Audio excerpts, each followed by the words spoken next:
High City, Panlong Mountain Villa. I was lying on a big inflatable water mattress in the open-air pool, getting one last beautiful dream before I die. Totally worth it. I murmured softly, closing my eyes to savor it. But right then, a gust of fragrant air washed over me, and a girl in a black bikini was lying in my arms, cooing sweetly. "Young Master Yi, you're awake?" My eyes snapped open. I stared at her, dumbfounded, then looked around in shock. The familiar open-air garden, the crystal-clear pool water, the magnificent villa, and that stretch of azure sky. Is this Panlong Mountain? My mind buzzed. I'd clearly gone down together with that corpse king in a mutual death, so what the hell was going on? Was that not a dream just now? Hearing me mumbling to myself and watching me glance around wildly, the girl in my arms waved her jade-white little hand in front of my eyes, her face full of confusion. "Young Master Yi, were you dreaming? What corpse king? What mutual death?" It was Sophie's voice. I grabbed her hand, looking at the delicate beauty in my arms, my heart suddenly racing. Have I gone back to before the apocalypse broke out?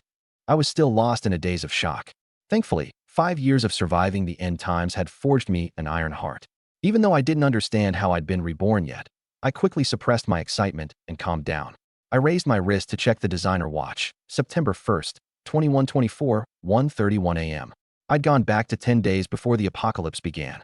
Those 5 years of doomsday, I'd never forget them as long as I lived. September 11th, 2124, 8 in the morning. The blazing sun overhead was suddenly blotted out by a thick, crimson blood cloud. Then a blood mist descended from the sky, spreading through the air and blanketing the entire planet in an instant. That blood mist got into everything, seeping into the body through pores, eyes, nose, and mouth. In less than 10 minutes, countless plants and animals turned into bloodthirsty beasts, and 70% of humanity became mindless, flesh-eating zombies. As for the remaining 30% who didn't turn, their bodies were actually enhanced. And a tiny few of them gradually broke through their physical limits and awakened all kinds of abilities, becoming espers who were strong as oxen, could scale walls, and command the wind and rain. At the same time, all electronics were corroded by the blood mist and completely failed. That night, a poisonous blood rain fell for 10 straight hours, contaminating the world's water and land, piling misery on the people who'd barely managed to escape the zombies. That day, the apocalypse arrived. People later named this catastrophe, the first calamity, the Great Purge. Days passed, and official rescue never came. Hunger and fear filled everyone's hearts, and the darkest side of human nature was magnified without limit. Trading children to eat, siblings turning on each other, husbands and wives killing each other, it was everywhere. Just as I was drowning in these memories. Ding. System reboot number 99999. Reboot successful. Connecting. Connection successful. Several ancient, mysterious voices, impossible to tell if male or female, sounded in my mind. Having just accepted my rebirth, I froze for a moment, and my eyes instantly filled with wild joy. A system. Ding hosta. Holy shit. I couldn't help but curse out loud. This was absolutely insane. What did it mean to be pleasantly surprised? This was a pleasant surprise. Ding. Newbie welcome package. Claim it. Congratulations, host, for obtaining 1 bottle of God-tier basic evolution serum. Congratulations, host, for obtaining the detection sky ida. Congratulations, host, for unlocking the system storage space. My panel looked like this. Name, Yi Junmo. Age, 25. Height, 181 centimeters. Realm, ordinary human. Strength, 12. Agility, 10. Constitution, 13. Spirit, 10. By the way, the average ordinary adult male has all 4 stats at 10, and 1 point of strength equals about 10 pounds of force. The higher your base attributes, the stronger you become after awakening an ability. My looks were rated 92, and I had no abilities yet. In my inventory was that unfused detection sky eye. The God-tier basic serum could boost base stats 10-fold, and any esper could use it. The system storage space had a capacity of 9.9 kilometers in radius and 9.9 meters in height, with time frozen inside. It couldn't store living things, and I could store items just by touching them with any part of my body. The detection sky eye could detect all information on any creature within 2 major realms below me, as well as every living being's favorability toward me. 50% meant stranger, 60% an ordinary acquaintance, 70% a friend, 80% family, 90% a beloved, and 95 to 100% meant devotion unto death. Anything below 50% counted as hostile. After the apocalypse arrives, the system will gradually unlock other functions. Staring at this blue panel that only I could see, I was completely stunned. Evolution serum? I knew about this stuff. It wasn't until the third year of the apocalypse that surviving humanity managed to develop it. It could double your base stats, and base stats were exactly what mattered most. With base stats of 10, awakening a tier, one ability got you to 20. With base 20, you'd hit 40 after awakening. That basically doubled your combat power outright. It was thanks to this serum that humanity survived the later rounds of calamities. Otherwise, after 5 years, humanity would have probably gone extinct. And the bottle in my hands was the god tier version, giving a tenfold boost. Looking at those words, tenfold base stat boost, I couldn't help but widen my eyes, my breathing quickening. Young Master Yi? Sophie's voice pulled me back. I looked at this campus beauty from the Tianhai Conservatory of Music, her skin white as jade, her beautiful eyes soft and dreamy, always holding a hint of a smile. Have the servants bring some meat, I said, patting her back. 5 years in the apocalypse without a single decent meal. This time, I was going to treat myself right. Okay. Sophie smiled and planted a kiss on my cheek, then hopped off the water mattress and swam toward the edge of the pool. Watching her climb out of the water, I felt a pang of complicated emotions. This woman was actually pretty amazing.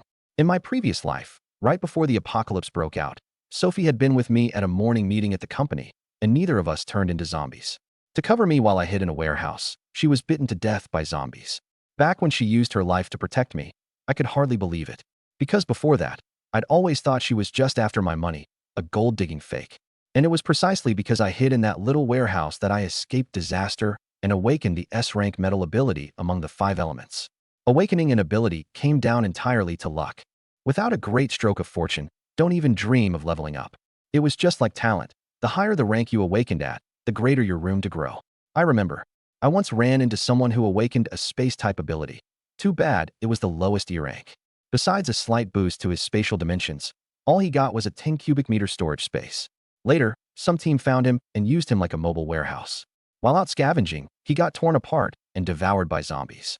The moment he died, everything in his space vanished without a trace. Shaking off these thoughts, I pulled out the God-tier evolution serum, something that looked like a test tube, filled with a golden liquid. I popped the cap and tipped it back, downing it in one gulp. A searing heat instantly scorched my mouth, blazing down my throat straight into my stomach. Suddenly, my whole body burned. Waves of bizarre itching erupted from deep inside me, and a thick, sweaty stench filled the air. A few minutes later, a layer of faint black grime rose to the surface of my skin, and my abs became sharply, evenly defined. I clenched my fists, feeling the power inside me that seemed ready to explode. God-tier evolution serum, huh? No exaggeration to say I've got the strength of an overlord now. A full power punch would probably pack 1,000 pounds of force. This is basically the true limit of an ordinary human. Anything beyond this means shattering the body's natural constraints. The panel displayed: realm, ordinary human. Strength, agility, constitution, spirit, all 100, maxed out. My looks had climbed to 96. Just as I thought. I couldn't hold back a smile. System, fuse the detection eye. Ding, fusing. A cool sensation surged into both of my eyes, like someone had dropped 2 drops of ice water into them, forcing me to shut them. Ding, fusion complete. I slowly opened my eyes, and a flash of light shot out. My already deep-set eyes now looked like a starry sky, the kind that pulls you in the instant you look into them. Splash. I did a 360-degree spin in the air and dropped into the pool, washing all the grime off my body. Young Master Yi, the meat's ready. I climbed the pool steps, walking towards Sophie one step at a time. A breeze drifted past, and water droplets slowly dripped from my wet hair. A handsome face, deep eyes, and that cold, bloodthirsty aura forged over 5 years in the apocalypse. All of it radiated off me without my even trying. Sophie stared at me, completely stunned by the transformation. When her eyes met my deep, indifferent gaze, she asked, almost unsure, "Is that you, young Master Yi?" I scanned her with my detection eye. Realm, ordinary human, looks 91, no abilities, affection 93%. Seeing those numbers, a long-lost smile crept across my cold face. Who else would it be? You don't recognize me after just a moment apart. No, it's just, all of a sudden you seem even more handsome, young Master Yi. And I don't remember your abs being this defined. Plus your eyes, I've never seen them like this before. So cold. Sophie reached out and ran her hand over my abs, her voice full of confusion. That's because you haven't been paying close enough attention. I ignored her confusion. She'd understand soon enough anyway. For now, it was time to eat. And after that, I'd spend these 10 days stockpiling supplies like a madman. With this system space spanning a 9.9 kilometer radius, as long as I had the cash, The amount of goods I could hoard was basically limitless. Step 1. Unload the company and cash out to buy the essentials. Hey, Chairman Wong, 3 billion in cash and I'll hand the whole corporation over to you. You in? What? 3 billion. Chairman Wong's voice on the other end was full of shock. Young Master Yi, your company's worth over 4 billion. Are you messing with me? And you're right in the middle of a growth spurt. Doing this well, it'll be worth at least 4.5 billion within a month. I'd be damned if he actually believed me. There's no such thing as a free lunch. 3 billion to acquire a corporation in a prime growth phase, valued at over 4 billion. I glanced at Sophie beside me. Her eyes were wide open, locked onto me. I spoke into the phone to Chairman Wong, my tone serious. I'm not messing with you. I'm planning to take my girlfriend and travel the world. 3 billion is enough for me to live it up for the rest of my life.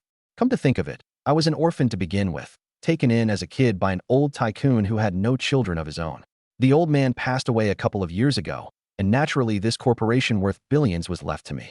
As for why I didn't just mortgage it to the bank, a loan of that size can't get approved in a day or two. Going through all the procedures would take a week, and I didn't have that kind of time.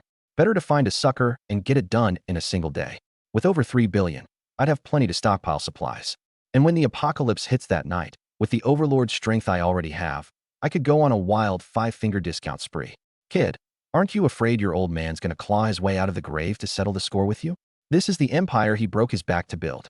Chairman Wong's tone turned serious. He knew full well that if he really acquired it for 3 billion, he'd be making a killing. Whether my old man claws his way out to come after me, I have no idea. All I know is that 3 billion is enough for me to travel the world. You can send people to investigate my company today. If everything checks out, we sign the contract this afternoon. Deal. I'm heading abroad in a couple of days, so I'll send people over right away. You get the paperwork ready. That evening, after seeing Chairman Wong off, I looked at the transfer confirmation on my phone and smiled. Combined with my savings, I now had over 3.5 billion in cash on hand. What a great guy. After the apocalypse, a single loaf of bread or half a pack of instant noodles would easily buy you a night with a decent-looking woman. The ordinary, powerless ones, of course. Women who awakened powerful abilities, on the other hand, turned into full-blown goddesses of slaughter when they took on zombies. Among the top 10 fighters of the Yanhuang Empire in my past life, were women. Underestimate women in the apocalypse, and you die without ever knowing how. Still, just the supplies I could buy with this 3.5 billion damn. Who knows how many campus beauties and young models I could collect. Gotta collect the gorgeous young wives too. Can't let the chow chow spirit die out. First, go check out the warehouses in the suburbs, then meet up with those bosses at the wholesale market. With money, a system, and overlord strength, there's no need to sweat stockpiling supplies at all. On the way to the suburbs, while waiting at a red light, I lit a cigarette and reached over to flick the tip of Sophie's cute little upturned nose in the passenger seat. I can tell you've been holding something in all afternoon. If you've got a question, just ask. Sophie's beautiful eyes instantly misted over. She'd been a freshman when then a junior, threw money at her and got her into bed. She knew that women like her would never win my genuine affection. Who knew? One day I might get bored of her and kick her to the curb. She'd been with me for nearly a year now. She was in her sophomore year, and I was still a junior. Don't ask why at 25 I was still. What do you mean I'm still just a junior in college? With money, I could go back to kindergarten if I wanted. I've been keeping my name on the roster at the music conservatory, but only for the fresh crop of beauties every semester. This past year, Sophie has watched me lie in bed holding other women more than once. Every single time, it tore her up inside, terrified that one day I'd kick her to the curb. Seeing the mist welling up in her eyes, I gently kissed her cheek. Come on now, why the tears? There's nothing wrong with a woman choosing money. Who doesn't want the good life? You matter to me, you know that. Sophie threw herself into my arms, sobbing. Master Yi, you're not giving up on me, are you? Are you really going to travel the world? The car behind us kept honking. I patted her back. Didn't I already tell you? I'm taking you with me. If I couldn't literally see her affection level, I'd swear a woman this delicate was putting on an act. On a roadside lined with massive warehouses out in the suburbs, my Rolls-Royce Phantom pulled up behind an Audi A6. You must be Master Yi, the one who called about the warehouse? I'm Wang Hao, the manager in charge of this whole lot. A man in his 40s with a beer belly bent at the waist, his face plastered with a grin. But the moment his eyes landed on Sophie in the passenger seat, black bodycon dress, black stockings, heels, black face mask, dyed purple hair, they instantly filled with lust. He hit it quickly enough, but his gaze kept drifting back to her. I shot him a glance, a flash of murderous intent passing through my eyes. Everyone loves looking at beautiful things. A couple of glances won't cost you anything. But when you eye my woman like that right in front of me, that's like chugging pesticide instead of beer. You tired of living? I knew this Wang Hao from my last life.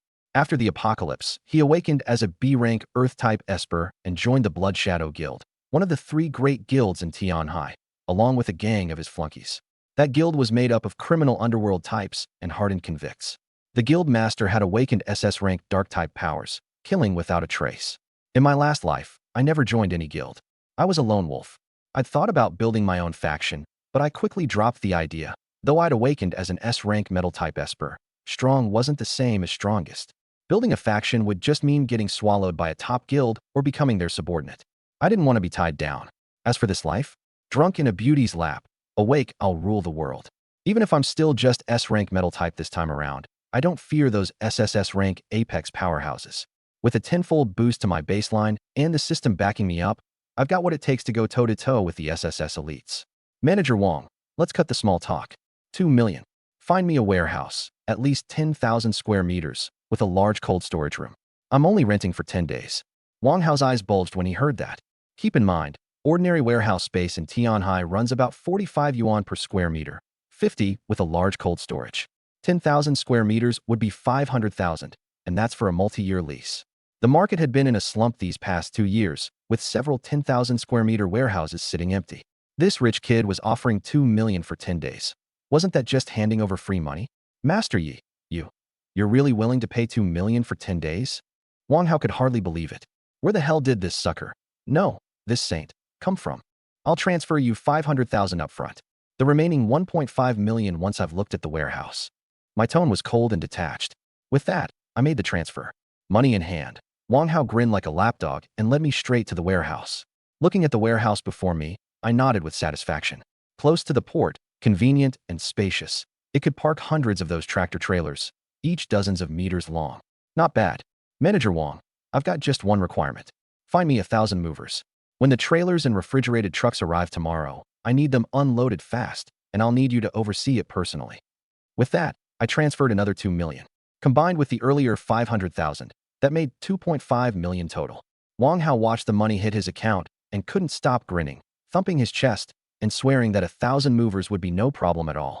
Hell, this hauling job didn't need anywhere near 500,000. He'd pocket over 2 million in under 10 minutes. A few more suckers like this, and he could swap out a new young model every day. I gave him one look and got straight back in the car. I had a wholesale distributor's boss to meet and no time to waste on him. Laugh it up. We'll see how you're laughing in a few days. Heaven on earth, Tianhai's most upscale entertainment venue. In a private room, several of the biggest wholesale distributors from every industry in Tianhai each held a sheet of A4 paper. Staring at the supply list I'd handed them, packed full of items, they were all left slack-jawed. 10,000 tons of assorted vegetables, 10,000 tons of fruit, 10,000 tons of meat, mostly pork, plus seafood, salt, rice, flour, beverages, seasonings, snacks, candy, crackers, instant noodles, self-heating hot pots, yogurt, steak, dumplings, glutinous rice balls, Okamoto condoms, and more. Too many to count. Basically, anything edible or usable you'd find in a supermarket was on that list. I told them these supplies were all for charity. Of course, that was just a cover. As for cigarettes, gasoline, medical equipment, and pharmaceuticals, I'd go on a wild, free shopping spree for those once the apocalypse hit. Watching the shock in their eyes, I gave a faint, ambiguous smile. Well, gentlemen, how about this deal? I know 9 days is cutting it close, but I have faith in your capabilities. Over 2,000 trailers and refrigerated trucks pulled from across the country. That's no trouble for you. I'll add 20,000 in freight per truck. My only requirement is that every shipment reaches the designated location by the early morning of September 11th. Transportation alone was a major hurdle. Figuring 25 to 30 tons per tractor trailer, the supplies I wanted came to nearly 120,000 tons total. That meant 2,200 trucks. Good thing this was Tianhai, a major port city. It wouldn't be much of a problem. The bosses whispered among themselves for a moment. No problem, Master Yi. As long as the money's there, every shipment will absolutely be in place by the early morning of the 11th. We'll give your charitable cause our full support. I raised my glass of red wine and took a sip. I'll pay each of you a 50% deposit right now, and we'll sign the contracts. The full balance gets settled during the day on the 11th. The bosses roared with laughter and drained their glasses in one go. Contract signed. I took Sophie's hand and left the private room. Such good people, all of them. A 50% deposit, equivalent to 7 billion in supplies. Once the blood rain contaminated the earth, in the early days of the apocalypse, Forget fresh vegetables. Even eating tree leaves would poison ordinary people who didn't purify them first. Espers, once their bodies evolved, could shrug off minor viruses. But even so, getting your hands on a single fresh vegetable in those early days would be next to impossible. Fruits and veggies would rot within 2 days, and meat. As for food, forget about it. That was pure fantasy. It wasn't until half a year into the apocalypse, once the Espers built settlements, that people started to become self-sufficient. Light element espers cleared out the wastelands and purified the contaminated soil. Water element espers irrigated it, and wood element espers accelerated growth. Only then did humanity slowly carve out a way to survive. But even so, the harvest was pitifully small. A single city could barely support one mid-sized guild of 50,000 people, and even then, you'd only get a single piece of fresh vegetable in your rations every 2 days. As for chili peppers, cigarettes, alcohol, anything that could lift your spirits or take the edge off, those were hot commodities. Humans dodged the zombies, endured the hunger, survived the disasters, and in the end, the last thing they had to face was the mental strain. Plenty of ordinary people couldn't take it. Countless numbers of them went insane or killed themselves. The Yanwang Empire had a population of 1.6 billion. 70% turned into zombies. 10% died in the jaws of the undead. Another 10% died from disasters, disease, and starvation. Of the remaining 10%, more than half were killed fending off zombies. In the end, the number who actually survived was probably no more than 3%. Take Tianhai City, for example. It originally had over 25 million people, but by the time the city was built, only a little over 2 million were left. 5 years into the apocalypse, humanity made the Great Migration to the Kunlun Mountains and Shenangjia, and by then Tianhai City had fewer than 500,000. And me, I died on the road to Shenangjia during that Great Migration. Thinking about the migration, my eyes turned cold. On the way to the parking lot, I stopped and looked at Sophie.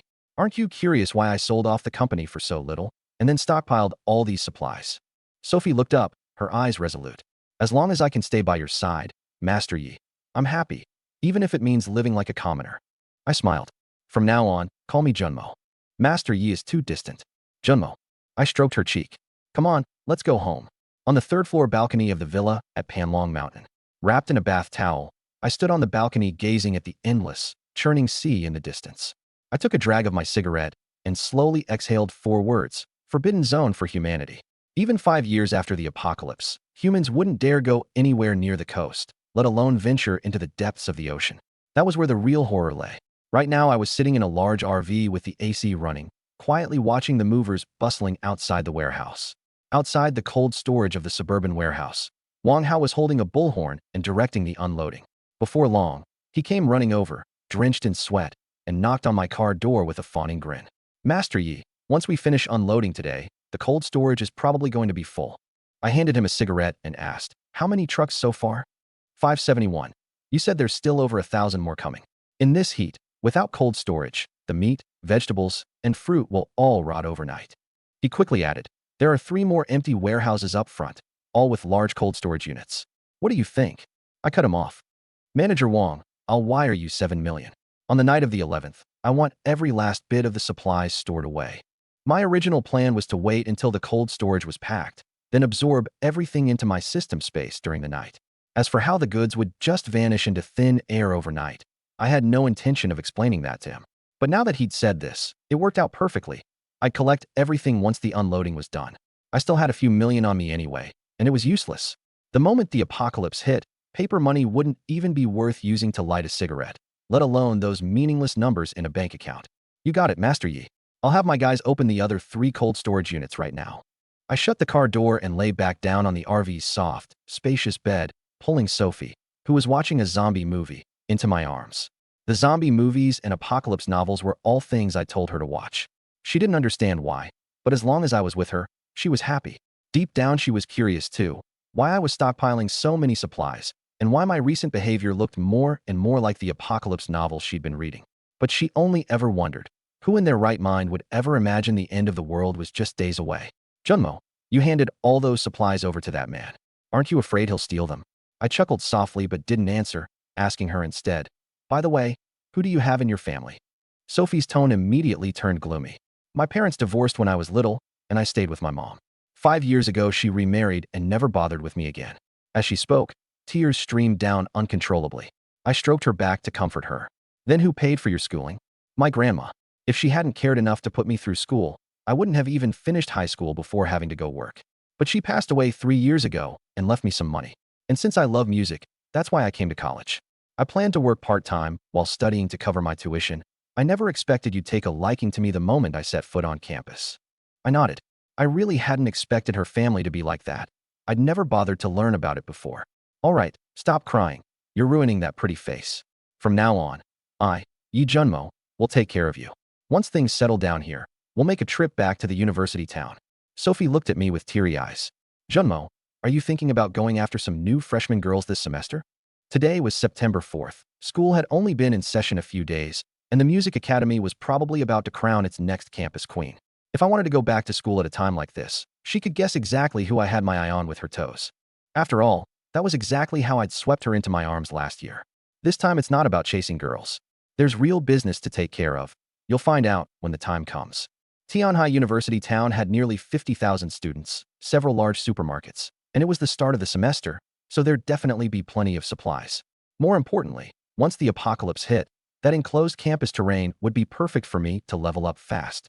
11:30 p.m., September 10th, the villa at Panlong Mountain. I hung up the phone with Wang Hao, told Sophie to wait at home, and said I'd come pick her up at 6 the next morning to head to the university town.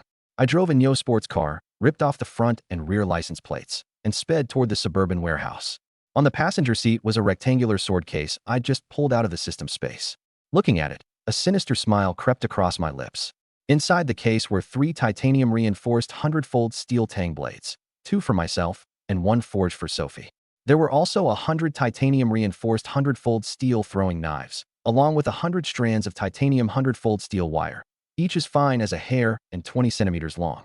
I'd paid a fortune for all of it, commissioning the best blacksmith in Tianhai City. This mechanical sword case alone cost over $1 million. With these weapons, plus my current strength of 1,000 pounds, combined with my past life experience and combat techniques, as long as my stamina didn't run out, even without awakening an ability, killing zombies would be as easy as slicing melons and chopping vegetables. Vroom vroom vroom. The Neo sports car roared like a maddened beast. The bull, my sports car, roared and accelerated down the road, jolting awake more than a few sleeping residents. Some got out of bed and cursed up a storm. But little did they know, this would be the last peaceful night they'd ever get to enjoy. With a beautiful drift, the car came to a stop outside the 4th cold storage warehouse. Wang Hao rushed over to open my door himself, his face all smiles and flattery. Master Yi, take a look. The 4th warehouse is nearly full too. We could fit dozens more truckloads in here, easy. Looking at the tightly packed rows of meat, vegetables, and fruit, a satisfied expression crossed my face. Master Yi, the table salt, flour, and rice are all in the warehouse next door. Want me to show you? He led the way, grinning from ear to ear, but inside he was practically dancing with glee. I could almost hear exactly what he was thinking. What a dumb rich sucker. For separate warehouses, and nobody keeping track of the inventory.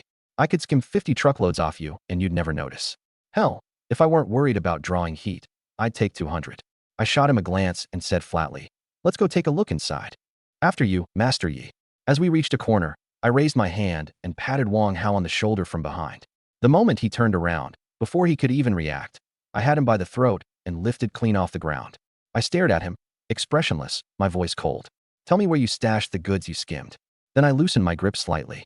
Master Yi, I don't know what you're talking of. Crack. I crushed his right hand outright. He shrieked over and over. The second he tried to reach up and pry my hand loose, I clamped down on his throat again, so all he could manage was a strangled G-U-H. I'll ask one more time. Where are the goods? Say one word out of line, and you can kiss your other hand goodbye too. Terror flooded Wang Hao's eyes. Every trace of his earlier smug delight at making a killing was long gone. There, in warehouse number 7. Crack. The words had barely left his mouth before I crushed his neck. Right up until the moment he died, he couldn't believe it. That I, the big sucker he'd taken me for, would actually dare to kill him. I tossed his limp corpse aside like a bag of trash and said quietly, thanks for your hard work. With Wang Hao dead, I moved through the cold storage like a wildcat. In under 10 minutes, the entire contents of a massive warehouse vanished into thin air, swallowed up into my system inventory. Then I closed the door and cleaned out every single stockpile, point by point. Once I'd cleared it all out, I lit a cigarette and checked the time. 1 a.m., September 11th. 7 hours until the apocalypse hit. I had to hurry. First, I went to the farmer's 3 Punches wholesale warehouse and the water treatment plant. They were close by. Then the seafood freezer, the distillery, the rice warehouse, and the tobacco company. As for medical supplies, gasoline, generators, solar panels, and propane tanks, those I'd have to buy at 0 yuan after the outbreak. Right now, the top priority was cleaning out these coastal locations before everything went to hell. Because once the apocalypse hit, there'd be no vehicles left. Reaching these far-flung places would mean either walking, riding a skateboard, or hoofing it on the number 11 bus, my own 2 legs, straight through an army of millions of zombies. That would be a genuine death wish. Vroom, vroom, vroom. The sports car set off again. 500 meters from the farmer's Three Punches warehouse, I parked, pulled a Tang Dao from my sword case, put on a black face mask and a baseball cap, and stuck to the shadows to avoid the security cameras. The outbreak hadn't happened yet, so I still had to stay hidden. If the authorities caught wind of me and the whole city launched a manhunt, I'd be dead before I even got started. At the warehouse entrance, 2 security guards were playing on their phones in the booth. I planted my feet, took a running start, pushed off the perimeter wall with my right foot, and vaulted clean over the 11.5-foot barrier. Inside, I looked at the shelves crammed with big jugs and small bottles of mineral water. I spread my hands and wove through the aisles, and everywhere my figure passed, the water supplies vanished into thin air. By the time I'd swept the 10,000 square meter warehouse clean, the mineral water in my system inventory was stacked as neat as a small mountain.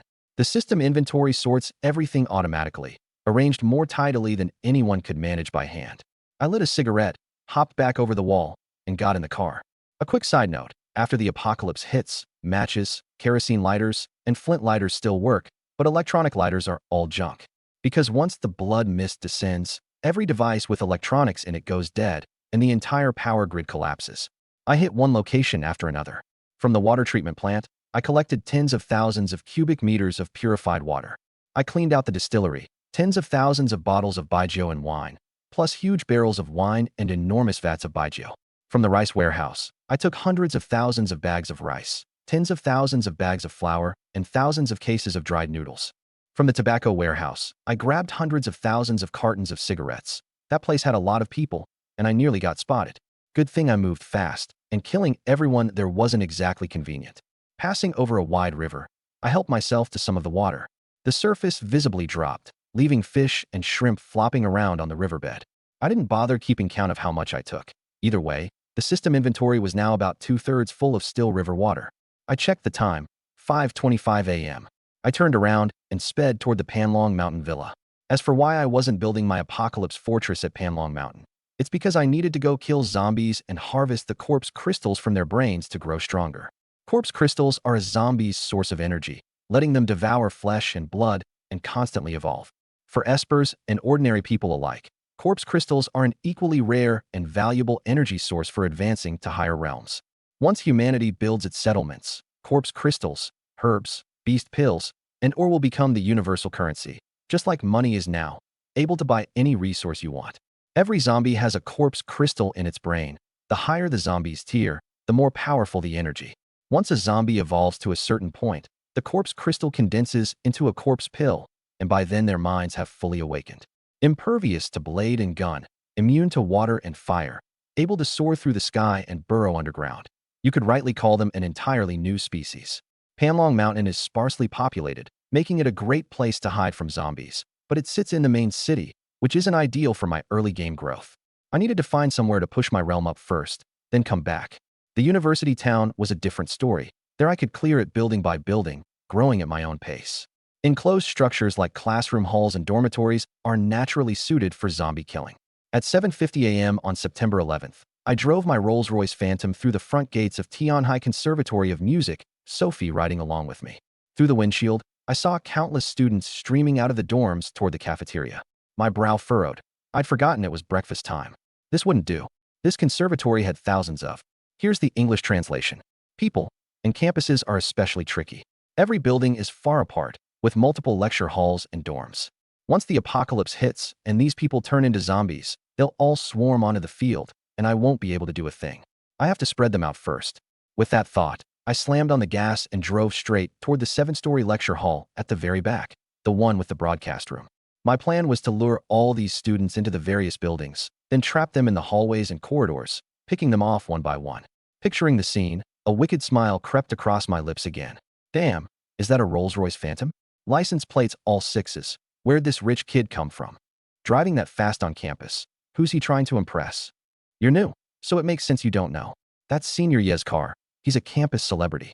Celebrity? Do tell. 25 and still a junior. Every year he chases after the freshman campus beauties, and he almost always bags one. Ugh, so he's basically camping out to prey on the fresh meat. Why doesn't he go camp at a middle school or high school then? The creep. Watching the Rolls-Royce barrel recklessly through campus, the freshmen buzzed with gossip, while some of the upperclassmen cursed up a storm the moment my name came up, spewing colorful language. I just parked in front of the lecture hall, hadn't even shut the car door all the way, when a snide, mocking voice drifted over. Well, young Master Yi, you really never miss a year, huh? I looked up. 5 guys came down the stairs and planted themselves right in front of my car.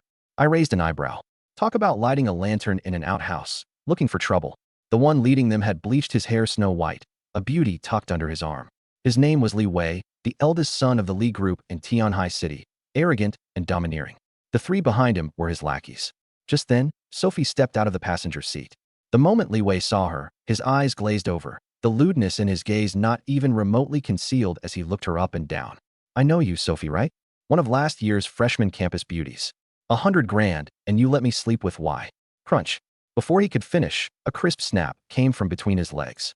That was the sound of balls being crushed. Li Wei crumpled on the spot, sprawled on the ground like a curled-up shrimp, both hands clamped desperately over his crotch, eyes bulging, letting out a shriek like a pig being slaughtered. I slowly drew my foot back and looked down at him, expressionless, then stomped on his mouth, grinding back and forth as blood oozed out. Then, controlling my force, I kicked him square in the forehead and knocked him out cold. The lackeys and the girl were all scared stiff. They looked at me, then at the blood-soaked crotch, unable to say a word. I swept my gaze over them and said coldly, "Carry him over to that garden and keep watch. If any of you dares take him off campus, I'll break your 3rd leg too." The 3 nodded mechanically. I took the still-stunned Sophie by the hand and headed for the broadcast room. Behind me, the girl bolted the second she saw me leave. At the broadcast room, I tested the mic worked great. This is the new dean of students. All students currently in the cafeteria, on the field, or in the supermarket, return to your classrooms immediately. Those in the dorms, stay put and don't wander. The school has an important announcement. My raspy voice carried across the entire campus, and countless students began streaming toward the lecture halls. I switched off the broadcast and turned to Sophie, who looked bewildered and kept starting to speak, but stopping herself. I pulled the sword case straight out of my system inventory and leaned it against the wall. Sophie's eyes went wide, her mouth forming an O. She even rubbed her eyes, sure she was seeing things. Junmo, you'll understand soon enough. Just then, the system's voice rang out. Ding, the apocalypse has arrived. New feature added. Novice, empty pocket, gotcha jarred. Congratulations, host, on obtaining an apocalypse starter pack. Claim now. I looked up and saw a mass of blood-red clouds slowly swallowing the sun. Claim it. Open it. Congratulations, host, on obtaining Novice Blade Arts and Novice Movement Arts. Comprehend now. Comprehend. In an instant, a blurry figure appeared in my mind, wielding a blade in tandem with fluid footwork. Lift, thrust, intercept, cleave, snap, wipe, carry, coil, slash. Dozens of movements flowed seamlessly, shifting one into the next. At the very moment I gained comprehension, the clear sky was completely engulfed by a blood-colored haze. All across the earth, people looked up, unable to fathom why the once perfect sky had suddenly turned to blood-red clouds blotting out the sun. Ding! Comprehension successful. I opened my eyes and let out a long breath. Now every swing of my blade felt effortless, and every strike landed true, like a master swordsman who'd lain dormant for years. Junmo, is this the end of the world? Sophie clung to me tightly, staring out the window in terror. I followed her gaze. Down below, a student was mutating, his face withered, his eyes filming over white, a low growl rumbling from his throat. A freshly turned zombie. At that same moment, I felt a formless energy drilling into my body. Ding! Ability awakening in progress. 1%. So it was an ability awakening. But when I'd awakened in my past life, there'd been no such sensation of energy boring into me. Was it because of this blood mist? I shook off the thought and said softly to Sophie, Sophie, the world's about to change. Human order is going to collapse, and from now on, it's the age of survival of the fittest. If you want to stay with me, you'll have to conquer your fear. The reason I pulled that sword case out of thin air is because I have a storage space. All the supplies we stockpiled are in there. As for how I knew the apocalypse was coming and how I have these abilities, just think of it as me awakening a superpower early. I watched the fear in Sophie's eyes slowly fade, and I smiled, satisfied. Telling her all this now was just to prepare her. Once she'd been through enough, she'd understand the cruelty of the apocalypse on her own. I didn't want her to be just a pretty face. In my past life, she'd been brave enough to block a zombie for me, so I could escape. That 95% affinity was no joke. Over these past 10 days, I'd gone out of my way to be good to her, and her affinity had climbed another 2 points. And mind you, once you're above 80%, gaining even a single point is next to impossible. As long as I could see her affinity, I didn't fear betrayal. And it was precisely because I could see it that I dared to lay all these cards on the table right in front of her. In the apocalypse, zombies are terrifying, mutated creatures are terrifying, but the most terrifying thing of all is human nature. A woman who just slept with you might drive a blade through you the next second. A blood brother laughing and joking with you might turn around and take your head. You can never truly read a person, what they were really thinking. Suddenly, the whole campus erupted in screams and roars. Ah, help me. Rah. The roaring, screaming, and stampeding grew thicker by the second. I checked my progress. Power awakening was already at 50%. That was tens of thousands of times faster than my last life. Last time, I'd hidden in the company warehouse for half a day before I even felt my body start to change. No rush. I'd wait until the awakening finished before heading out to clear this floor. Going out now meant dealing with more than just zombies. I'd have to handle the living too. Once all the ones who deserved to die were dead, I'd collect at my own pace. The ones who got bitten or scratched would turn into new zombies within a minute, tops, and zombie crystals would grow in their brains. Those were resources too. Sophie lay pressed against the window, staring down, eyes wide. Every building, every floor, was total chaos. Students sprinted around like headless chickens while zombies with blood dripping from their mouths and hideous, twisted faces chased them down, tearing into them. Some just jumped out of windows, landing with shattered limbs and screaming on the ground. Blood and shredded flesh were everywhere. Bleak.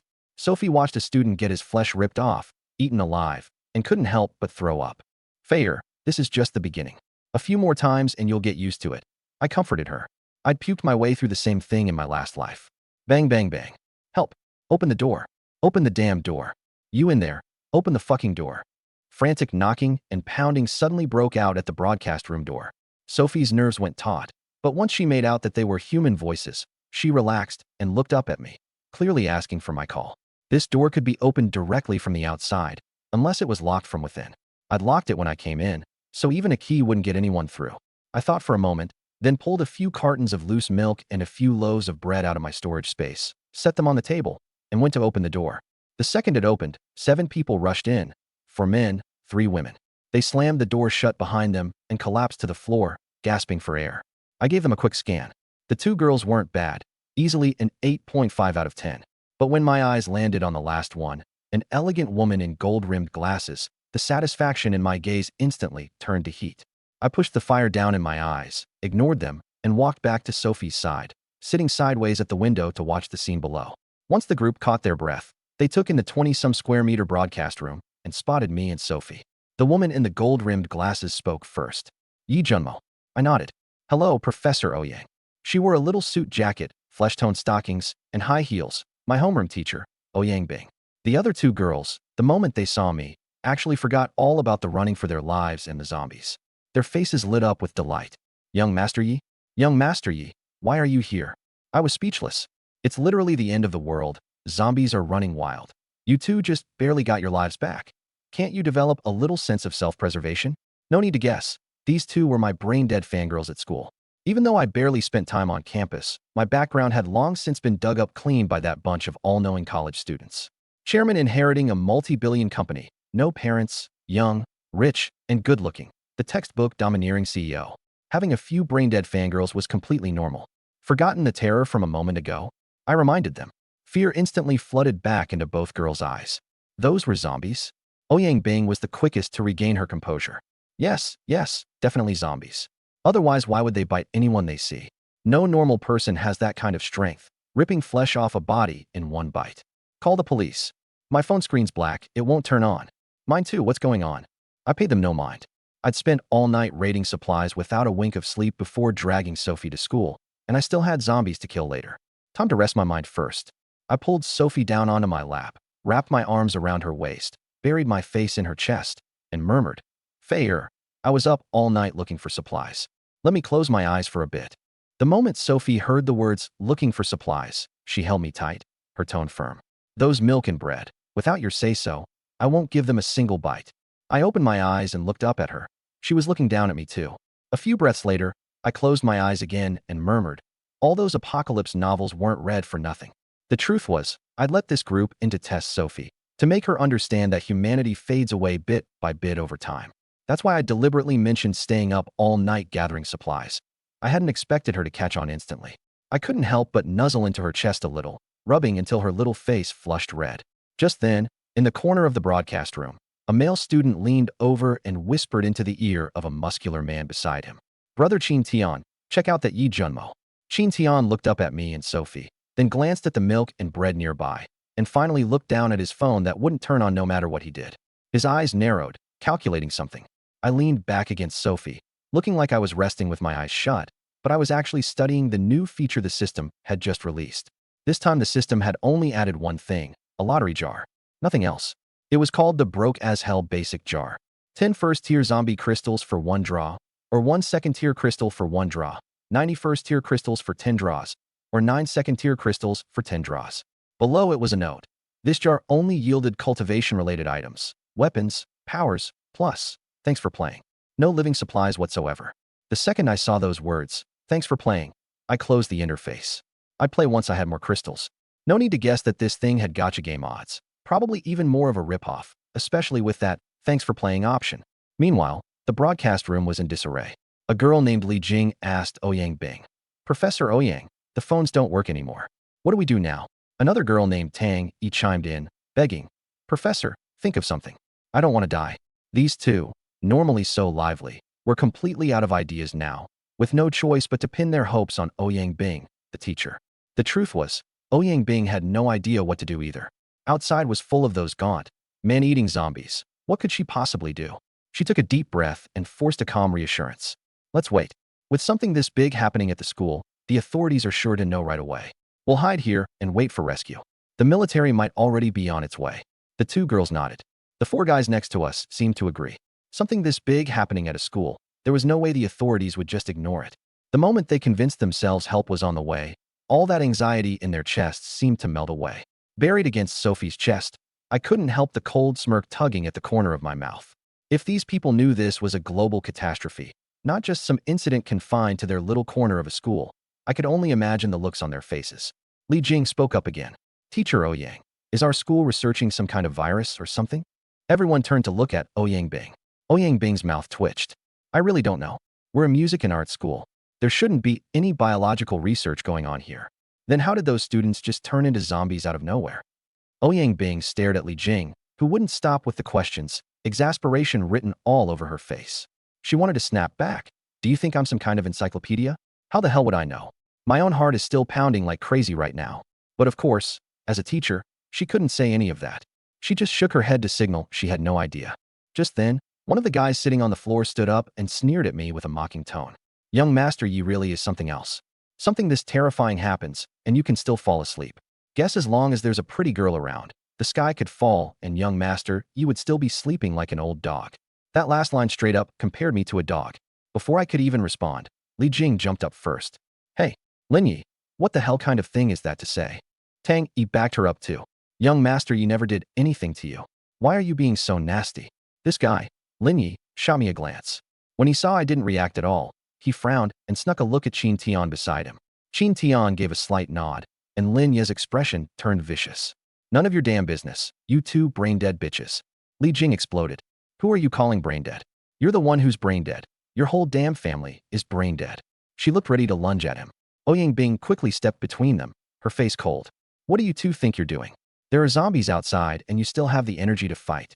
She turned to Lin Yi and said in a lecturing tone, if Yi Junmo hadn't opened that door for us, we'd have been torn apart and eaten by those monsters out there. Lin Yi, this is despicable behavior. Do you understand? Lin Yi let out a cold snort and sat back down on the floor. What he was really thinking was, if it weren't for the fact that he needed to wait for rescue, and if he weren't worried this teacher might make his life hell later, he wouldn't have given her the time of day. If she were anyone but a teacher, he'd have slapped her twice already. Actually, when Lin Yi first came at me, Sophie wanted to fire back, but I secretly held her off. He was just a clown. I could crush him with a flick of my fingers whenever I felt like it. What I was really turning over in my mind was how to make Sophie and Ouyang Bing, this gorgeous, mature woman, see the darkness of human nature for themselves. Honestly, I'd had my eye on Ouyang Bing for a while, a mature, ripe beauty you could practically squeeze water out of. Even though I could do whatever I wanted now, there's a difference between one ride and endless rides, and I'd definitely choose the latter. One time by force, countless times willing. A premium peach like her had to be taken slow. As for forcibly claiming women, now wasn't the time. That kind of thing would have to wait until I'd built a stable base and had absolute power. By then, if I laid eyes on some pretty little thing who wouldn't come with me willingly, I'd just take her by force and keep her like a caged canary, toss her some feed whenever I remembered. I don't need your heart. Having you is enough. A melon forced off the vine isn't sweet, but it still quenches the thirst. The more I thought about it, the more I unconsciously straightened up, chest out. Ever since I drank that super enhancement serum, my body had been getting stronger and stronger. I wondered whether the system would eventually have some treasure that could upgrade my kidneys to titanium alloy, adamantine-grade kidneys. Iron kidneys would do in a pinch. If I didn't stock up on some top-tier beauties to feast my eyes on in the apocalypse, it'd be a total waste of getting reborn. In my last life, just to get a little action, I had to go to those seedy pay-for-flesh places. All the premium beauties had been snatched up by the big factions. I could only watch from a distance and get an eyeful. The apocalypse comes with a lot of stress, and needs like these had to be taken care of as early as possible. Sophie felt the change in my body, and her pretty face instantly flushed red. I leaned close to her ear and teased in a low voice, "I want you." A puff of warm breath brushed against her ear and cheek. Sophie went weak all over and melted into my embrace. Watching her like this, I couldn't help but chuckle out loud. Qin Tian and his group watched the two of us flirting, their eyes a mix of jealousy, disbelief, and cold indifference. Holding Sophie, I turned my head toward Ouyang Bing with a faint, ambiguous smile. "Teacher Ouyang, you said we should wait for official rescue. Why don't you go over to the window and take a look at what's out there in the distance?" Ouyang Bing frowned, took 2 steps to the window, and looked up. In an instant, her eyes filled with disbelief.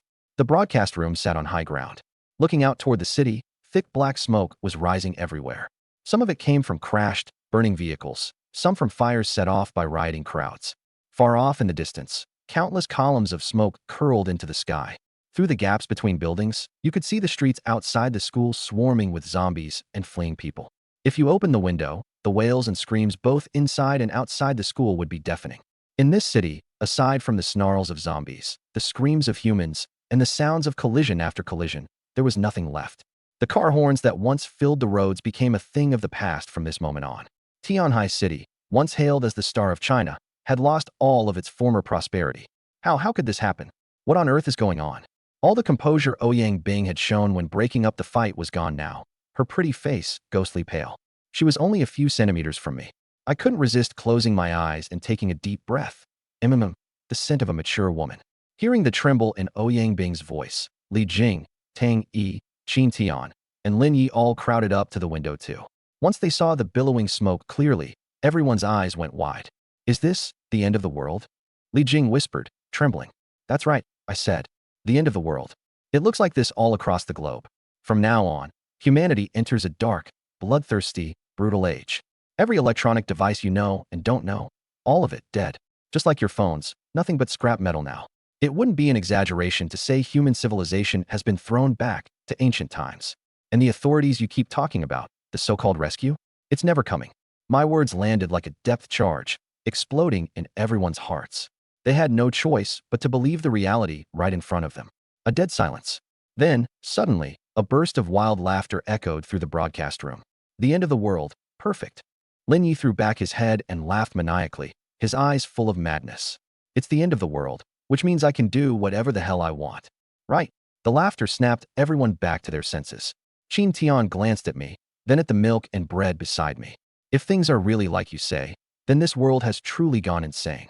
Who's to say otherwise?" I shrugged, not even bothering to look at him. Seeing how little I regarded him, Qin Tian narrowed his eyes. "There are zombies everywhere out there. If we just stay put, we'll starve to death." At those words, everyone's expressions darkened even further. Zombies outside. No food in here, no rescue coming. Dragging this out was a dead end. I didn't even eat breakfast. Neither did I. Li Jing and Tang Yi's lips trembled. "If we stay here, we'll be out of energy by nightfall. Tomorrow we might not even be able to walk, and in another couple of days we'll starve to death." Ouyang Bing almost lost her footing listening to this, because it was the truth. I looked at my two devoted fangirls, smiled faintly, and handed them the milk and bread beside me. Both instinctively took them. Li Jing had just torn open the bread to eat when she caught sight of the fact that I only had 2 cartons of milk and 1 loaf of bread left beside me. She quickly broke off a small piece and set the larger half back on my desk. "Young Master Yi, I can't eat this much. You keep it." Seeing this, Tang Yi split hers in half too and put it on the desk. I glanced at the bread, said nothing, and gave a slight nod. "Hey, Yi Junmo, since you're not hungry, hand over your milk and bread." Lin Yi suddenly barked out loud, then turned to yell at Li Jing and Tang Yi. "And you two brainless bitches, give me your bread too." In his eyes, the apocalypse had already broken out. These spoiled rich kids didn't count for shit anymore. Startled by his shout, Li Jing and Tang Yi had just taken a sip of milk.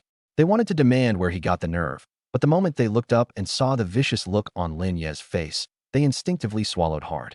Still, Li Jing worked up the courage. "Lin Yi, you think we'll just hand it over because you say so? Who the hell do you think you are?" Her voice grew smaller and smaller, because Lin Ye's vicious, lecherous gaze had already locked onto her. Terrified, she edged closer to me. Ouyang Bing frowned and stepped forward. "Lin Yi, what are you doing? Times like these, we need to stick together even more. Only unity gives us hope." "Shut up, you slut." Lin Yi cut her off directly. "What am I doing? I'm thinking about screwing you." Ouyang Bing's delicate frame shuddered several times in fright. She looked toward Qin Tian and the 2 others behind Lin Yi, trying to gauge their attitude.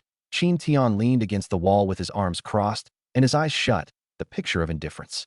The other 2 guys were half smiles, their gazes blatantly fixed on her and the other girls. Ouyang Bing didn't dare say another word. Anyone could see it now. These 3 were in it together. Watching her cower like a frightened little rabbit filled Lin Yi with satisfaction. End of the world, no rescue, possibly starving to death in a couple of days. In his eyes, this teacher Ouyang Bing was nothing more than a plaything now. He turned back to me, his voice cold. "Hand over the milk and bread. Then take these 2 girls downstairs to find food. Otherwise, I'll toss you down there to feed the zombies right now." I lit a cigarette, gave him a glance, exhaled a thick cloud of smoke, and said softly, "A real go-getter. Adapting so fast. This apocalypse, it needs that kind of decisiveness." Then I turned to Sophie, who had been glaring daggers at Lin Yi. "Feier, he wants to kill me. What should we do?" "Kill him." Sophie stared at Lin Yi, her eyes ice cold, gritting her teeth. This dog hadn't just been raking her over with those lecherous eyes. Now he wanted to kill me too. For the first time, Sophie had the urge to kill. Her love for me had long since seeped into her bones. In her heart, I was now the only family she had left in this world, her one and only true love. So the moment I asked, the words came out without a second thought. Clearly, she truly wanted this man dead. Everyone's eyes snapped to Sophie in unison. Ouyang Bing lost her composure too and inched closer to me. Li Jing and Tang Yi also moved to my side, forming a clear divide against the other camp. "Ha ha ha." Lin Yi laughed to the heavens as if he'd heard the funniest joke in the world, then lowered his head and glared at Sophie through narrowed eyes. "Kill me? Ooh, I'm so scared, little wench. In a bit, I'll make you feel like you're in heave." Bang! A microphone flew through the air and rammed straight into his mouth. Several of his front teeth shattered, his lips and the corners of his mouth split wide open, blood pouring out nonstop. He collapsed to the ground. MMPH, MMPH. Lin Yi clawed desperately at the microphone lodged in his mouth. With a wet pop, the microphone finally came out. The pain left him speechless. He clutched his mouth with both hands, blood gushing between his fingers.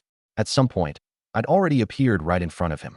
Looking down at him on the floor, I raised my foot and stomped down hard on his limbs. Crack, crack, crack, crack, for snaps of breaking bone, followed immediately by his pig being slaughtered screams. The change was so sudden that Qin Tian and the others couldn't react in time. By the time they looked at Lin Yi, all 4 of his limbs were already grotesquely deformed. "What the hell are you doing?" the other 2 guys shouted, eyes wide. Even the leisurely Qin Tian leaning against the wall lost his ease. His eyes flew open and locked onto me. At that very moment, I lifted my head and looked coldly at Qin Tian. The instant our eyes met, I saw his heart lurch, and a flicker of unease crossed his face, a premonition. Sure enough, the next second, I moved. I appeared directly in front of the other 2 guys, 1 kick each. 2 loud thuds. Both of them flew back several meters, backs slamming hard into the wall, then tumbled to the floor, spitting blood, bodies convulsing. "You're smart. People like you, if you had some real ability, could survive a bit longer in the apocalypse." Hands in my pockets, I walked toward Qin Tian step by step, a note of admiration in my voice. In truth, all of Lin Ye's dirty work had been orchestrated by this Qin Tian. Did he really think I couldn't see through it? Lin Yi was just the pawn he sent out front, deliberately stirring up conflict among the group. Once things spiraled out of control, Qin Tian would step in as the peacemaker, transforming himself into everyone's pillar of strength. Then he'd use these people's strength to carve out a path to survival for himself in this zombie-infested campus. I have no idea what you're talking about. Watching me close in on him, Qin Tian still forced a calm front. But my guess was dead on. That was exactly what he'd been thinking. The city in upheaval, zombies erupting across the globe, all electronics rendered useless. The moment he grasped the situation, he'd wanted to turn this group into his own chess pieces. I gave him a faint smile. Before he could react, I clamped my hand around his throat, gripping it in a death hold. Hope you stay this calm when you get to hell. He'd just started to struggle when, crack, the sound of shattering bone came from his neck. Through his terrified eyes, I watched his head loll uselessly onto his shoulder, his raised arms and legs going limp. Right up until he died, he never imagined I'd crush his neck with one hand. How can a person be this strong? That was probably the last question running through his mind before he lost consciousness. I tossed the body aside like it was nothing. Honestly, if I hadn't wanted to ease Sophie into her transformation and give that gorgeous Ouyang Bing an early lesson in how dark human nature could get, I would have killed all of them before they even walked in. I remembered it clear as day. That Lin Yi had cursed at me when he pounded on the door. I'm no gentleman. Forget cursing at me. Anyone I take a disliking to, as long as I've got the strength, I'll crush them if I feel like it. That's the apocalypse for you. Survival of the fittest, the law of the jungle. The three guys lying on the floor watched me snap the neck of the big, hulking Qin Tian like he was a helpless chicken. There was nothing left in their eyes but fear. Ouyang Bing, Li Jing, and Tang Yi. The three women stared wide-eyed at Qin Tian's lifeless body on the floor, blood leaking from every orifice. I turned to face them and spoke. If I had no strength, they'd have forced me downstairs to scavenge for food. And there'd only be one outcome for me. Certain death, no way out. As for you women, you'd only have two fates. As time drags on and they see no way to survive, you'd become their playthings. And once they got bored, they'd force you to go find food. Of course, there's an even worse possibility. If they were ruthless enough, scared enough of dying, and desperate enough to live, it might come down to cannibalism. And when that happens, you'd be their toys, their tools, and their food. That was enough. I'd let them figure out the rest themselves. And every word I said was true. In my past life, I'd seen this kind of thing far too many times. I walked over to Sophie, pulled a Tang saber from my sword case, and pressed it into her hands. I want to see you conquer the fear in your heart. From now on, following me, you'll go through countless bloody battles. Right now, I need you to kill Lin Yi. This is something you'll have to face sooner or later, and I don't want a pretty little vase who can't do anything. If you don't want to keep following me, you can choose not to kill him. I know it's asking too much. But fair, the world's different now. Then I fixed my eyes on her, unwavering. Sophie looked down at the blade in her hands, her body trembling. After a long while, she raised her head and saw the encouragement in my eyes. Actually, just a moment ago, when I'd asked her what to do about Lin Yi saying he wanted me dead, her answer had been, kill Lin Yi. But actually making her do it herself still terrified her. After all, she'd lived her whole life in an era of peace. Killing someone was something she'd never even considered. And even though the apocalypse had arrived, it had only just begun. She hadn't had any time to wrap her head around it. As for Ouyang Bing and the other two, though I terrified them, my words kept echoing in their minds. They were adults. They understood how bad things were now. Especially that filthy, deranged look in Lin Yi's eyes earlier. They'd felt it far too vividly. So watching Qin Tian die, they were scared, but they didn't scream, and they didn't question me. They just trembled even harder. Now, hearing me tell Sophie to kill Lin Yi, all three women swallowed hard. Their faces went even paler as, in unison, they turned their eyes toward Sophie. Who? Sophie took a deep breath and walked toward Lin Yi, one step at a time. A vase, huh? Junimo. Sophie, won't hold you back. I'll stay by your side, always. Don't kill me. Please don't kill me. Squelch. Amid Lin Yi's terrified pleas, a spray of blood erupted from his throat. The thick, coppery stench of blood instantly filled the entire broadcast room. Clang. The heavy Tang saber, forged from 100 foldings of steel, dropped to the floor. Sophie stared at Lin Yi's corpse, his eyes frozen open in death, and stumbled back 2 steps, her whole body going weak. At that moment, I pressed up against her back from behind and wrapped both arms around her waist. Her weak, trembling body seemed to suddenly find something to lean on. You did well. Hearing my words of encouragement, Sophie spun around and held me tightly. Wretch. Waves of vomiting came from behind me. I didn't need to look to know it was Ouyang Bing and the other two. When I told Sophie I didn't want a vase, I'd really been saying it for their ears too. In this life, I was going to build a force of my own, a top-tier power made up entirely of women. Why not an army of men? Because a bunch of big, rough guys just isn't as easy on the eyes as a group of beautiful women. I understood the value of numbers. Relying on myself alone to kill zombies, collect corpse crystals, and grab resources was just too slow. Zombies had absorbable crystals in their brains. Mutated animals had beast cores, and even the fruits of mutated plants held no small amount of energy. All of it could make me stronger. Only by building a large force could I get others to gather even more cultivation resources for me. But the prerequisite for building a force was having enough strength myself to hold the whole thing together. Just then, I felt another surge of power flooding through my body. Even my mind grew noticeably sharper and stronger. If I hadn't suppressed it immediately, that energy would have burst out in an instant and injured the Sophie in my arms. My ability has finished awakening? Sure enough, the next second, the system's voice sounded in my mind. Ding. Ability awakening complete. Congratulations, host, on awakening an S-rank 5 elements ability, metal. S-rank metal ability. Manipulate metal to attack and metallicize the body for defense. Same as my past life, huh? I'd thought that with a system, I'd awaken some badass ability. Turns out it's still S-rank metal. But it didn't matter. Now my baseline stats were 10 times higher, and I'd learned saber techniques and movement arts. Before those other espers could react, I had more than enough to grow into a monster. Those awakened evolvers would still need time to fumble around and adapt to their powers. I didn't. This period was the perfect window for me to develop. The screams of the humans throughout the school were growing fewer and fewer. I knew it was time to go collect resources. I walked over to the two guys I'd crippled with my kicks earlier and delivered a finishing stomp to each of their temples, sending them off to leave this blood-soaked apocalypse peacefully. In this world overrun by zombies, stalked by savage beasts, and ravaged by endless disasters, wasn't death a kind of release for people like Chin Tian?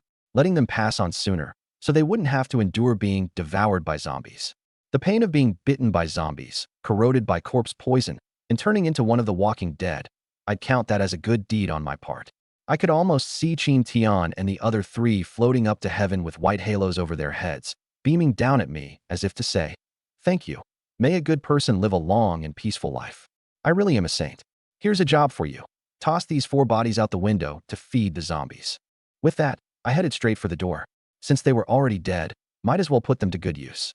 Who knows, the flesh and blood of these 4 corpses might even speed up the birth of a Tier 2 zombie. Seeing me about to leave, Ouyang Bing and the others hurried to ask, "Where are you going?" Zombies were everywhere outside, and they were terrified. I was the only man in this room. If I left or something happened to me, they'd be like a ship without a rudder. I'm going to clear the zombies on this floor.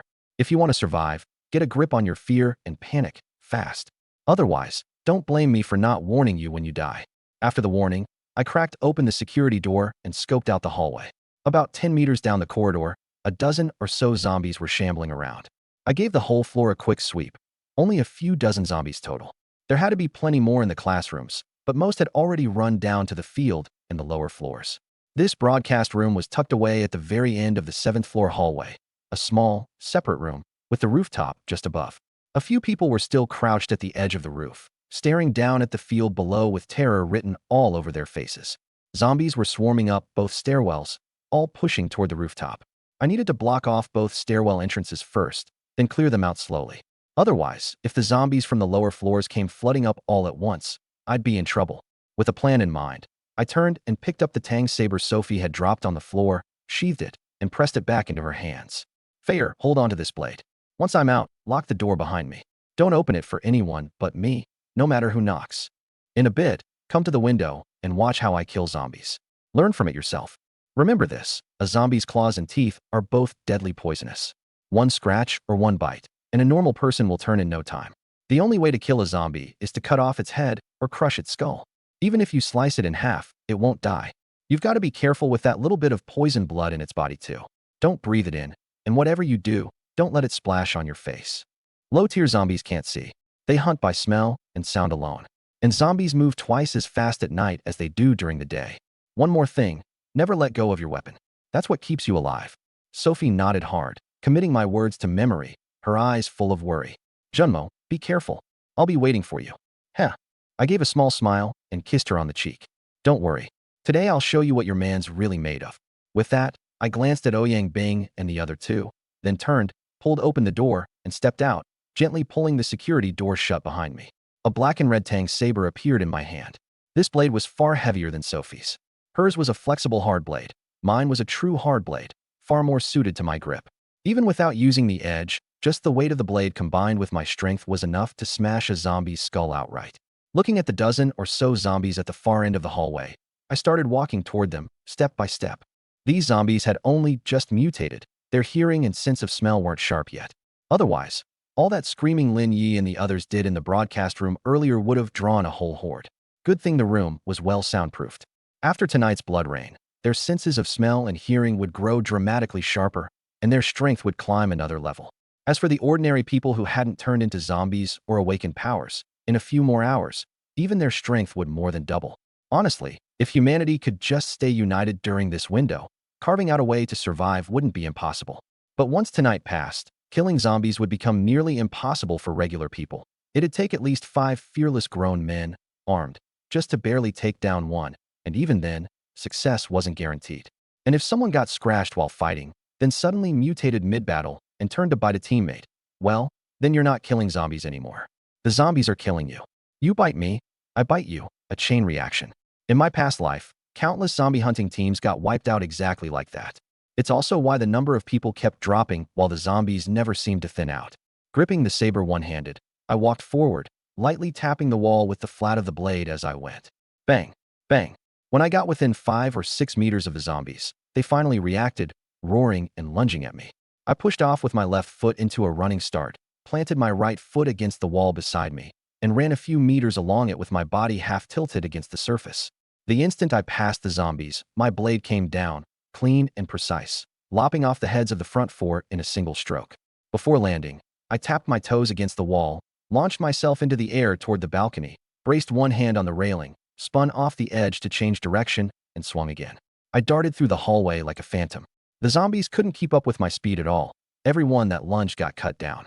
The last one hadn't even reacted before I was already in front of it.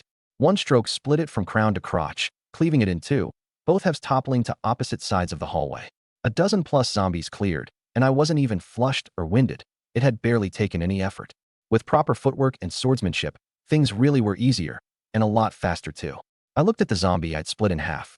A thumb-sized, milky white, elongated crystal lay in the dark red blood, coated in poison blood and brain matter. This was a corpse crystal, tier 1.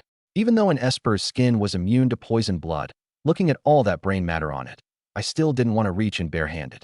I pulled a pair of black soft leather gloves from my system space, put them on, and stashed the corpse crystal in storage. Bodies lay sprawled every which way across the hallway. If I didn't clean them up, they'd start reeking by the afternoon. I'd meant to store them all in the system space, but then thought better of it. I'd leave them for now. Once I finished clearing this floor and blocked off the stairwells, I'd have Sophie and the others come toss the bodies down and collect the corpse crystals along the way. Handling corpses was a kind of training too, after all. If only I had a fire esper, I could pile everyone up and torch them in one go.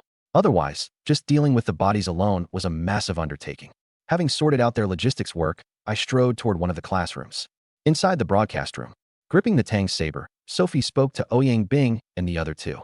You all heard what Junmo said, right? I think the reason he said it out loud was to make you accept reality faster. Before he gets back, let's throw the bodies out together. For now, just take a moment to calm yourselves. She said. Done. She walked to another window, one that gave her a view of the entire academic building. Her eyes filled with worry as she stared intently at her own floor. Ouyang Bing and the other two exchanged a glance, and in each other's eyes, they all saw the same resolve. I'd made myself clear enough. If you don't want to die, then toughen up.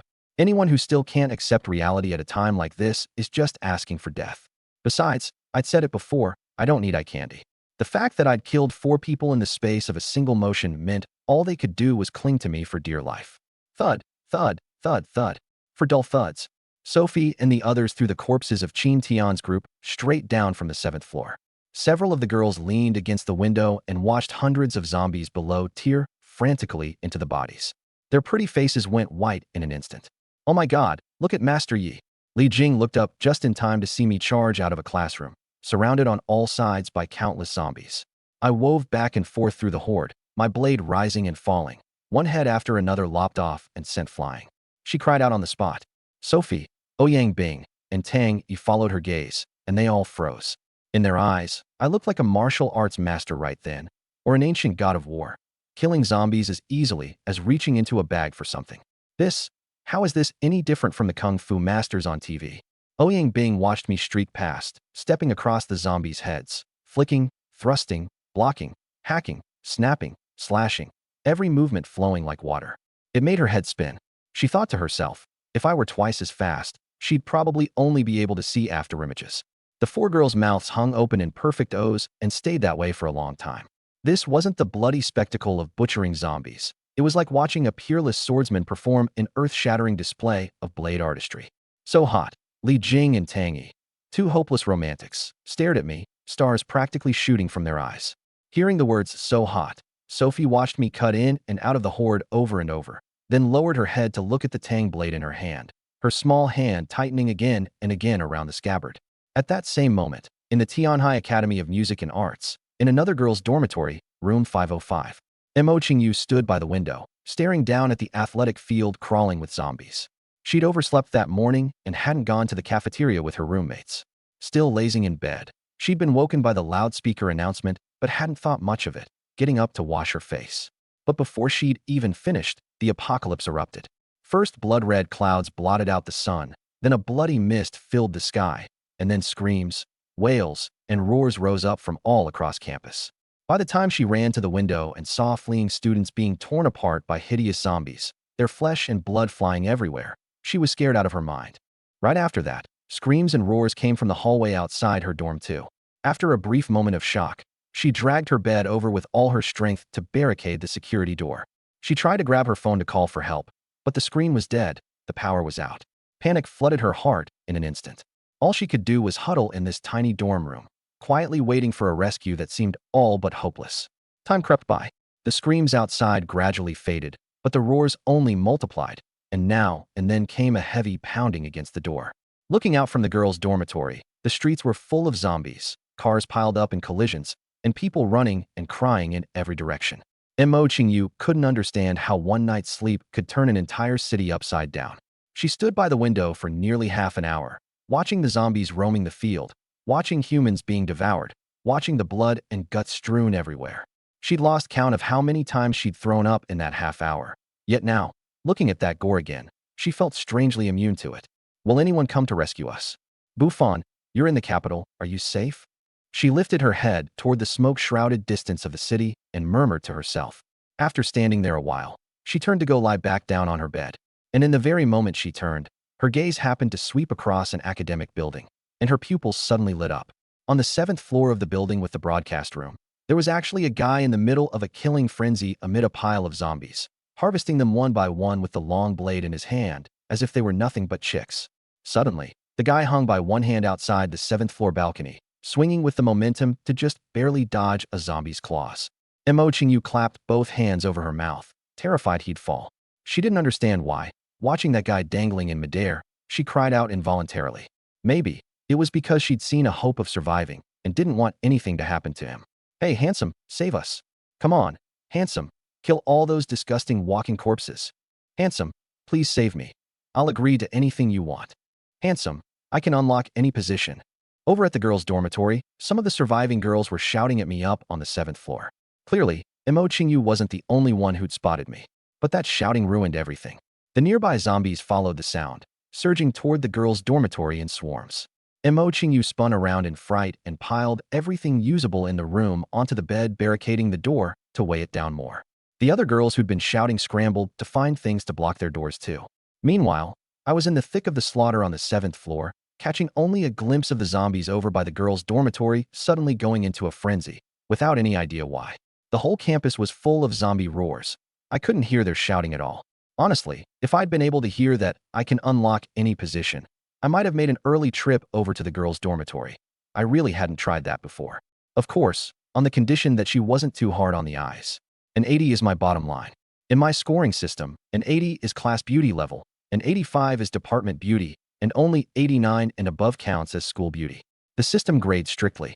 Take celebrities. Precious few hit 90, and any who can still score an 80 with their makeup off are already goddess tier.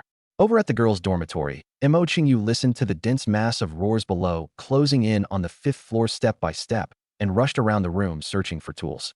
Spotting a bucket and a wash basin, She immediately ran to fill them with water. A full bucket meant weight, which could help her feel a little safer. But by the time she was filling the third bucket, the water was getting weaker and weaker. The water's out. Sure enough, the third bucket was only half full when the faucet slowed to a drip, drip, drip. Actually, the water had stopped long ago. What she'd collected was just the leftover water in the pipes.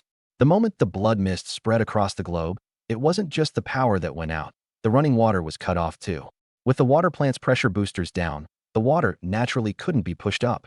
The water was still drinkable now, but once tonight's blood rain fell, every water source would be contaminated. Even the water deep underground was no exception. After that, to get a drink, she'd have to wait for the next rain or going to a water shop run by some water element expert. But in 5 years of the apocalypse, it had rained fewer than 10 times naturally, and always just a drizzle. Once the supplies in the city got scavenged and eaten clean, humans who wanted to stay alive had only one option left: gnaw on tree roots and heartwood. Trees could filter out some toxins, so the roots and core were edible, but the bark and leaves were poisonous. With no production and no way to preserve anything, the only supplies humans had left that could last were rice, bottled water, and various packaged goods. With the supply chain cut off and endless hordes of zombies filling the city, how long would these scraps feed a handful of survivors? Thwack! One swing took off the last zombie's head. I let out a lungful of stale air and lit a cigarette. Then I hauled all the desks, chairs, and pianos from the 7th floor classrooms over to the 2 stairwell entrances, piling them up to seal off the zombies coming from the 6th floor. In just over an hour, I'd killed at least 300 of them. More than 100 had climbed up from the 6th floor, drawn by the noise. My stamina was almost tapped out. Swinging a blade non-stop while dodging around took its toll, even after downing super evolution serum and awakening my powers. On top of that, I looted several supply caches last night and hadn't slept a wink. My body and mind were nearly wrung dry. And that was without even using my abilities. If I actually tapped into my powers, 20 minutes would be pushing it. Looking at the 2 stairwells, packed solid, I finally breathed easy. Zombies had no intelligence. All they did was mindlessly charge and shove. They'd never think to move objects out of the way. They weren't getting up here. Sounds like it's gone quiet down there. Should we go check? Is that kid dead, or did he wipe out all the zombies on the 7th floor? Even if he cleared 7, there's no way he took out all the zombies on the field. He dropped dead from exhaustion first. You want to go? You go. I'm not throwing my life away. How did these students suddenly turn into monsters? Even the principal changed. The whole city's crawling with monsters. What the hell happened to the world? Standing in the stairwell, I could hear voices coming from behind the iron door to the rooftop terrace. Sounded like a few male teachers. I stubbed out my cigarette and pulled 2 3-finger-wide iron chains from my storage space. My storage space had everything, stuff you'd find in a big supermarket and stuff you wouldn't. Since I knew the apocalypse was coming, of course I'd stocked up thoroughly. These chains I'd bought at zero cost from a hardware store last night, on my way through while raiding a warehouse. I carried the chains over to the locked iron door to the rooftop. I looped one end around the door handle, pulled the other end taut, and wound it tight around the iron railing. Once I finished this side, I ran over to the other stairwell and did the same. From the 7th floor to the rooftop, this building had 2 stairwells and 2 iron doors, both opening inward toward the roof. Chain like this, anyone inside who wanted to open the door and come down would have to snap the chains, tear out the railing, or rip off the door handle. And since they couldn't break any of those, they'd just have to enjoy the breeze up top. I checked it over. The chains held rock solid, and lit another cigarette. Call it an extra safety lock for them, so the zombies couldn't bust the door open. A different kind of protection, really. After all, they were teachers up there, and as a student, protecting my teachers was only right. Then I gave the 7th floor a thorough sweep, not skipping a single stall in the men's or women's restrooms. Only after confirming not one zombie remained did I head for the broadcast room. If I didn't check carefully and missed even one, Sophie and the others would be surrounded by danger when they came out to clean up, wouldn't they? The hallway was carpeted with zombies. Most of them I'd lured into the various classrooms to cut down. Otherwise, there'd be nowhere to put over 300 bodies. Perfect. I could call Sophie and the others out to do some cleaning and toughen up a little. Bang, bang, bang. Fair, open up. The moment Sophie heard my voice, she yanked open the broadcast room's iron door and threw herself into my arms, clinging to me like a young wife who'd been anxiously waiting for her husband to come home. I was so worried about you. I scooped my hands under her firm bottom and lifted her right up, striding into the broadcast room. The pose was more than a little suggestive. I'm back now, aren't I? I said gently. When Ouyang Bing and the other 2 saw me return, their eyes filled with admiration. And seeing Sophie and me locked in an embrace like this, their faces flushed crimson in an instant. I swept my gaze over them, a smile hidden at the corner of my mouth. Only by letting them see just how strong I was would they understand. In this apocalypse, following me was the only way to survive. I carried Sophie over and sat down in a chair. I've cleared this whole floor. The stairwells are sealed off too, so the zombies can't get up. Really? That's amazing. Young Master Yi, you're incredible. Young Master Yi, how did you learn your blade skills and your lightness technique? Can you teach me? Li Jing, the little fangirl, fired off questions like a machine gun the second she heard, buzzing with excitement. I looked at her beaming face. This little fangirl, well, whatever, she's a fan of me, after all. I'll show you some blade work when I have time later. Yes, once I learn, I'll be just like you. Hacking through zombies. She pumped a fist at the air with one hand, and the sight of it almost made me laugh. A personality like that was honestly a blessing for her in this apocalypse. Sophie noticed the exhaustion in my eyes and started kneading my shoulders and arms with her slender hands. I shot her an approving glance, then turned to Ouyang Bing and the other two. I need you three to clean up the zombies I killed on this floor. Any objections? All three shook their heads. They understood. If they wanted to follow me, wanted my protection, they had to pull their weight. No matter how disgusting cleaning up zombies was, they had to go through it. With the world turned into this, all they could do was slowly accept it. Pleased with how readily they agreed, I went on. Inside each zombie's skull is a milky white crystal, about the size of a thumb. I need you to dig every single one out and collect them all in one place. As I finished speaking, I raised a hand, and 4 pairs of leather gloves, for sharp daggers, and 4 small buckets appeared out of thin air on the floor. The 3 girls' little mouths dropped into O shapes again.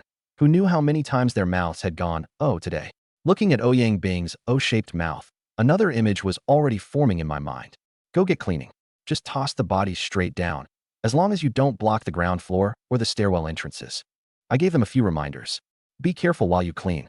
Don't hurt yourselves. A zombie's nails, teeth, blood, and brains are all dangerous. Take it slow. You've got a whole day, no need to rush. If you get injured and infected with the corpse toxin, you know exactly what happens. Call me if anything comes up. Just pull the door shut. I won't latch it, so I can open it right up when I come back. With that, I pulled a single mattress out of my storage space and laid it on the floor, then set out some food and water so they could eat and drink whenever they got hungry or thirsty. Then I took off my suit jacket, dropped down, and fell asleep. No way, I was completely wiped out.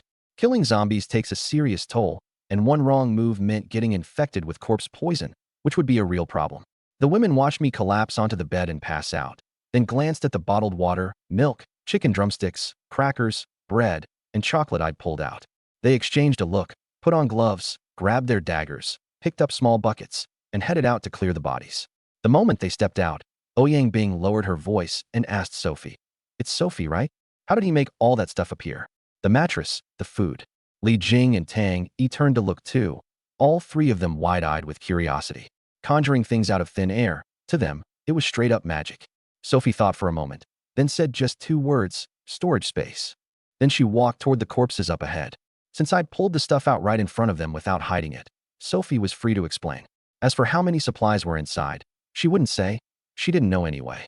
Sophie crouched in front of a severed zombie head.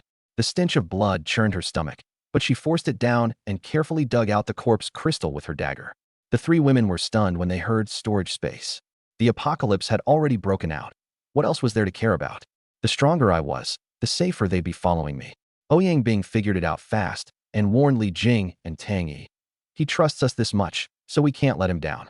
Don't go blabbing about his business, especially the storage space. The 2 nodded hard. Got it. They all understood what it meant.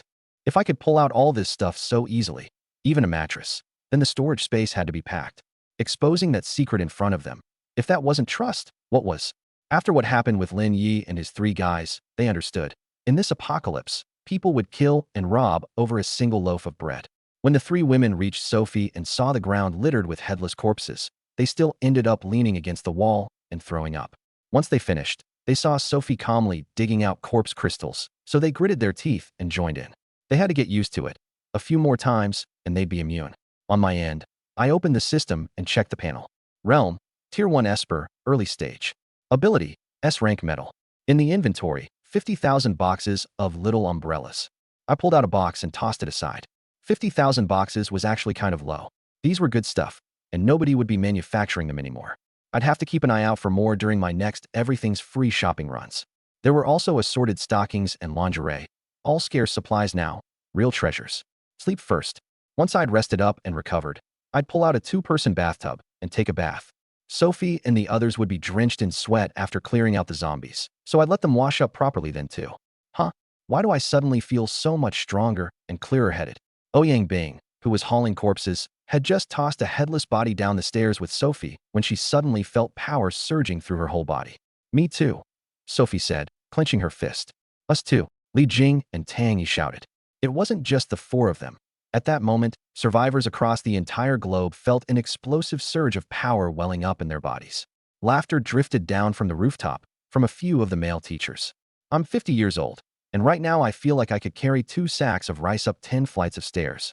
Sophie suppressed her excitement and said with a frown, let's finish clearing the bodies first, then go ask Junimo. I told her that a tiny fraction of survivors would awaken abilities.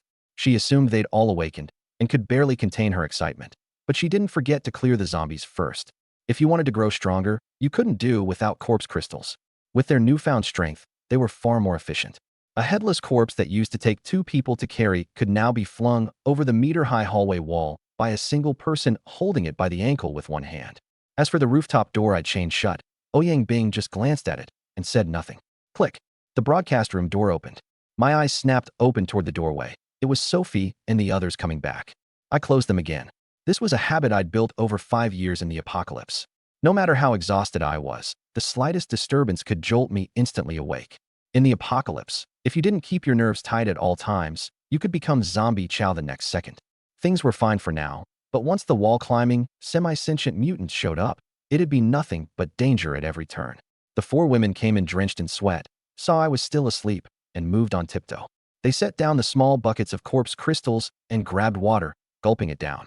It was September, still hot, and clearing out zombies was heavy labor that had left them exhausted. I struck a match, lit a cigarette, and sat up. I'd meant to sleep a bit longer, but thinking about the few hundred corpse crystals, I got up anyway. Junimo, did we wake you? Bring the corpse crystals over.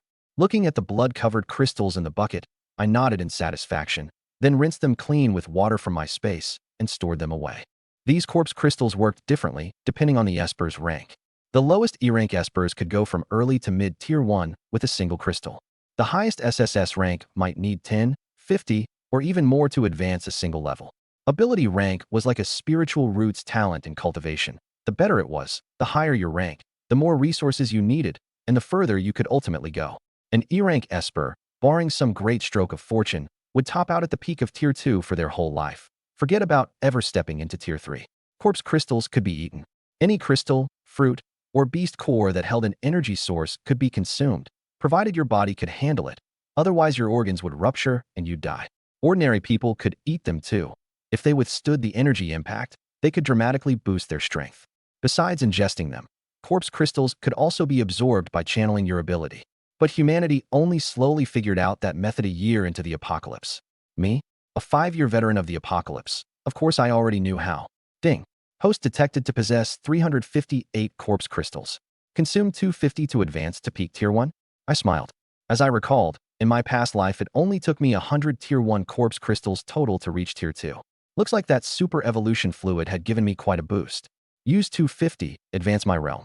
An invisible energy surged into my body, filling every limb and bone. Congratulations, host has advanced to peak Tier 1. That's it.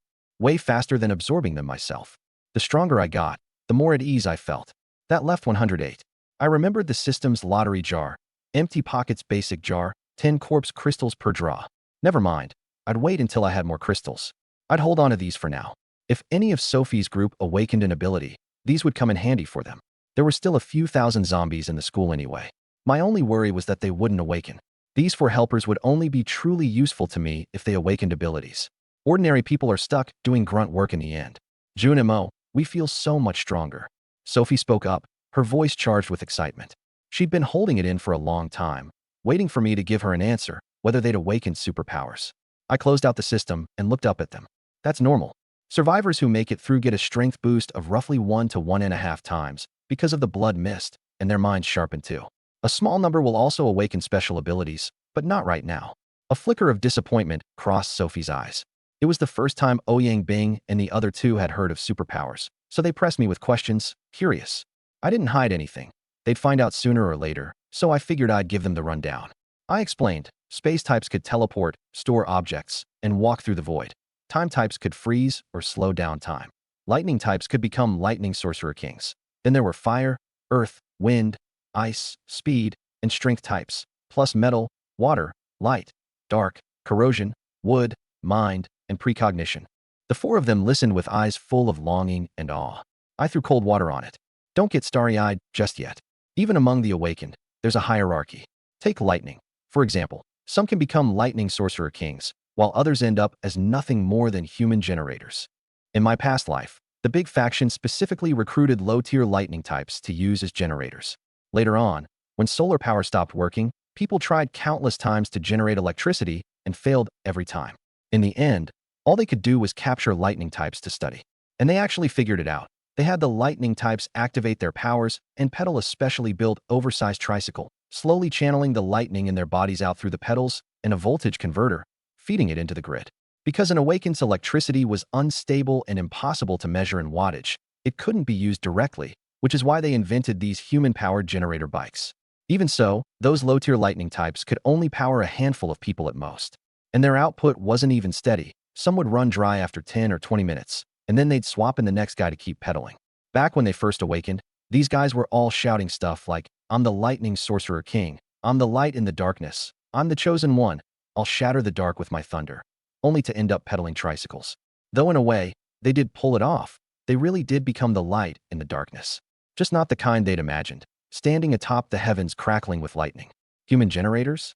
The corners of their mouths twitched. So much for the lightning sorcerer king. You all sit down and rest for a bit. Seeing them drenched in sweat, I told them to take a break. I gave the broadcast room a once-over, sweeping everything useless into my storage space. Even the mattress I'd just been sleeping on. I left only that box of little umbrellas sitting off to the side. Ouyang Bing and the other two stared at the box, their faces flushing bright red, not understanding why I'd left out a box of little balloons.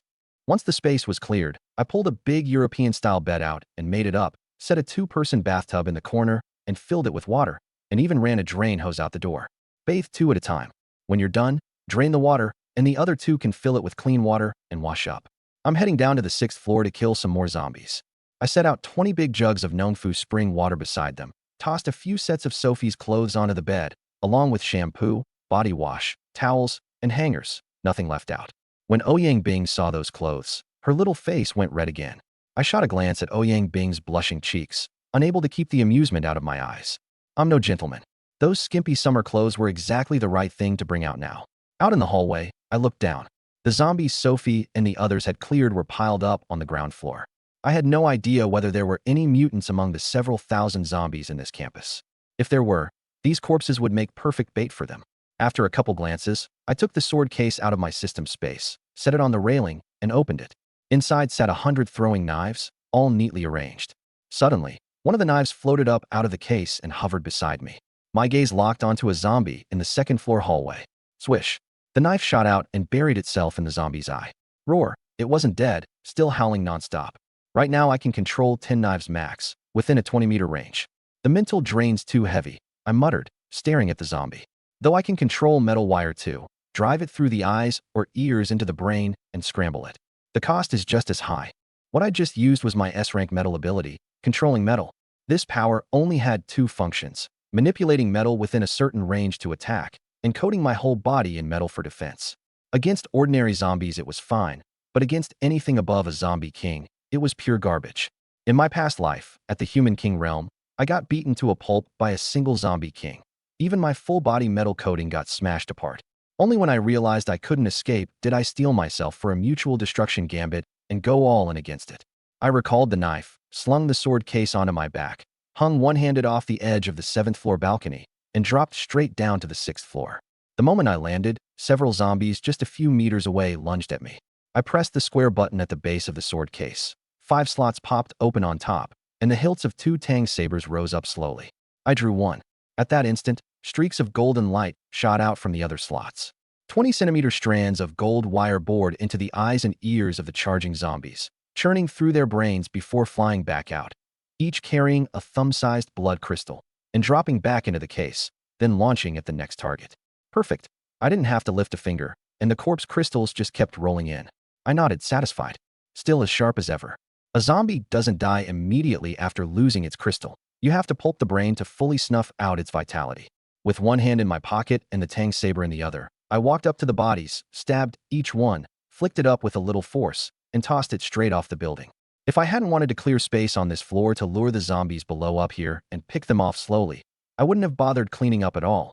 I could have just kept both hands in my pockets with a cigarette dangling from my lips. Toss these corpses down first and see if it drew out any mutants. Thud, thud, thud. The bodies hit the ground one after another. Up on the rooftop, a few teachers lay flat against the edge, peering down, their faces ghostly pale. A teacher wearing glasses said to the fat, jowly man beside him, "Director Wong, they're throwing zombies down there again. It's got to be that guy from earlier who was killing them." Earlier, when Sophie and the others were clearing out zombies, they'd all seen it. They'd wanted to go down, but looking at the dense swarm of zombies below, they hadn't dared. Now, seeing bodies being thrown from the 6th floor, a few of them were starting to get antsy. Director Wong lowered his head and glanced toward the 6th floor. An antsy-like smile in her eyes. "We haven't eaten anything, and it's probably afternoon by now. I'm starving. That guy's clearing out the 6th floor, so this is our chance to open the door and check out the 7th. The stairwell's probably blocked, so the zombies can't get up here. Otherwise, those girls wouldn't have dared to toss the bodies down. Now's the perfect time to head down." The group exchanged nervous glances, then looked down at the zombies below, terror in their eyes. "Director Wong, there are so many zombies down there. We'll die."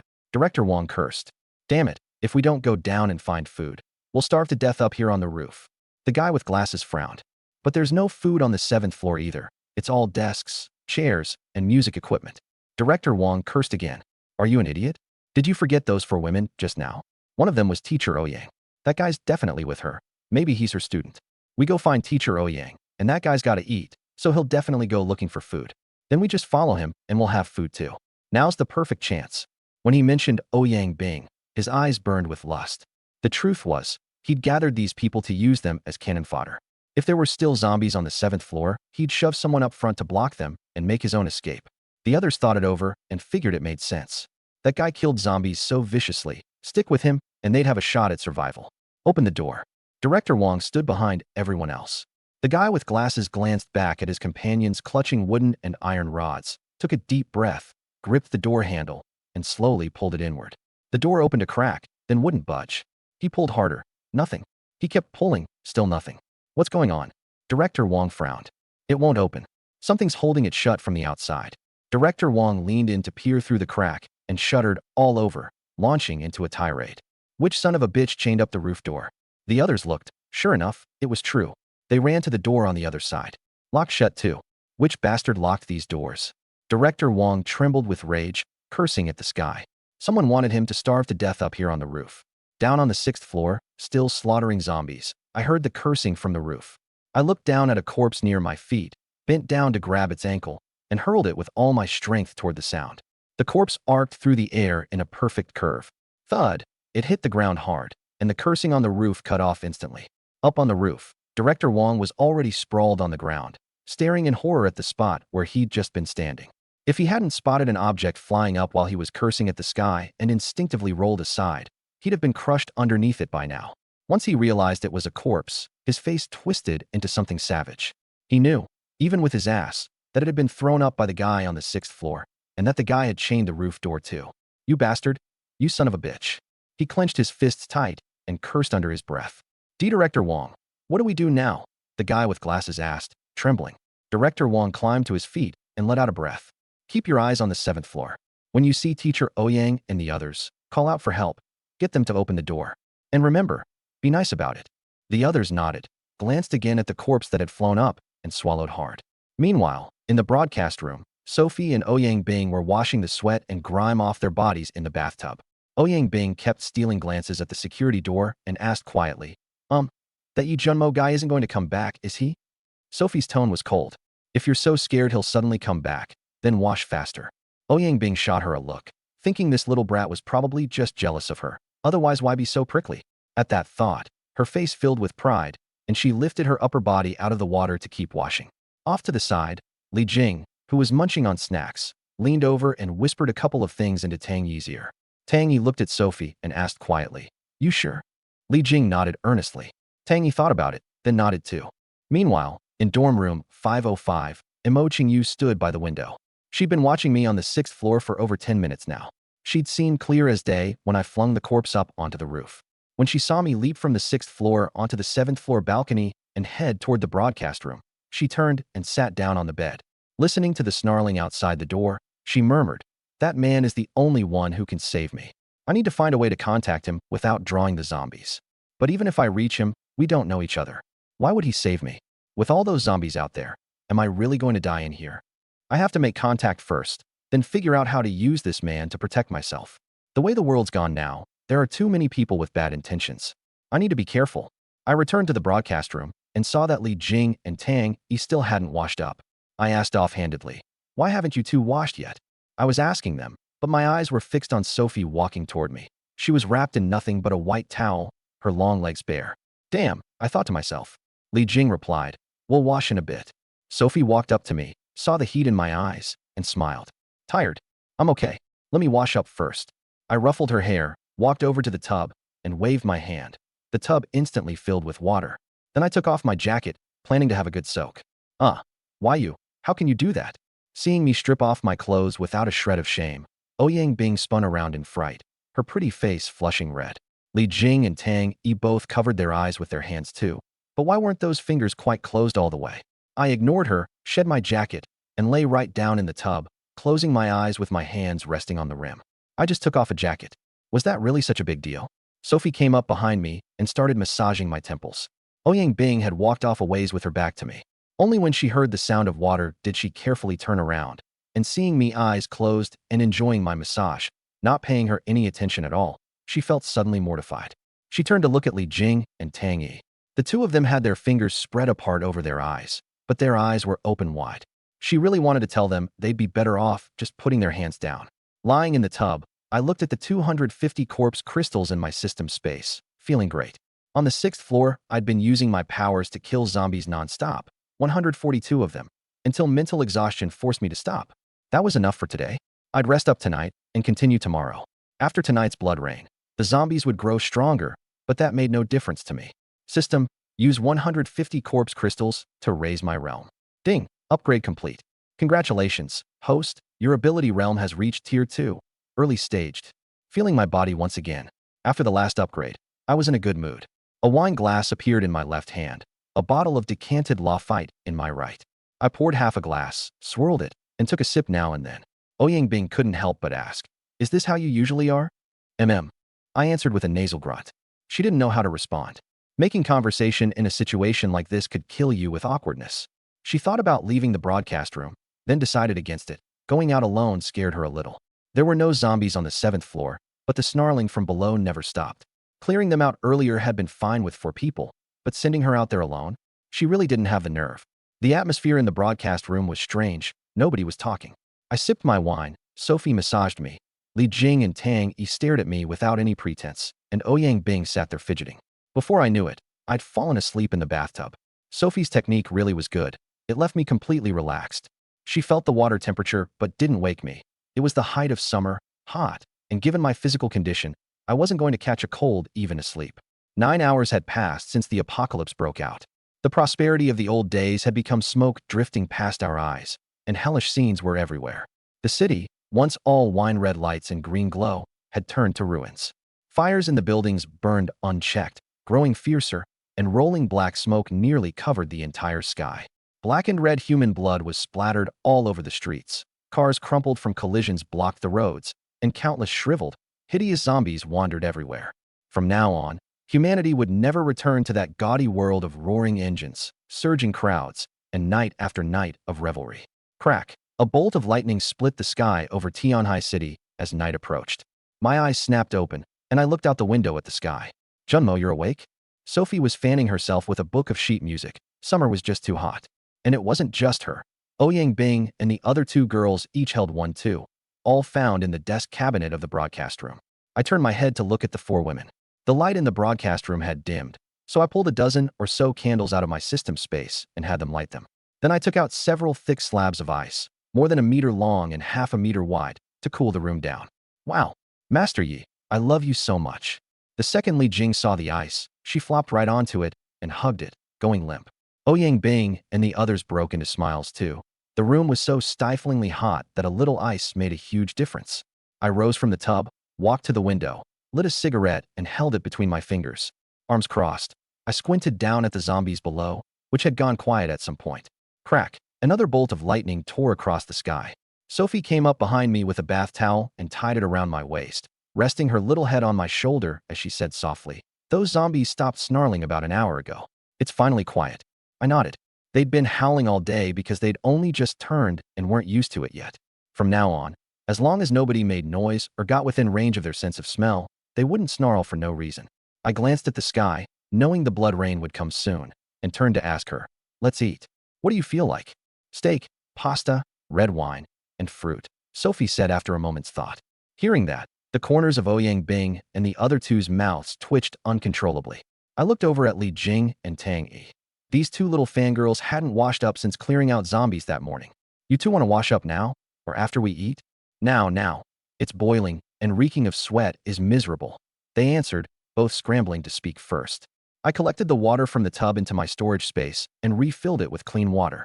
Then I took out a rosewood table long enough to seat 6, along with chairs, a tablecloth, fruit, red wine glasses, crystal plates, cutlery.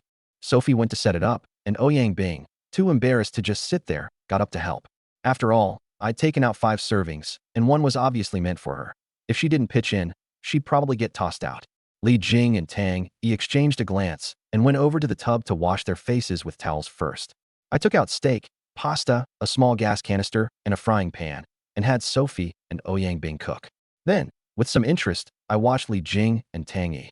Under my gaze, both girls blushed and lowered their heads. Li Jing worked up her courage and spoke. "Master Yi, there's something I want to tell you." I raised an eyebrow and walked over to her. She looked up at me, leaned in close to my ear, and whispered, "Master Yi, from now on Tang Yi and I want to stay with you. We'd even be willing to be your subordinates. We've always been your diehard fans, and that hasn't changed." I gave a faint smile. I could see their affection levels, so I knew this was the truth. "I know. Wash up first, and stay with me from now on." Over by the frying pan, Ouyang Bing glanced at me, and seeing me whispering with Li Jing and Tang Yi again, she couldn't help asking Sophie beside her, "That looks kind of intimate. Doesn't it make you jealous?"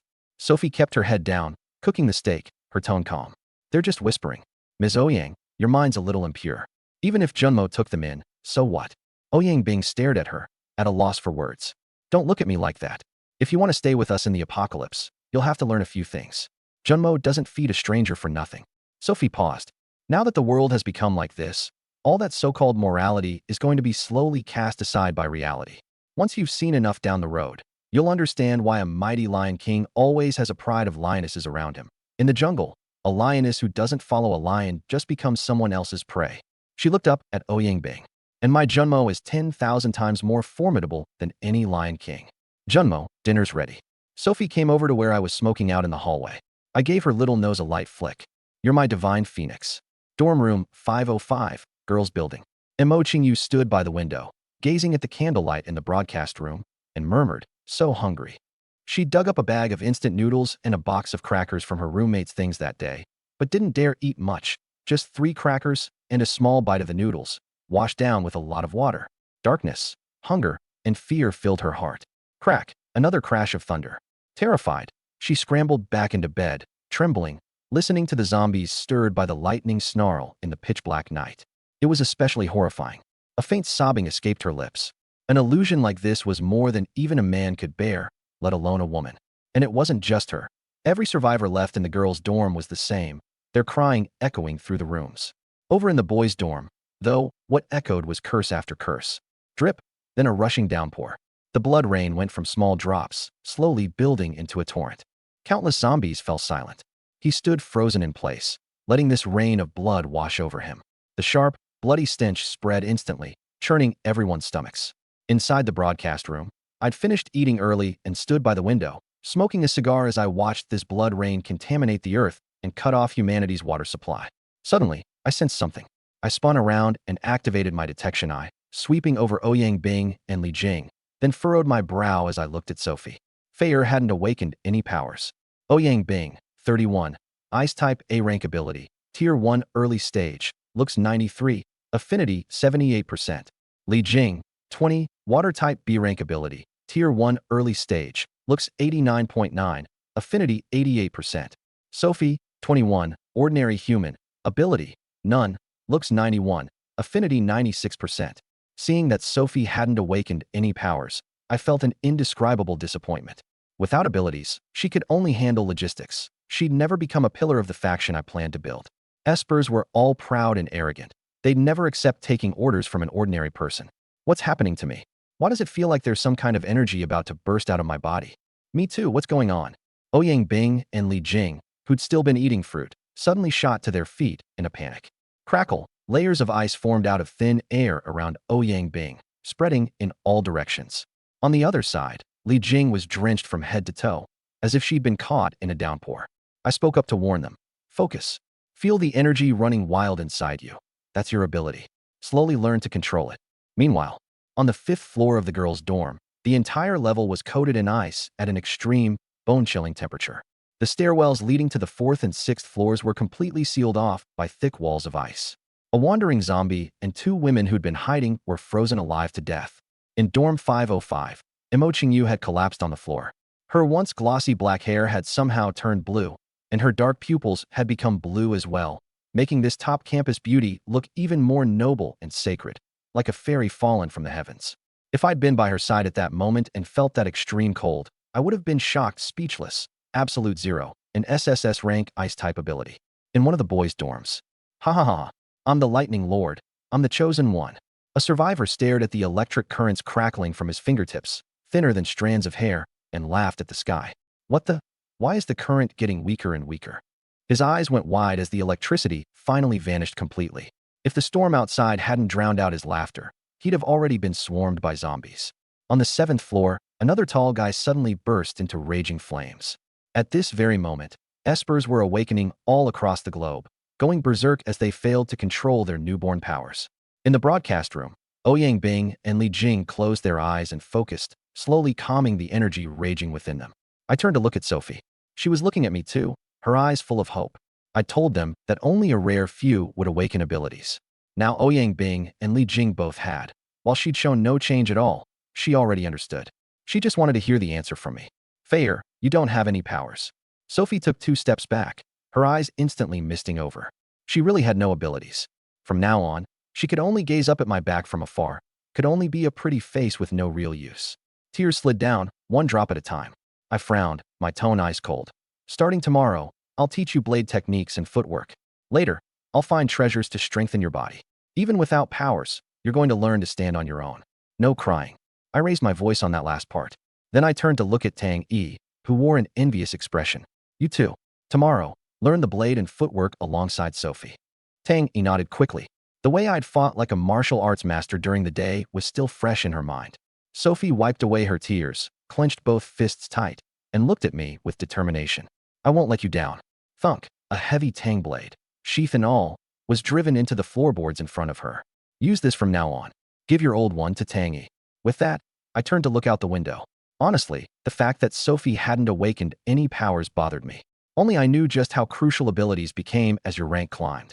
Even if she'd awakened the trashiest E rank, I'd have felt better. Even at E rank, I'd still find treasures later to raise her level. System, roll the gacha 5 times. Consuming 50 corpse crystals to draw from the basic wealth gacha.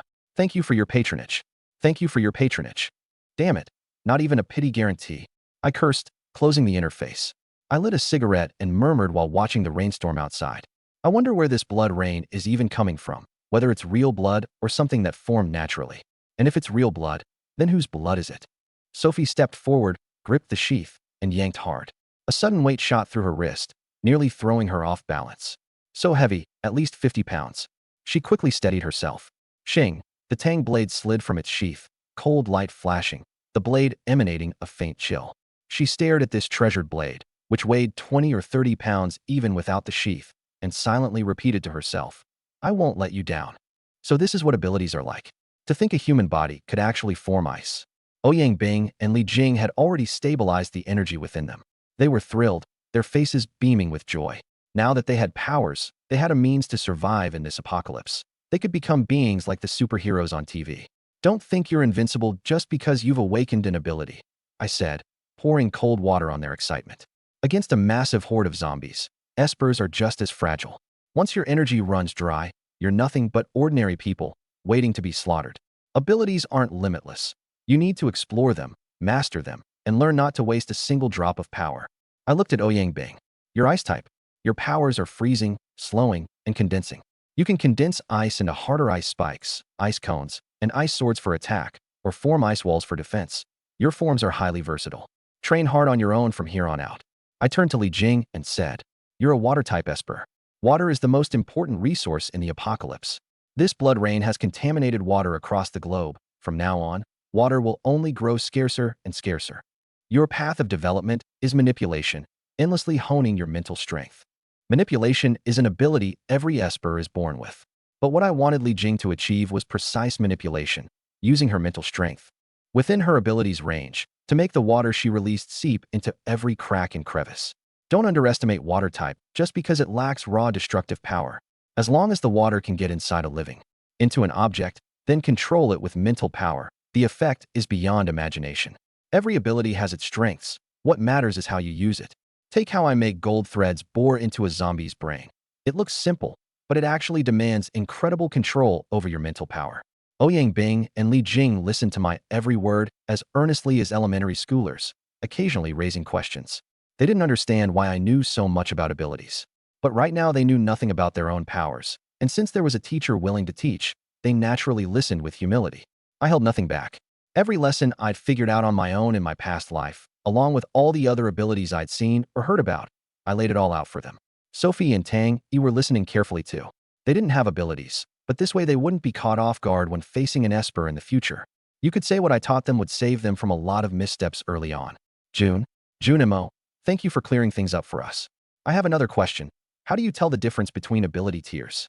Ouyang Bing was a teacher, all right. The question seemed simple, but it hit the nail on the head. If you can't tell what tier someone is, you'll never know whether the enemy in front of you is one you can afford to provoke. In the early days of the apocalypse, so many Espers got cocky the moment they awakened their powers and died at the hands of someone stronger. I lit a cigarette, exhaled a cloud of smoke, and spoke freely. There are two ways to distinguish the 9 tiers, from SSS down to E. First, by the aura of the ability.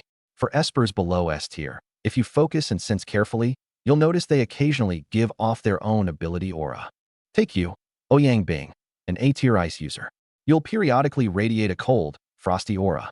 If your opponent is a B-tier ice user, he'll have that chill too, just weaker than yours. If he's an A+ ice user, the quality of his frost will be stronger than yours. But for Espers at S tier and above, when they first awaken, their power goes berserk.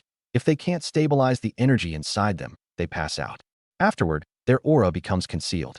Unless your own level is higher than his, you won't be able to tell whether he's S tier or higher at all. Second, by a special ability detection stone. You'll come across one eventually. At this point, I felt I should give them a warning. Don't think that just because the apocalypse has come, humanity will huddle together and stand united. And don't think that having a little strength means you should go out and do something. Right now they can barely protect themselves, so they'd better not get fooled down the line. The darkness in the human heart is bottomless. Remember this. Even when you get strong later, never let yourselves have any unnecessary bleeding heart tendencies. Your current strength is worth nothing in the apocalypse. There's nothing wrong with kindness, but kindness without strength is just inviting disaster onto yourself. Kindness isn't a cheap virtue. It has to match your strength. When you have little, better yourself. When you have plenty, better the world. That second half is something you can only do after you've succeeded on the path to power. And you're only just starting out. This road is far longer than you can imagine. If you follow me later and cause me trouble because of some laughable compassion, I won't hesitate to cast you out. If you betray me, I won't hesitate to kill you. Those last few lines came out cold as ice. Feeling the killing intent radiating off me, the women swallowed hard and nodded. I gave them a glance and said no more. Since I intended to build up a faction, there'd be no shortage of killing ahead. Wherever there are living beings, there is conflict. Just because the apocalypse arrived, wiping out 80 or 90% of humanity, and zombies, savage beasts, and ancient corpses now feed on people, doesn't mean humanity will unite. Self-interest has always been the fundamental force driving conflict. The human heart is far more terrifying than any blood-hungry zombie or vicious beast. In my past life, I saw far too many betrayals over profit. I remember a large guild whose leader was an SS-tier ability king. Yet he was betrayed by his own woman, who conspired with the brothers who'd once suffered alongside him. In the end, he lost both his life and his power. Things like that are all too common. Apocalypse or not, past or present. Betrayal is a word you see everywhere. A celebrity's secrets exposed by the person they trusted most. A corporate boss cheated and stripped bare by the person he trusted most. A young man kindly helping up an old woman, only to be extorted for tens of thousands. A high official exposed for corruption and bribery by his own wife. Still want to play the saint in an apocalyptic world? Let your sympathy run wild. That's a death warrant. You won't last long.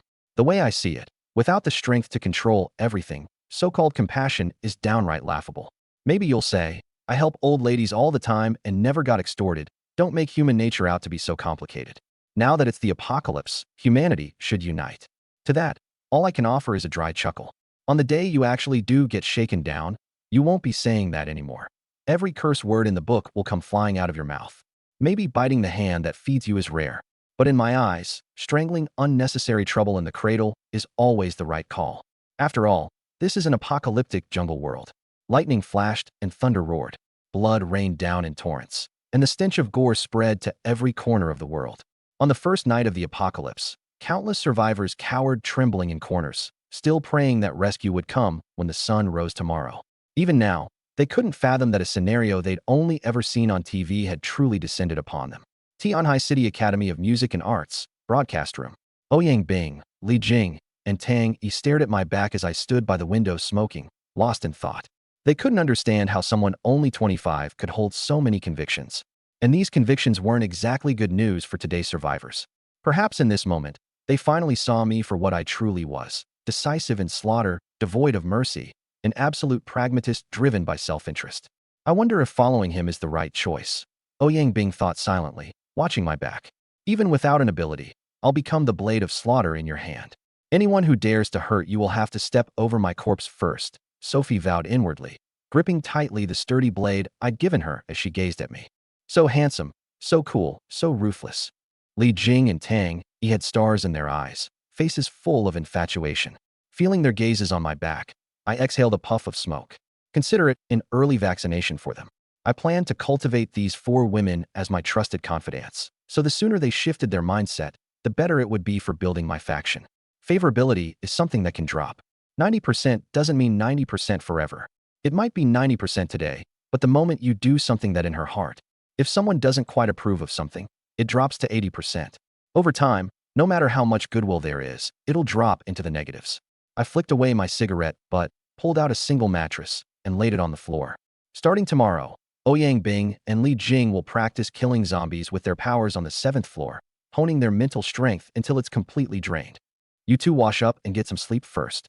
Ouyang Bing, you sleep on this single bed. Li Jing, come outside with me for a second. With that, I headed out of the broadcast room. Li Jing quickly followed. Ouyang Bing watched the two of them leave, then looked at the single mattress, and finally glanced at the big bed. The corner of her mouth twitched. Looks like she'd have to sleep early, or tonight would be miserable. Even though she'd awakened her powers, she didn't dare drag the mattress outside the broadcast room. The zombies on the 7th floor had been cleared out, but there were still so many below. Just the thought of sleeping alone was terrifying. It was safer here. With that thought, Ouyang Bing hurried off to shower. Suddenly, a figure surfaced in her mind, her husband. Thinking of him, Ouyang Bing sighed. Her husband was a famous director named Zhao Tianbang. They'd been married for years. At 27, Ouyang Bing was still single, and her worried parents had introduced her to him through an acquaintance. That's how they ended up together. When they first met, she thought Zhao Tianbang was a decent guy. It was only after marriage that she gradually saw him for who he really was, women everywhere. They went from cold wars to shouting matches, and eventually Zhao Tianbang even got physical. She deeply regretted that mistake of a marriage. After that, they spent more time apart than together. Ouyang Bing had brought up divorce many times, but Zhao Tianbang refused, dragging it out. Divorce meant splitting assets, and that was something he didn't want to see. So he kept stalling, right up until the apocalypse arrived. 7th floor, a music classroom. Li Jing took the 30 corpse crystals I handed her, her face full of confusion. Once she'd taken them, I spoke. Since you're following me for real, you should know ahead of time what these corpse crystals do. They can boost your power realm. Then I explained the function of corpse crystals to her, and how to use her own power to guide the absorption process. In the early days of the apocalypse, most people had no idea what corpse crystals did, let alone that the energy to boost powers was hidden inside zombies' heads. Forget about guided absorption. After all, corpse crystals were dug out of zombie skulls, covered in brain matter and toxic blood. Who would ever think to swallow one? One step ahead means always ahead. This was something I'd never make public. Let those other espers figure it out on their own. As for Ouyang Bing, her affinity hadn't gone up, so naturally she'd get different treatment. It was only day one, no rush. Once she noticed the changes in Li Jing, and we spent enough time together, she'd understand exactly why she was being treated differently. Under my guidance, Li Jing gradually learned guided absorption. After absorbing all 30 corpse crystals, she reached the peak of rank 1. Li Jing was B-grade and hadn't taken any foundation-boosting serum, so reaching the peak of rank 1 with 30 crystals was normal. When I started out, I'd used several hundred, partly because I was S-grade, and partly because I'd taken a God-tier evolution serum. In my past life, going from rank 1 to rank 2 took me just 100 crystals total. That should tell you how staggering the super evolution serum's effects were. At Li Jing's current rate, 10 more crystals at most would push her to rank 2. But I didn't want her advancing yet. Better to let her get familiar and train up first before leveling up. Don't underestimate reaching rank 2 all at once. There are differences within rank 2. Take 2 water-type espers, both at rank 2. B-grade Li Jing could create 100 cubic meters of water at full mental exertion, while an A-grade esper could create 500. The gap was anything but small. Esper grade limits a person's growth right from the very start. After absorbing the crystals, Li Jing could clearly feel her body was different.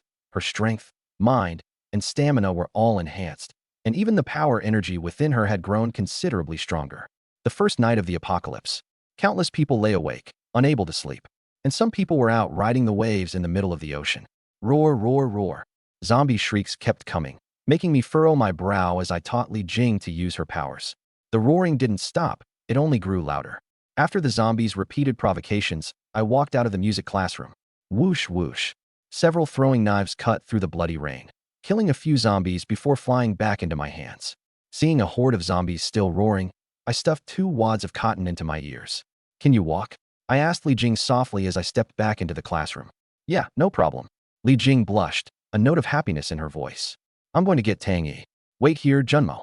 Li Jing made her way toward the broadcast room step by step, nearly falling the moment she stood up. If I hadn't reacted fast, she'd probably have a big lump on her head by now. I lit a cigarette and watched her shuffling figure, making no move to help her. That's what she'd asked for. She said she wanted to remember this soul-deep pain that came after awakening her powers. By the time I'd finished my second cigarette and downed a bottle of ice-cold happy water, Tang Yi and Li Jing came walking toward me, dressed in black blazers and black pencil skirts, high heels on their feet, legs wrapped in black stockings. Tonight, you all rest well in this classroom. I'll keep watch. We're in your hands, my lord. The next day at noon, the sun was bright and the bloody rain had stopped. A nauseating stench of blood hung everywhere in the air. 7th floor, a music classroom. I looked at Sophie and Tang Yi before me and spoke. The blade, king of weapons, first among weapons, commander of weapons. The blade goes by many names. The blade is suited for close quarters combat. A zombie's sharp claws and fangs are all highly venomous. Close quarters fighting is fraught with danger, but it's also the whetstone that sharpens your reflexes, willpower, and spirit. Only in life or death combat like this can you unleash your potential and grow rapidly. And if you want to train under such conditions, the blade is your best weapon. The blade is powerful, with even greater lethality, and it's better suited for landing an instant kill when facing zombies. Of course, blade technique alone isn't enough. You also need nimble footwork. Only that way can you reduce casualties. At this, I paused briefly, raising my voice a notch. Watch closely. Combining footwork, I'll demonstrate the fastest blade technique I've mastered so far, once. Shing. The Tang Dao left its sheath. In an instant, a figure moved through the classroom at extreme speed, shifting through move after move. Lifting, thrusting, intercepting, chopping, snapping, slashing, drawing. I kept changing techniques, faster and faster, until at the end my whole body seemed to trail after images. Sophie and Tang Yi watched, dazzled. Chaos, her eyes full of longing. I sheathed my blade and looked at the two of them. Even without powers, as long as you master this blade technique, taking down a tier 3 zombie won't be a problem. Now follow me, move by move. I want every strike burned into your muscle memory. Draw the blade and draw blood. Every stroke a killing blow. We won't let you down. They spoke in perfect unison. An hour into training, I noticed Sophie's hand trembling around her blade. Her Tang Dao was half again as heavy as Tang Yi's. I told her to speak up if she couldn't hold on. I can hold on, she replied through gritted teeth. I said nothing more. Just let them drill the moves they'd memorized, rest when tired, learn to balance work and rest. Then I left the makeshift dojo. I needed to go kill zombies and farm corpse crystals.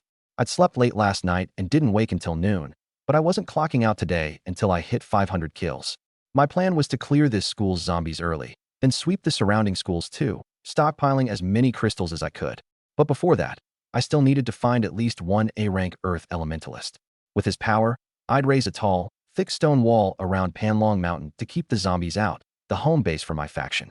Walking up to the 7th floor, I saw Ouyang Bing practicing her powers. Ha ha ha, finally. Formed an ice spike and drove it right into that zombie's eye. She stared at the zombie shrieking in the hallway with an ice spike jutting from its right eye, laughing like a child. Her laughter set off a frenzy among the zombies downstairs. Zombie hearing was razor sharp now, so I warned them to keep it down. Otherwise, they'd draw every zombie in the school. Then I grabbed the railing and vaulted down to the 6th floor. The moment I landed, countless zombies lunged at me, snapping their jaws. And today's zombies were twice as fast and twice as strong as yesterday's. Time to work. Blade out of its sheath, I charged straight in. Sure, controlling the gold threads with my power would have been much faster, but it drained too much mental energy, and I wanted to sharpen my swordsmanship and footwork, hone my close combat. One horizontal slash across a zombie's face sheared off half its skull, blood spraying as a corpse crystal dropped free. My black-gloved left hand snatched it out of the air, stashing it in my system's storage space. The body vanished along with it. Sophie and the others had cleared hundreds of corpses yesterday, so they'd built up immunity. I tossed a few bodies down to the lower floor too, curious whether any mutants might appear. I stored these new corpses first, otherwise they'd pile up in the hallway and block the zombies below from coming up, which would ruin the fun. I had no interest in going down there to get swarmed by thousands of them. Better to use the hallway's terrain to my advantage, letting them up a few at a time to kill, right? Hope a mutant shows up. I glanced at the several hundred corpses lying silently on the ground floor, muttered under my breath, and kept killing. Every stroke came down across a zombie's nose bridge, cleaving off half its head, the corpse crystal dropping neatly into my hand. Meanwhile, something was happening on the rooftop of the classroom building. Director Wong, the man with glasses, and a few other teachers lay sprawled at the edge of the roof, blood dripping from their mouths, looking down at Ouyang Bing on the 7th floor, begging for help. They were in terrible shape. They hadn't eaten a grain of rice since yesterday, and last night a bloody rain had poured all night long, with nowhere to hide on the roof. Parched and starving, they'd had no choice but to pinch their noses and gulp down that foul, reeking blood rain. But what followed was abdominal pain sharp as a knife. Oh, Ouyang, save us. Ouyang Bing looked up and froze at the sight of them. Faces pale, eyes bloodshot, coughing up blood. Li Jing said, they must have drunk last night's blood rain. June said the blood rain was poisonous. There's nowhere to shelter from the rain up on that roof. Forget them, keep practicing. Ouyang Bing spared them a single glance and turned away. It wasn't that she was cold-blooded. This was only the second day of the apocalypse. One look at the dense swarm of zombies below, and you had to steel your heart. She thought to herself that if it weren't for me, she might have ended up just like them, thirsty and starving for days, forced to drink blood rain, or worse, before any of that, brutally violated by Lin Ye's crew. At that thought, she looked over at me killing zombies on the 6th floor, a different meaning creeping into her gaze. Seeing that she was ignoring him, Director Wong's eyes filled with despair, which quickly curdled into hatred. He spotted an iron rod not far off, crawled over, and grabbed it. Bang, bang, bang. A series of heavy blows rang out from the rooftop. The zombies in the field, drawn by the sound, came surging toward our building, shrieking. Ouyang Bing, you filthy bitch, if you won't save me, then go to hell. Director Wong snarled viciously. The other teachers were stunned at first, then scrambled to find tools to smash the wall too. You love killing zombies so much? Let's see how you handle it when the whole school's thousands of zombies come pouring in. I killed a zombie, glanced at the swarm surging up from below, and lifted my head to Ouyang Bing. How long are you going to let them keep banging? You want me to get swarmed to death by the thousands down here? With that, I paid it no more mind and kept killing. The truth was these zombies couldn't form human ladders yet, so it didn't matter how many came. The hallway and stairs were only so wide, and any extras were just lining up to die. I'd only said it to see how Ouyang Bing would react. Hearing my icy voice, Ouyang Bing looked again at Director Wong, still smashing the wall, still spewing venom, and a cold glint flashed in her eyes. Ouyang Bing, you cheap, THWCK. Director Wong's curse cut off abruptly. An ice spike drove into his left eye socket, straight into his brain, pinning him dead on the spot. His upper body slumped limply over the edge, blood dripping down the spike drop by drop. Ah, Director Wong got skewered. The others recoiled in terror. I looked up at Director Wong's corpse and praised her. Not bad. There's a reward for that. From now on, let me, your wayward disciple, protect you." With that, I dodged a lunging zombie, bent down to grab it by the ankle, and hurled the living thing straight from the 6th floor up onto the rooftop. The creature kept shrieking midair, as if to say, "Young man, that's not fair play," tossing me around like a ball. A few breaths later, the rooftop erupted with zombie shrieks and the teacher's screams. "A few more corpse crystals," I muttered. Having killed Director Wong with her own hand, Ouyang Bing had felt a twinge of discomfort. After all, he was a person, not a zombie with a mangled face. But after hearing my words, her heart pounded wildly, and that discomfort vanished in an instant, as if killing a man was no different from stabbing a zombie with an ice spike. "That wayward disciple says he'll protect me. What does he mean by that? Could it be?" She fixed her gaze on me down on the 6th floor, the corners of her mouth curling up, then went back to practicing her powers until her mental energy ran dry. "Li Jing." I brought 2 chairs and a few cans of drinks over from the broadcast room and had Ouyang Bing use what little psychic energy she had left to chill them. "Just sit back and watch, Teacher Ouyang. Isn't June Mo pretty charming?" Ouyang Bing took a sip of the cold drink, leaned her arms on the wall, rested her chin on the back of her hands, and quietly watched me. "Yeah, he's charming." Li Jing shot her a glance, but said nothing, her eyes full of laughter. What I didn't know was that someone in this men's dorm had set their sights on me too. In one of the rooms, a guy with electricity arcing off his fingers stared at me, muttering to himself, "Once I become the lightning god king, I'm gonna take every surviving hottie in this college town into my harem. All those celebrities too, every last one of them will be mine. I'll go through 100 a day. Shin Xiaoman, you little bitch, cheating on me behind my back? If you're not dead, you're the first one I'm killing. Ugh, out of juice again." And in room 707 on the 7th floor, the mood was even nastier. "Boss, Ouyang Bing wasted your uncle." A sleazy-looking guy nicknamed Monkey was talking to a tall guy smoking by the window. The tall guy was named Wang Wei, Director Wang's nephew. He ignored the comment, just kept staring intently at me. After a few seconds, he spoke. "You think we could take down Yi Jun Mo?" Monkey squinted and sized me up. "His footwork and blade skills are seriously scary, but you're a long-range fire type, boss. With me and Ah Wu backing you up, he wouldn't get anywhere against us. Sure, he's great at killing zombies, but those things are just mindless beasts. All they do is charge headfirst. If it weren't for the venom, they'd be no threat at all. You want to avenge your uncle, right, boss? The only thing I'm not sure about is that ability of his to collect corpses. Is it like the storage space you read about in novels?" Wang Wei, Monkey, and Ah Wu had all awakened powers. Wang Wei was an A+ fire type, Monkey an A wind type, and Ah Wu an A strength type. Backed by his connection to Director Wang, Wang Wei had always been the school bully, with a crew of lackeys following him around, though he never messed with the rich kids from the big families.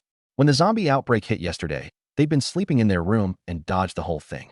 After killing off their mutated buddies, they'd stayed hidden, and last night they awakened their powers. Revenge? Heh. Wang Wei gave a faint smile, sat down on the edge of the bed, crossed his legs, and narrowed his eyes. "Go check if the stairwells are sealed tight. Have the guys gather all the edible food on the 7th and 8th floors and pool it for distribution. Tomorrow we clear out everything below the 7th floor, and once we've collected all the food, we seal the ground floor doors shut. From now on, we train our powers too, just like Ouyang Bing and her crew. Once Yi Jun Mo clears out most of the zombies at the school, we'll head out.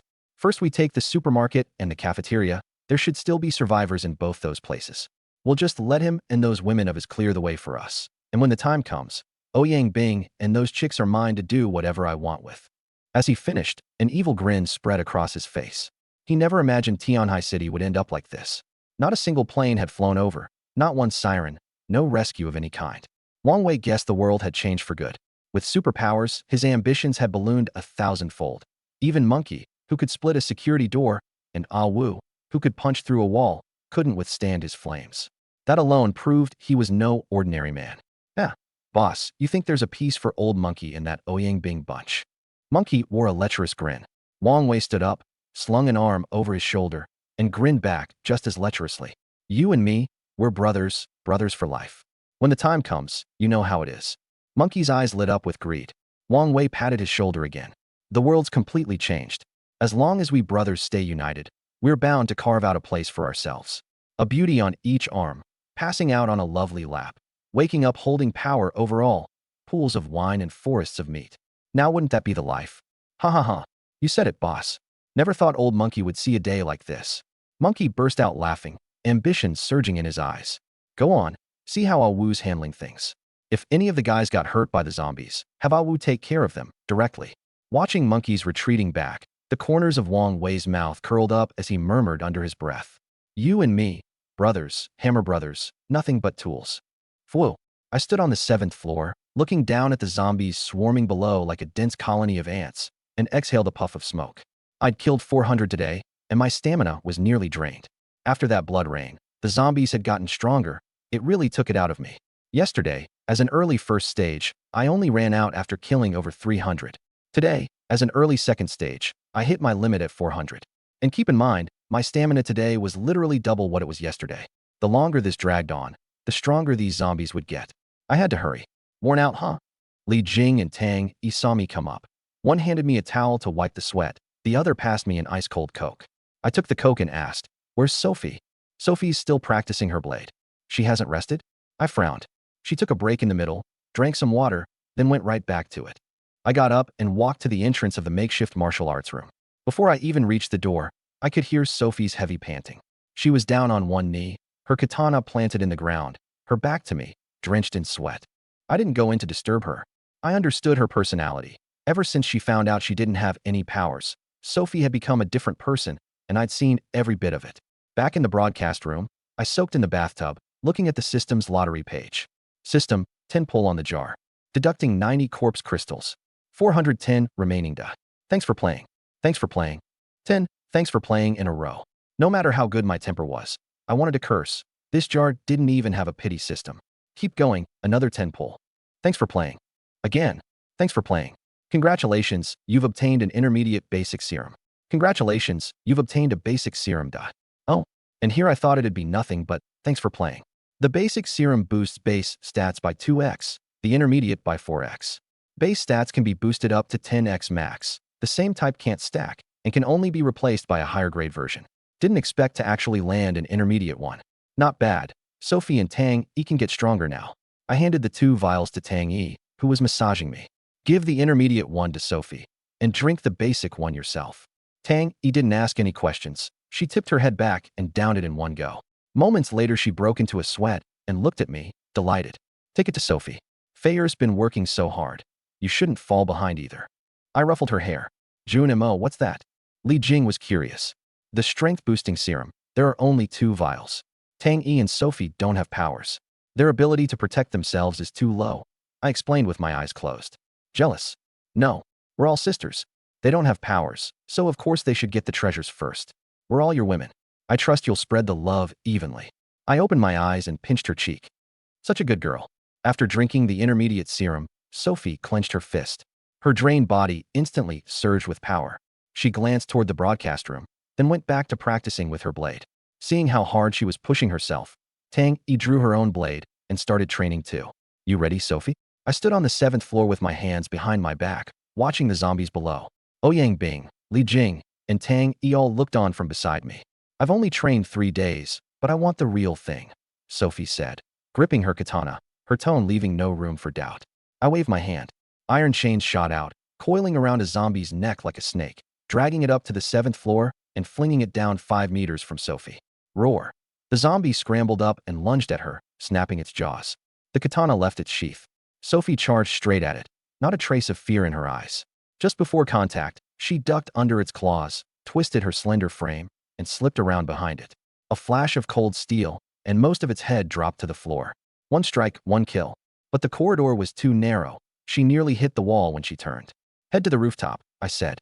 The rooftop was wide open. She could master her footwork there before coming back to the corridor. All 4 women followed me up. The other 3 were stunned by the speed, ferocity, and precision Sophie had just shown. Only 3 days. Over those 3 days, aside from her own practice, I'd spent almost all my time between zombie kills teaching her and Tang Yi hands-on. Sophie learned fast. Tang Yi lagged behind, by more than a little. Now, with the serum boost on top of it, the 2 of them were practically martial arts prodigies. Bang! I kicked the rooftop steel door open. Glasses Guy and a few other mutated zombies heard the noise and rushed over. Go on. Kill them. Don't hold back. 5 zombies. Sophie took a breath and charged. Just as she was about to cut down the first, another lunged at her. She immediately abandoned the strike, pushing off the ground to open up distance. Sophie, when you face multiple enemies, quick reactions and a fast blade aren't enough. You have to hear in all directions, watch on all sides. More importantly, conserve your stamina and stay focused so you don't get ambushed. I kicked a lunging zombie toward her back, teaching in the moment. Why watch on all sides? Because predatory birds and mutated plants could strike from above or below at any time. Sophie had just dodged one when she felt a rush of wind behind her. She spun instantly. It was the one I'd kicked. Driving off her right foot, she leapt over 2 meters into the air, spinning as her katana sliced cleanly through the zombie's head, then landed steady. I couldn't hide the smile in my eyes. Ouyang Bing and the other two were absolutely dumbfounded. This was really 3 days of work? By now, both Ouyang Bing and Li Jing wanted me to teach them swordsmanship too. I saw right through them. You two just focus on training your powers and mental strength. Bite off more than you can chew and you'll choke on it. Ouyang Bing's mouth twitched. After the apocalypse, the roles of teacher and student between us had completely flipped. While I was running Sophie through live combat, over at the boys' dormitory, Wang Wei and his crew had cleared out the zombies too. The outbreak had happened at breakfast time, so there weren't many people in the dorm. Once it was cleared, only 15 guys were left. Now Wang Wei stood with his people at the door of a 4th-floor dorm room, looking at a guy who had his hands behind his back and an arrogant look plastered across his face. Lightning Dharma King, how about joining us? Humph. The guy gave a cold snort, sweeping his eyes over the dozen or so people behind Wang Wei with obvious disdain.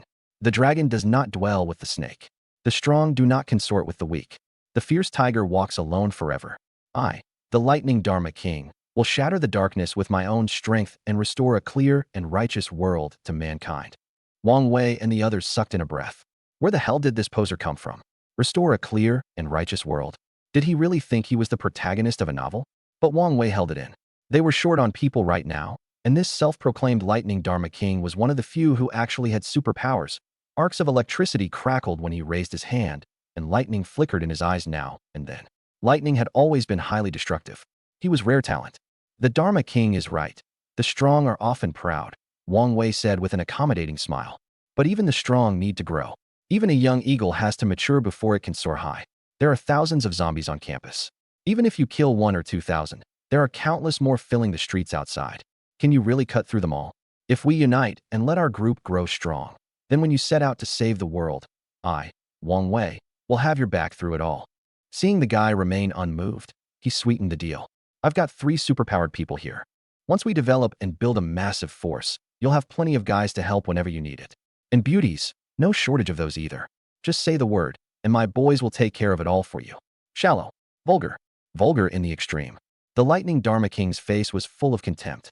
I aspire to secure a livelihood for the people, to establish a heart for heaven and earth, to bring peace to a world in chaos. Do you think I'd care about such painted skulls? I will not be your subordinate. The moment I choose to embody my lightning form, the zombie hordes out there are nothing but paper to me. One poke, and they tear open. Wang Wei swallowed hard, suddenly finding this man towering and full of grandeur. This talent, I have to have him. Even if he won't be a subordinate, I've got to get on brotherly terms with him. The Dharma King truly is extraordinary. It was vulgar of me to speak that way. Wang Wei bowed again. I'd like to ask the Dharma King to temporarily lower his noble self and join us, to guide us through this crisis. We will never forget this kindness. The crowd behind him, whipped into a frenzy by his words, shouted in unison. We beg the Dharma King to come forth and find us a path to survival. The Lightning Dharma King froze. He'd only meant to show off a little. And honestly, he had no idea what was going on with his lightning right now. He could only sustain it for 3 minutes. What was this situation? A whole crowd begging him to come forth? Come forth from where? Go out and electrocute fish? We beg the Dharma King to come forth. The crowd cried again. ZZT. A wisp of electric arc sparked from his mouth. He'd gotten swept up in his own act. Could it be that I really am the chosen one? Is my lightning just not fully awakened? Or do I need some specific treasure?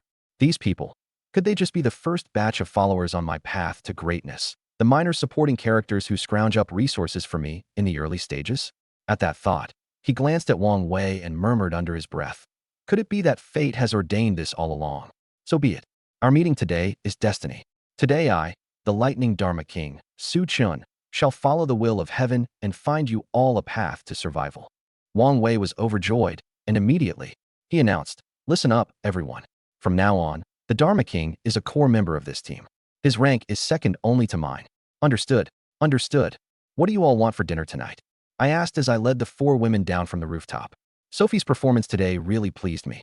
Reaching this level in just 3 days deserved praise. Of course, The biggest credit went to the double boost from the blood mist and the intermediate serum. Without those two, she'd have needed at least 10 years of grueling day and night training to get where she was today. How about hot pot? Sophie, what do you think? Li Jing answered first, then turned to ask Sophie. She understood exactly how much Sophie meant to me.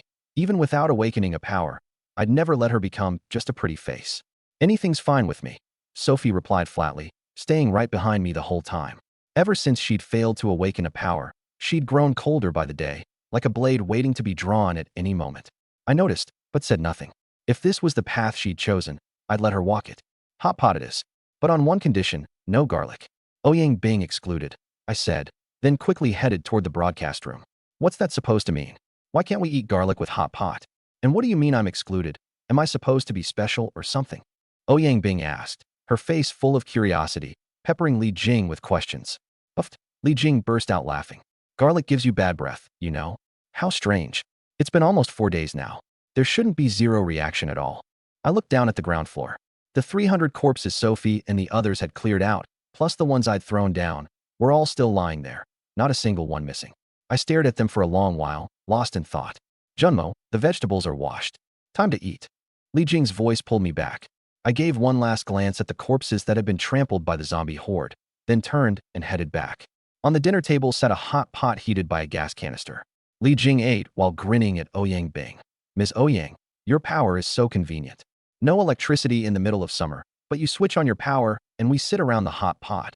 Ice and fire, best of both worlds. Ms. Ouyang, if you picked up a sausage, held it in your mouth without biting, then turned your power on and off a few times, would that count as ice and fire too? Ouyang Bing had just picked up a piece of sausage and nearly choked. Tangy leaned in seriously too.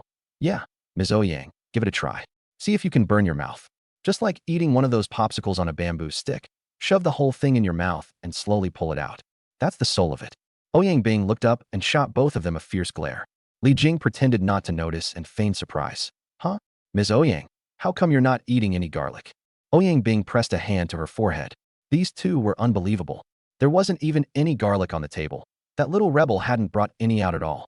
Bamboo stick popsicle, my foot. Did they really think she couldn't catch their meaning?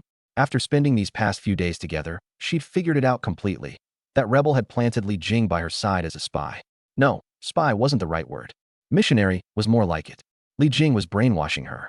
Ouyang Bing couldn't be bothered with the two of them and just kept her head down, eating big mouthfuls. Watching her like this, I felt a smile tugging at me and suddenly wanted to tease this beautiful teacher. Ouyang Bing. Her whole body tensed up instantly.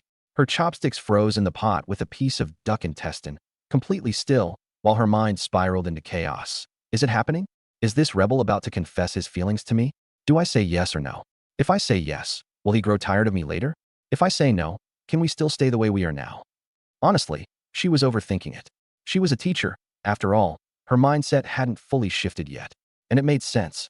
The apocalypse had only broken out 4 days ago, and she'd run into me right from the start, so she'd never truly tasted despair.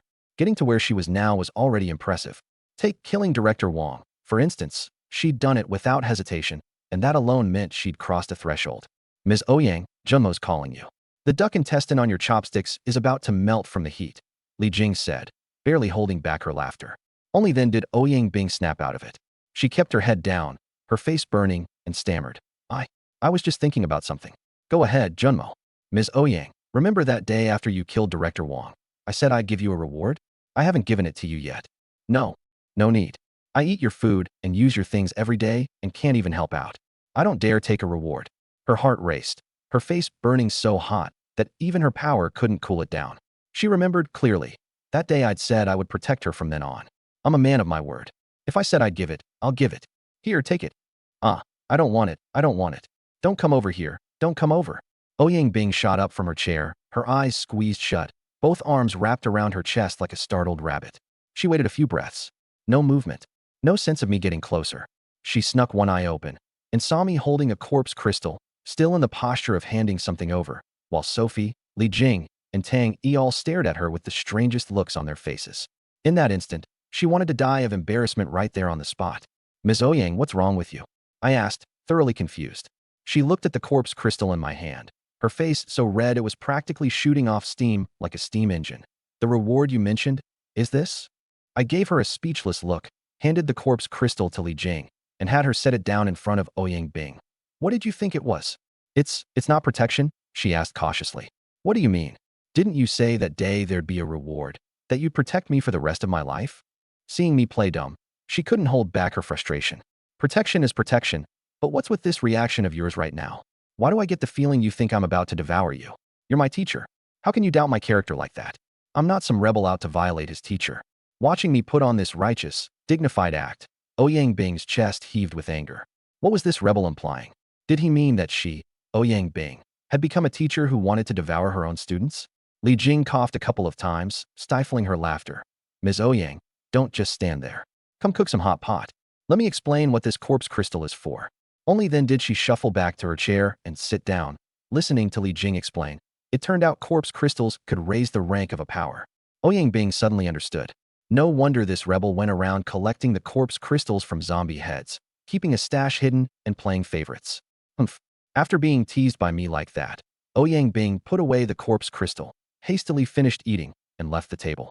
She stood at the entrance of the broadcast room, looking up at the waning moon shrouded by dark clouds, silently grumbling to herself. Slot. This treacherous student actually knows I'm his teacher, yet he dares to tease me on purpose. No respect for his elders, rotten to the core. Gazing at the waning moon overhead, she let out a soft sigh. The world had become a living hell. Even after all these days, whenever things went quiet, that once colorful, vibrant world would still surface in her mind. She shook off the thought and was about to turn back inside. Every now and then, the low growls of zombies drifted up from downstairs, unnerving as ever. Just then, her gaze swept across the stairwell in the hallway a dozen meters away and suddenly locked onto a pair of blood-red eyes. They were two pupils the size of eggs, radiating cold, bloodthirsty cruelty, staring at her like she was a piece of food. Ouyang Bing trembled all over, cold sweat pouring down. She felt an invisible force lock onto her, robbing her of speech and movement. That energy kept boring into her mind, as if the next second her head would be torn from her body. She fought back desperately with her mental power. Just as the energy was about to pierce into her mind, it suddenly vanished. Then the owner of those blood-red eyes moved. A black shadow leapt straight down from the 7th floor. Oh, Ouyang Bing screamed. I was in the middle of eating hot pot when my body instantly blurred into an afterimage and appeared at her side, catching her limp body in my arms. Sophie, Li Jing, and Tang Yi heard the scream, dropped their chopsticks, and rushed over right behind me. June Mo, there was a pair of terrifying blood-red eyes over there, so horrible. Ouyang Bing clung to me, shaking all over, trembling as she raised a hand to point toward the stairwell. If I hadn't been holding her, she'd have collapsed long ago. I looked in the direction she pointed, nothing there. Sophie and the other two looked too, and none of them saw anything either. I looked her over, then closed my eyes and sensed the surroundings in a full sweep. Nothing out of the ordinary. I bent down and scooped her up bridal style. She wrapped both arms around my waist and pressed her face against my chest. Shut the door. I carried her to the bed and sat her down. Her face was pale, cold sweat dripping down her cheeks, her body trembling uncontrollably. Sophie closed the door and came over. Junimo is teacher Ouyang. She was locked onto by an extremely powerful mental force. She nearly lost her life. There's a powerful creature hiding here, watching us from the shadows. It actually slipped past my senses. This is no ordinary thing. What? All three of them cried out in shock. You stay with teacher Ouyang. I'll go take a look. No, don't go, Junimo, don't leave me. Ouyang Bing was drained of strength, both hands clutching my arm tightly. I frowned. If it had been anyone other than Ouyang Bing with her A-rank ability, if it had been Sophie, Tang Yi, or Li Jing at B-rank, that mental force would have killed them already. If I didn't drag this thing out into the open, it would remain a serious threat. Wash up and go to sleep. Move these 2 titanium alloy plates over to the window. I pulled 2 titanium alloy plates, each 3 centimeters thick, out of the system space and had them carry the plates to the window. Once they were in place, I slowly raised my right hand. My once slender, pale arm instantly turned golden. Seeing me use my ability for the first time, they all froze. Screech. The titanium plates let out a cracking sound. Their edges began to soften and embed into the wall. When it was done, the 2 plates had formed an open-topped box shape, firmly set into the wall around the window. Get washed up. I'll keep watch tonight. You 3 sleep on the bed. I took my sword case out of the system space and stood it beside me. That thing could hide from my senses. It got that close and nearly killed Ouyang Bing without me even noticing. I had to take it seriously. System, consume 1,000 corpse crystals to raise my realm. Ding, 1,000 corpse crystals deducted from host, for 100 remaining. Enhancement complete. Congratulations, host. Realm advanced to late second stage. Over the past few days, I'd killed more than 1,000 zombies. Adding in what was left over and what I'd given Ouyang Bing, I only had 1,400 crystals left.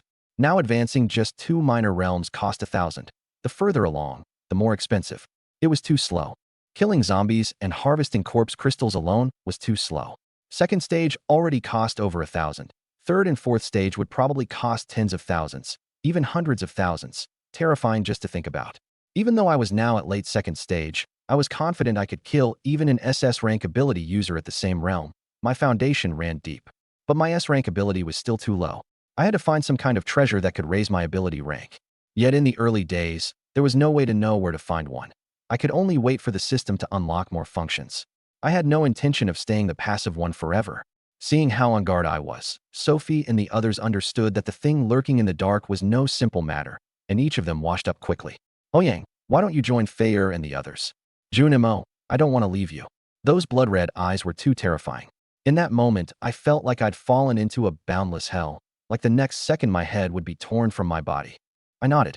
People with powerful mental abilities could not only kill others without a trace, but also control them, even drag them into illusions, making their enemies die in terror or ecstasy. The night was deep, dark clouds hiding the moon, not a star in sight. The night wind swept across campus, and the shadows of the trees swayed like roaring beasts.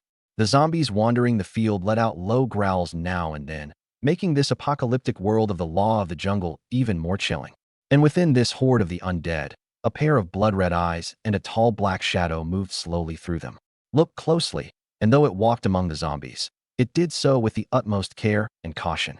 Yet those bloodthirsty, savage zombies seemed unable to see it at all, letting it inch its way step by step through the horde. Girls' Dorm 505. Mo Qingyu had been lying unconscious on the cold floor the whole time.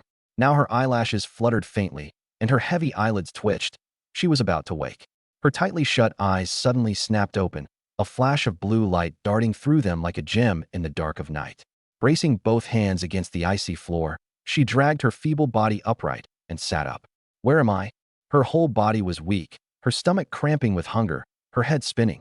She felt like she might pass out again at any moment. Feeling around in the dark, she crawled from memory toward the spot by the bed where the food was kept. Half a pack of instant noodles, a few pieces of compressed biscuits. Forgetting all about rationing, she wolfed it all down. When she finished, she slumped against the iron bed frame, gasping for air. She'd finally recovered a shred of strength, but she was still dizzy and starving. She began to remember. The night the blood rain came, she'd stood by the window gazing at the night sky, smelling the reeking, bloody rain, wondering whether she could survive, wondering whether her beloved had turned into a monster. Suddenly, text cuts off. A wave of cold surged up from inside her, trying to burst out.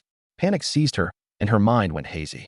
She pushed against the bed to sit up, but the moment her hand pressed against the floor, she realized the ground was freezing cold and slick with water, like she was inside a melting ice cave. What the hell is going on? Did the dorm freeze over while I was passed out? Her mouth was parched.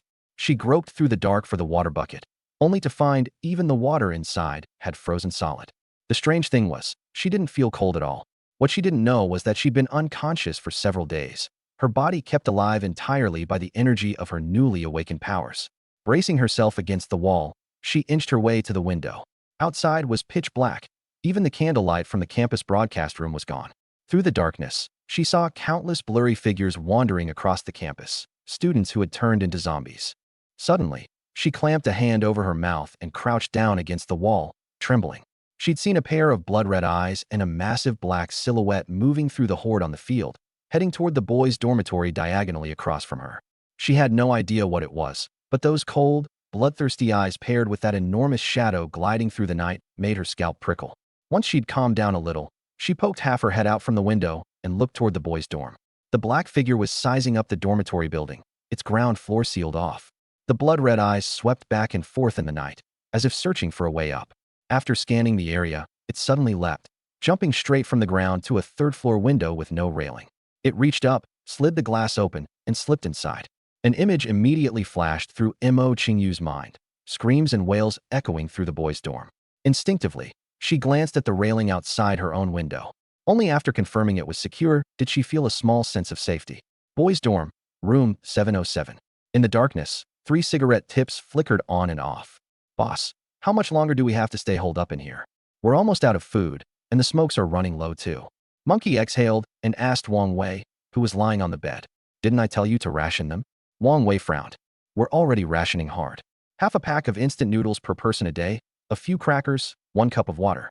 If it weren't for the seasoning packets making up for salt, everyone'd be too weak to move in a couple days. Wang Wei tossed his cigarette, but tomorrow or the day after, we'll wait for our chance. When Yi Junmo starts killing zombies and the horde on the field crowds toward his side, we'll take some guys and seize the school supermarket. Monkey sat up and lowered his voice. Boss, Yi Junmo can draw away a big chunk of them when he kills zombies, but there's thousands on that field, and a lot of them don't gather around him. When he's not making a move, they just roam all over campus. Yesterday, I saw a bunch of them clustered around the supermarket. There've got to be survivors in there. If we take the little guys out with us, we could easily get surrounded. And they can't run as fast as us. You really want to bring them along. Wang Wei looked at Monkey, and in the darkness he seemed to read the meaning in his eyes. If we really run into an ambush, we just charge straight for the supermarket at full speed. Don't get cornered. As for those little guys, you know what they're good for. Monkey smirked, then turned to Ao, the nearly 6.5-foot wall of muscle. Ao, what do you think? I'm with the boss. Those ordinary guys got no strength and just waste food. Ao's voice was deep and gruff. Keep it down. Don't let them hear you, Monkey warned. Wang Wei added, get some sleep. Tomorrow, remind Fu Wang to stick close to us. We don't know how strong he really is, but that lightning power of his is definitely no joke. Monkey asked, Boss, if Fu Wang finds out we're ditching those little guys, won't that put a wedge between us? He's the one who acts like saving all of humanity is his personal mission. The corner of Wang Wei's mouth twitched. He'd been floored by that speech Fu Wang gave back then, but thinking it over now, something fell off. Those grand, righteous words. Could a college kid really come up with those? Whatever. Hero or not, he's got superpowers, and right now we need every hand we can get. Bringing him along can't hurt. One more Esper means one more source of strength. What matters most right now is finding supplies and a safe place to hole up. Fu Wang knows right from wrong. Even he can't do anything against thousands of zombies. We don't need to worry about those guys. I'll talk to him when the time comes. Just as they were plotting to take the supermarket, that black figure had already slipped silently into the boys' dorm stairwell, slowly making its way up to the 7th floor. Room 710. Crunch, crunch. The sound of bones snapping rang out in the dead silence of the night. A boy sleeping soundly in 710 stirred awake in a daze and turned toward the noise. The next second, his pupils shot wide, his mouth just beginning to open, and his consciousness vanished in an instant. Splurt. A jet of blood sprayed from the stump of his neck, where his head used to be. Crunch, crunch. The sound of gnawing bones started up again. Room 708. Lightning Fu Wang, Su Chun, had it to himself. Wang Wei had invited him to bunk in 707, but he'd refused. A dragon does not dwell with snakes. Wang Wei had no choice but to let him have his own room. Right now Su Chun was staring at the arc of electricity in his hand, thinking about the road ahead. Today he'd finally eaten his fill. Wang Wei had used his fire ability to cook him 2 packs of hot instant noodles. It felt amazing. No, I'm the great Lightning Fu Wang. How could I be reduced to living on instant noodles? Back in peacetime I got by on 2 meals a day when I was broke, but now that I've got superpowers, I'm going to live like a king. I've got to find a chance to sweet talk? No, find a chance to get these people to go to the supermarket. Just as he was scheming how to work Wang Wei, a faint gnawing sound reached his ears. Damn it, who the hell's eating dry noodles in the middle of the night? He cursed and tried to sleep, but the sound kept drilling into his ears. He tossed and turned, unable to drift off. Which bastard is it? He got up and fumbled in the dark for his shoes, about to go out and give someone a piece of his mind, when his legs suddenly froze. Wait, that sound. Why does it sound like bones being crunched? Could there be a zombie? Terror flashed in his eyes. He worked up his courage and tiptoed to the door, pressing his ear against it. Crunch, crunch. Now he heard it clearly. That was no dry noodles. That was unmistakably the sound of bones being crushed, of flesh being torn and devoured. His pupils constricted sharply. He backed away slowly and was about to drag his iron bed frame over to block the door when his hand stopped. Damn it, are these guys really sleeping that dead? A zombie shows up and they don't even notice. Why not just rush over to 707, kick the door open, cuss them awake, and let Wang Wei deal with the zombie? Wouldn't that make me look like some prophet with extraordinary instincts? Before I've fully come into my power, this be the perfect way to keep them in line. No sooner thought than done. He took 2 deep breaths, yanked the door open, and charged out, turning his head toward the source of the sound at the same time. A pair of blood-red eyes was staring dead at him from beside the door of room 710. Su Chen's pupils. Kong's pupils contracted. He crossed the distance to 707 in 2 strides and kicked the door open. Boom. The crash exploded through the silent night, and the zombies that had been drifting quietly began to shriek all at once. Wang Wei, Monkey, and Awu jolted awake. Before they could even get up, Su Chun had already bolted into the room, making straight for the far corner to hide, terrified those blood-red eyes would come after him. Arcs of electricity crackled around his hands as he screamed. Danger's here, and you idiots don't even know it. Get up now. All hell just broke loose in 710. Su Chun was genuinely scared out of his mind right now. He was 100% certain that what he'd just seen were not a zombie's eyes. They'd been the size of eggs, glowing brilliantly in the dark. No zombie had eyes like that. The 3 of them reacted fast. Only because they recognized the Lightning King's voice did they hold back from attacking. When they heard something had happened in 710, a ball of fire instantly ignited in Wang Wei's hand as he charged out, Monkey and Ah Wu right on his heels. Only when the 3 of them ran out did Su Chun let out a breath and hurry after them. Wang Wei's firelight in the darkness was a real comfort. People in the other dorm rooms had been startled awake by the door kicking too, and they emerged one after another, weapons in hand. The 4 of them arrived at the door of 710. Wang Wei's firelight lit up the pitch-black hallway. The door to 710 stood open. With all that commotion, the underlings inside should have reacted, but there was nothing. Wang Wei stopped. The air was thick with the heavy stench of blood. There'd always been a reek in the air since the blood rain, but this smell was clearly different. People from the other dorms kept filing out, and seeing Wang Wei and the others near 710, they gathered around. Monkey, Wang Wei shouted, hurling a ball of fire into 710. Without a word, Monkey raised his hand and sent a blade of wind after it. The bedding in 710 ignited in an instant, and the firelight revealed the horrifying scene inside. The 4 who'd lived here were all headless now, nothing but decapitated corpses. Blood was still spurting from their necks, dripping down the iron bunks, splattered across the walls. Stay alert, Wang Wei roared. He'd killed plenty of zombies, but the sight before him still sent a chill through him. These 4 had been calling him boss just this past evening. Now they'd been beheaded without a sound. Anyone would get the creeps. The stunned crowd snapped out of it at his shout. Ah Wu walked into 710, stared expressionlessly at the headless corpses in the flames, then looked up toward the bathroom. Thud crash. From outside 710 came the sound of a head hitting the floor and a heavy body collapsing. Move. Before Ah Wu even reached the bathroom, Wang Wei was already bellowing outside. Boom. A dragon of roaring flame blasted toward the stairwell leading to the 8th floor. Ah Wu immediately spun around and rushed out of the dorm. By the firelight, everyone looked toward the 8th floor stairwell. The first thing to catch their eyes was a boy nearest the stairwell entrance, a headless corpse lying on the floor. The body was still twitching. B-boss, did a zombie get inside? Motherfucker, where's the zombie? Get out here. Get out here. The crowd of underlings stared at the headless corpse, trembling as they cursed, as if the shouting could give them courage. Shut up. Wang Wei silenced them. Ah Wu, Monkey, Lightning King. You're with me up front, clearing the way to the 8th floor. Everyone else, grip your weapons tight and follow. I don't care what that black shadow is. It killed my brothers. It's not walking away alive. He had to keep up the boss's authority. This crew was still useful. He couldn't let morale fall apart. The crowd went quiet, then switched to shouting. Kill that bastard. Avenge our brothers. The Lightning King, Su Chun, had legs like jelly. He kept up a calm front while sticking close behind Wang Wei.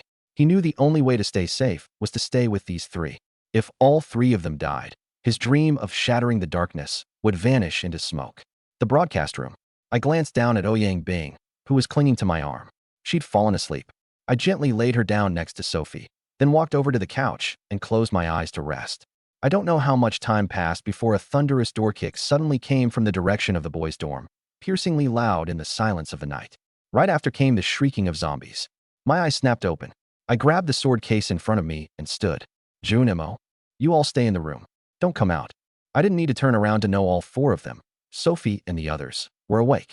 I strode out of the broadcast room, pulling the door shut behind me, and even took a titanium alloy plate from the system to seal the door shut, just in case. I shot a glance toward the boys' dorm. There was firelight on the 7th floor. With the sword case on my back, I went straight up to the rooftop. Standing at the edge of the roof, I watched the firelight on the 7th floor moving up to the 8th. Then I looked down at the pitch-black campus below. I pulled out dozens of large vats of baijiu from the system space, grabbed a pile of towels and soaked them in the liquor, stuffed them into the rims of the vats, pressed the lids down tight, and lit them. Let's see just what the hell you are. I lit a cigarette, exhaled, then pressed my palm against a liquor vat and hurled it with all my strength. The vats, over 100 pounds each, brimming with baijiu, flew out one after another, scattering across the field below. Crash, crash, crash, boom, boom, boom. The vats shattered on impact, and all caught fire. Some landed near the boys' dorm, some by the girls' dorm, some smashed into the cafeteria and the mini-mart, and some crashed straight into clusters of zombies, setting the withered creatures ablaze too. In an instant, the once pitch-black campus was lit up with towering flames everywhere. In the girls' dorm building, the surviving girls were either leaning against walls or slumped weakly by the windows, watching the fires that kept flying in and igniting. They wanted to scream, to beg me to save them, even just to bring some food and water. But right now, they didn't even have the strength to stand, let alone shout. No one had cleared the zombies out of that building, so they could only hide and ration the last scraps of food they had. Some had even been bitten to death by their mutated roommates and joined the zombie horde. When the last vat was thrown, the zombies across campus went completely berserk, darting everywhere, drawn by the noise of the vats. The zombies on the streets outside came pouring in, following the sound. In an instant, the campus was swarming with zombies, countless of them wandering around with flames licking their bodies. I scanned the scene, a few hundred at least, but I knew this fire wouldn't kill them. Once it died down, at most it would have burned away their clothes and hair, leaving them looking even more hideous. My gaze swept back and forth across the campus and the boys' dorm. There was a lot of commotion over there, but I couldn't be sure whether the thing that had ambushed Ouyang Bing was actually in the boys' dorm. Watching the zombies below, Dajuan, I took another look at the campus buildings. Every building in this music conservatory stands separate from the others. Otherwise, you could just walk across the rooftops to get to another one. The closest one to my classroom building is a girls' dorm, maybe 60 or 70 meters away, plus 2 other classroom buildings. That boys' dorm with the firelight is a bit far from me. I had an idea. I pulled out about 30 iron chains from my system space, each around 7 or 8 meters long. I linked every dozen or so together to make 3 chains over 100 meters long, then fixed a few pointed steel rods, several dozen centimeters long, onto each end. I was going to build a rope bridge to connect the nearest buildings. Otherwise, if I got surrounded by zombies down below, fighting my way out would drain too much energy. With a chain bridge in the air, I could come and go freely. No one could trap me. I jammed one steel rod into the rooftop's outer wall, gripped the other end with one hand, and hurled it toward the girls' dorm like a javelin. Whoosh, whoosh, whoosh, clang. The chain screamed through the air and nailed itself dead center into the girls' dorm wall. Damn, almost pulled a muscle. If I hadn't drunk that super evolution serum, throwing a 100-meter javelin into a concrete wall would have been impossible. I shook out my arm and did the same thing, nailing the other 2 chains into the other 2 classroom buildings. And just like that, 3 iron chains swayed in the air, more than 10 meters up, each one dozens to 100 meters apart. What I didn't know was that when I threw the first chain into the girls' dorm, I scared some absolute stunner of a girl right onto her ass. I looked at my handiwork with satisfaction, then pulled out a rope over 20 meters long from my space, tying a small hammer to one end. If I get surrounded when I go down there, I'll use this rope to hook onto the chains up here and relay my way out of danger. I put the rope away, stepped onto one of the chains at the rooftop's edge, and moved like a phantom, reaching the middle of the chain in just a few breaths. Even though there was only one chain under my feet, it was more than enough for me. I wasn't planning to head to that boys' dorm with the firelight. Instead, I chose to stay right here and wait. I stood at the center of the chain and, by the firelight, scanned every dark corner of the campus with my eyes. I was looking for that thing, the one with powerful mental energy that could somehow evade my senses. The survivors in the girls' dorm were all pressed against their windows, staring at me, the man standing on the chain. Some started crying out for help, not caring that it might draw more zombies. They were starving to death, but their voices were too weak.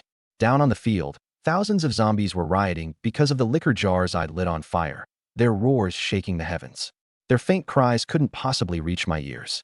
And even if they had, I'd want to check out these people's looks first and whether they'd awakened any powers. Of course, as long as they had the guts to kill zombies, I'd take them under my wing after vetting them. After all, if you want to build a faction with no people isn't a faction at all. In Dorm 505, that girl named Mo Qingyu rubbed her backside, glanced at the chain nailed into the wall outside her window, then stared at me and muttered to herself, "What's he trying to do?" That chain from earlier had scared her into a nasty fall. Now, watching me stand on the chain and survey the campus, her eyes were full of curiosity. She'd wanted to call for help too, but after hearing those earth-shaking zombie roars, she quickly gave up on the idea. Standing on the chain, listening to the roars of thousands of zombies below, I frowned. So goddamn noisy. Even though I'd gotten used to this sound in my past life, hearing it now still annoyed me. Just imagine, being surrounded by thousands of zombie mouths roaring nonstop. Forget zombies. Even a few thousand mosquitoes or flies would be enough to drive a person insane. I needed to focus completely on finding the enemy hiding in the shadows, so I just pulled out 2 small wads of cotton and stuffed them in my ears. Better than nothing. Much better. On the 8th floor rooftop of the boys' dorm. Boom. A massive black shadow smashed through the rooftop security door and charged out, chased by a ball of flame and a blade of wind. The shadow dodged instantly. Standing on the rooftop, 2 blood-red pupils locked on the stairwell doorway. A breath later, Wang Wei, hands blazing with fire, came chasing out with his people. Suddenly, he sensed something and jerked to a stop, lifting his head toward the rooftop. Monkey and the others halted behind him. Is it waiting for us?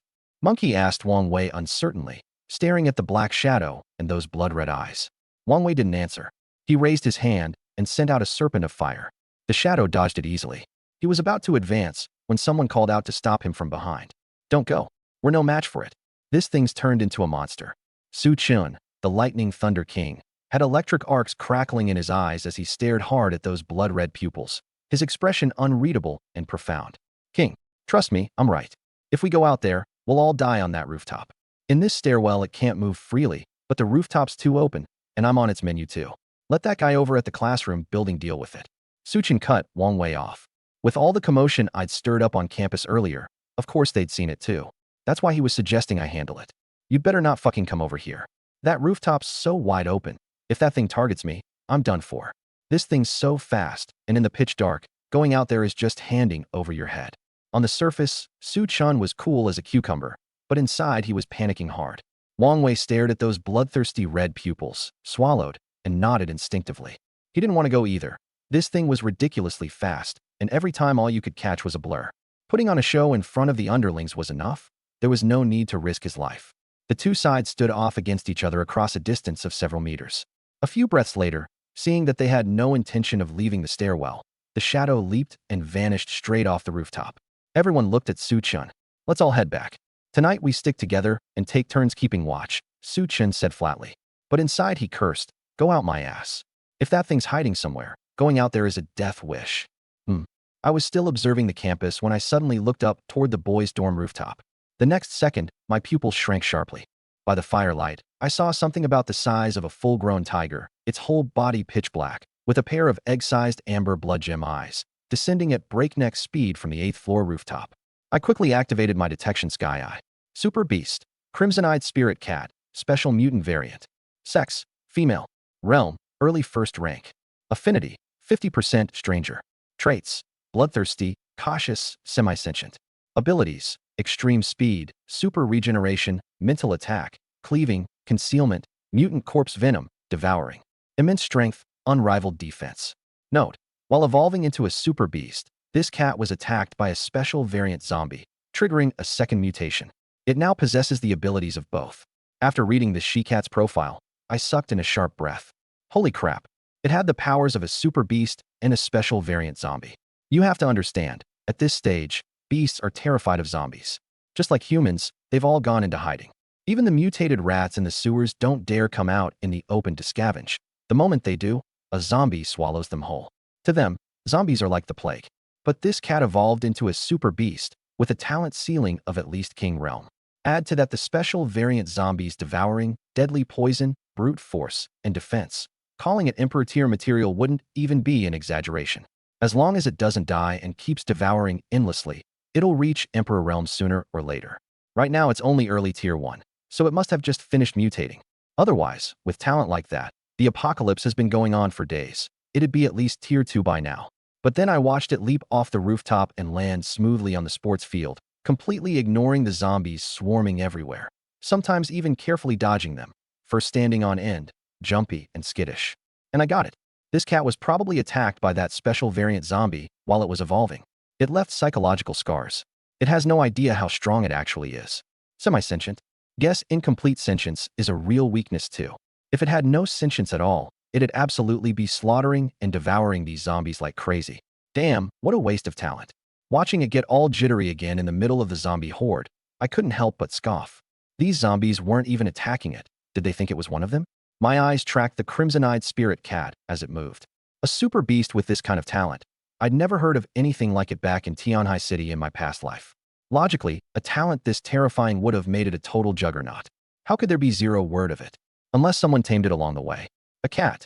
Suddenly, I remembered, in my past life, the imperial capital had an incredibly powerful cat called the Spirit King. I'd only ever heard rumors about it. That cat was the pet of a spatial esper. Could this be the one? Did it eventually make its way to the imperial capital and get tamed by that spatial esper as a pet? That would explain why I never heard its name back in Tianhai City. I locked my eyes onto the crimson-eyed spirit cat as it walked toward me. In my past life, it wasn't until 3 years into the apocalypse that the imperial capital sent people to contact survivors across the regions, hoping to build a human alliance. That was when cities everywhere started sharing information, and they even ranked the top 10 human masters. 5 of those slots belonged to the imperial capital alone. Whether or not this cat was that Esper's pet, today, you run into me, so forget about getting away. Semi-sentient, huh? There's a real chance I could tame it as a pet. With talent this powerful, if I can't put it to use, then I'll butcher it for its beast core and use its claws and fangs to forge weapons. Melee weapons made from beast claws and fangs are already formidable, let alone from a super beast like this. My mind raced, calculating how to deal with it. It was getting closer and closer to me. Looked like it was headed into the girls' dormitory. The dorm works perfectly. Much easier to deal with it there than out on the field. If I tried to strike here and it bolted, I might not be able to catch it. I watched the crimson-eyed spirit cat head toward the girls' dorm. It still hadn't noticed me perched on the iron lock. I shut off my detection eye and carefully crept along the iron chain toward the girls' dormitory. The detection eye runs on mental energy, and I'd soon have to go head-to-head with that cat's own mental power. I couldn't afford to waste any of it. My plan was to lie in wait inside the girls' dorm, corner the rat in its hole. If I could actually tame this thing as a pet, it'd be a massive asset. High growth ceiling, terrifying abilities all around. There was no way I wasn't tempted. Of course, the potential threat was just as big. This crimson-eyed spirit cat was, after all, a super mutant beast, and a bloodthirsty one at that. If I couldn't win its loyalty, keeping it close would be like holding a ticking time bomb. But I wasn't worried. I had my detection eye. I could see whether it could truly be tamed. If it really couldn't, then I'd just kill it. Crouching low on the iron lock, I kept my eyes on the crimson-eyed spirit cat, drawing closer below as I inched my way to the outer wall of the girls' dorm. By the light of the fires across campus, I caught a glimpse of a girl standing at one of the dorm windows. The room was pitch black, so I couldn't see her clearly. The girl was staring at me. I glanced down. The crimson-eyed spirit cat was right beneath my feet. I quickly pressed a finger to my lips, signaling her to stay quiet. The zombie's shrieks were deafening, sure, but with the cat right below me, I couldn't afford to tip it off. The girl at the window had looked startled and thrilled at first, about to cry out for help, but before the words left her mouth, she saw my gesture. She didn't understand, but she obediently nodded anyway.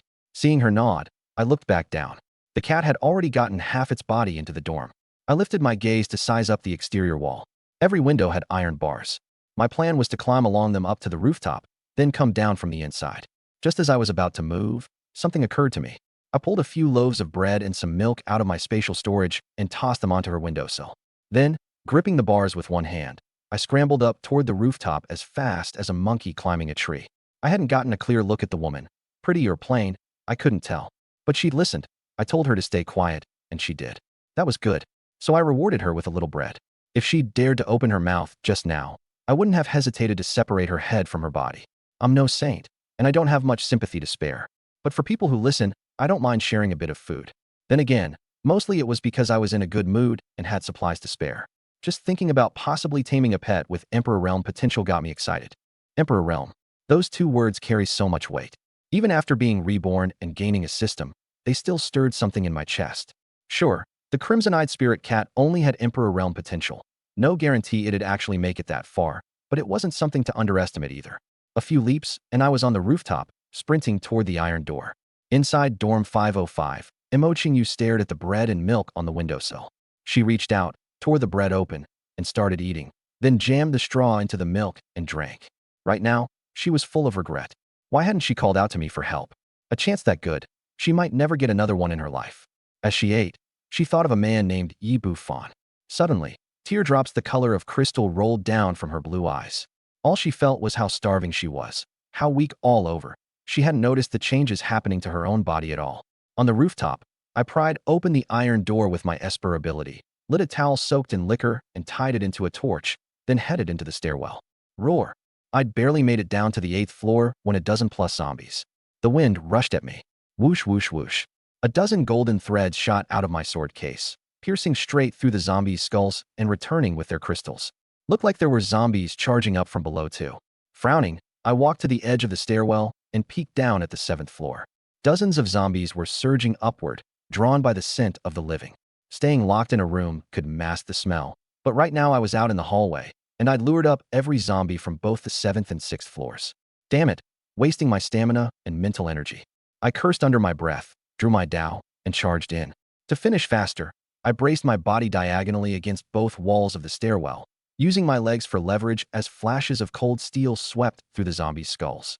I'd just cleared the 7th floor and was looking for a room near the door to hide in and wait for the cat, when I suddenly felt a wisp of bitter cold drifting through the air, coming from below. This chill, an ice-type esper, and a higher rank than Ouyang Bing, too. I made my judgment instantly and moved down toward the 6th floor. If it really was an ice esper, I'd find a way to recruit them. This was a girls' dormitory, after all, and I only recruited women for the faction I was building. The conditions were perfect. Didn't matter what she looked like, she'd do for now. When I reached the 6th floor, the cold air kept rising in waves.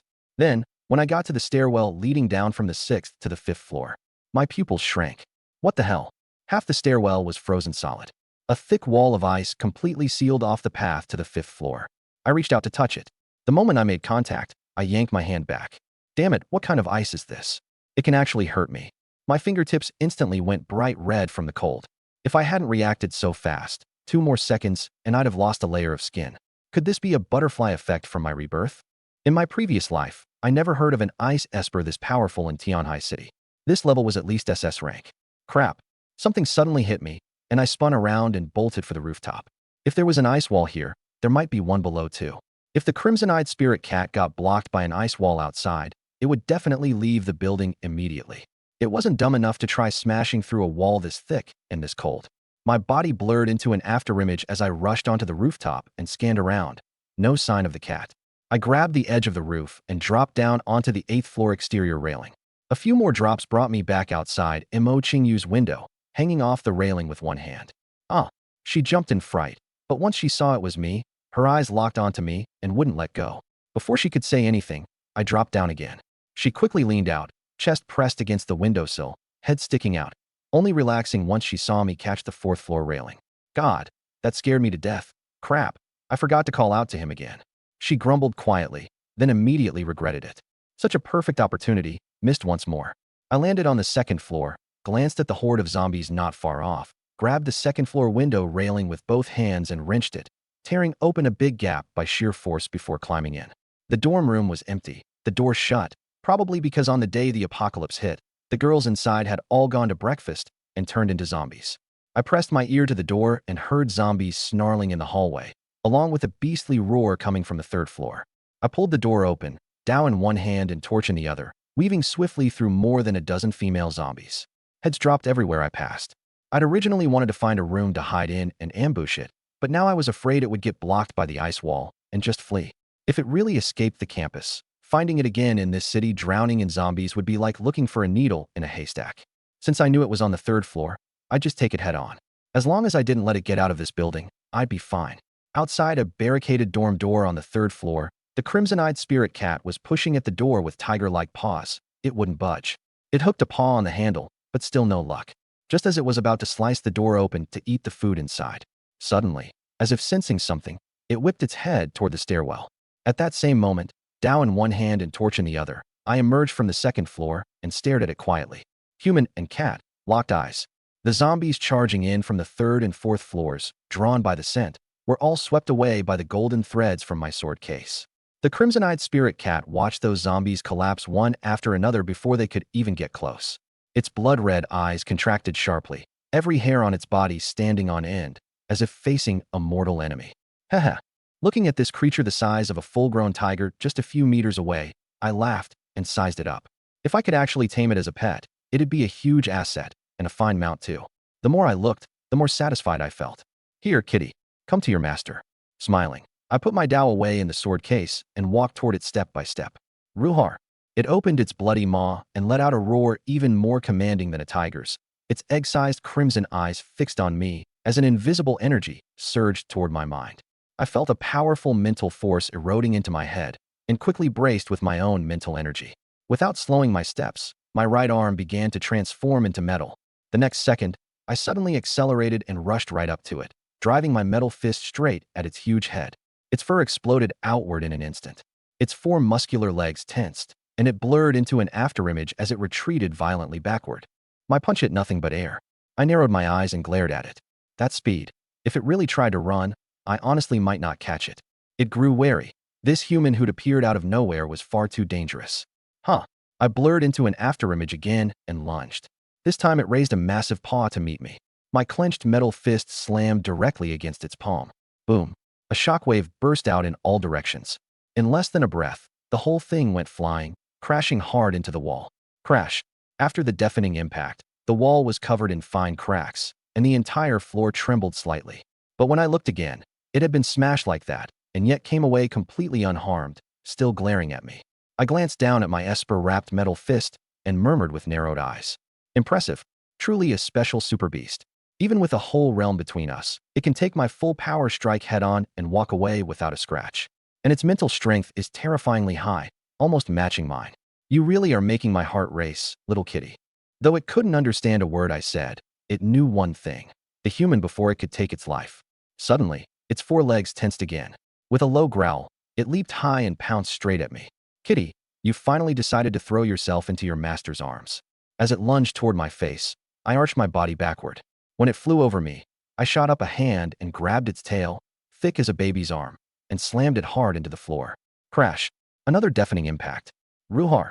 It let out an ear-splitting cry, and before it could recover, its body was airborne again. Then came another thunderous crash. Roaring now? You really think? Think you're a tiger now? I've spoiled you rotten. You've got the nerve to defy your own master. I held it up by the tail, glaring coldly as I slammed it against the floor and walls, over and over. No matter how tough its body was, it couldn't take that kind of beating. After a few dozen slams, its head swelled up and it passed out. Thud. The last blow hit the ground, and seeing it black out, I looked it over carefully. I had to admit, this super beast could really take a beating. Any ordinary Tier 1 beast would have been reduced to a bloody pulp by now. This thing just fainted, not a scratch on it otherwise. I dragged it up the stairs by the tail. The cat was as good as mine. I'd break it in and tame it slowly. Now I needed to go find out which girl in this dorm had awakened at least an SS rank ice ability.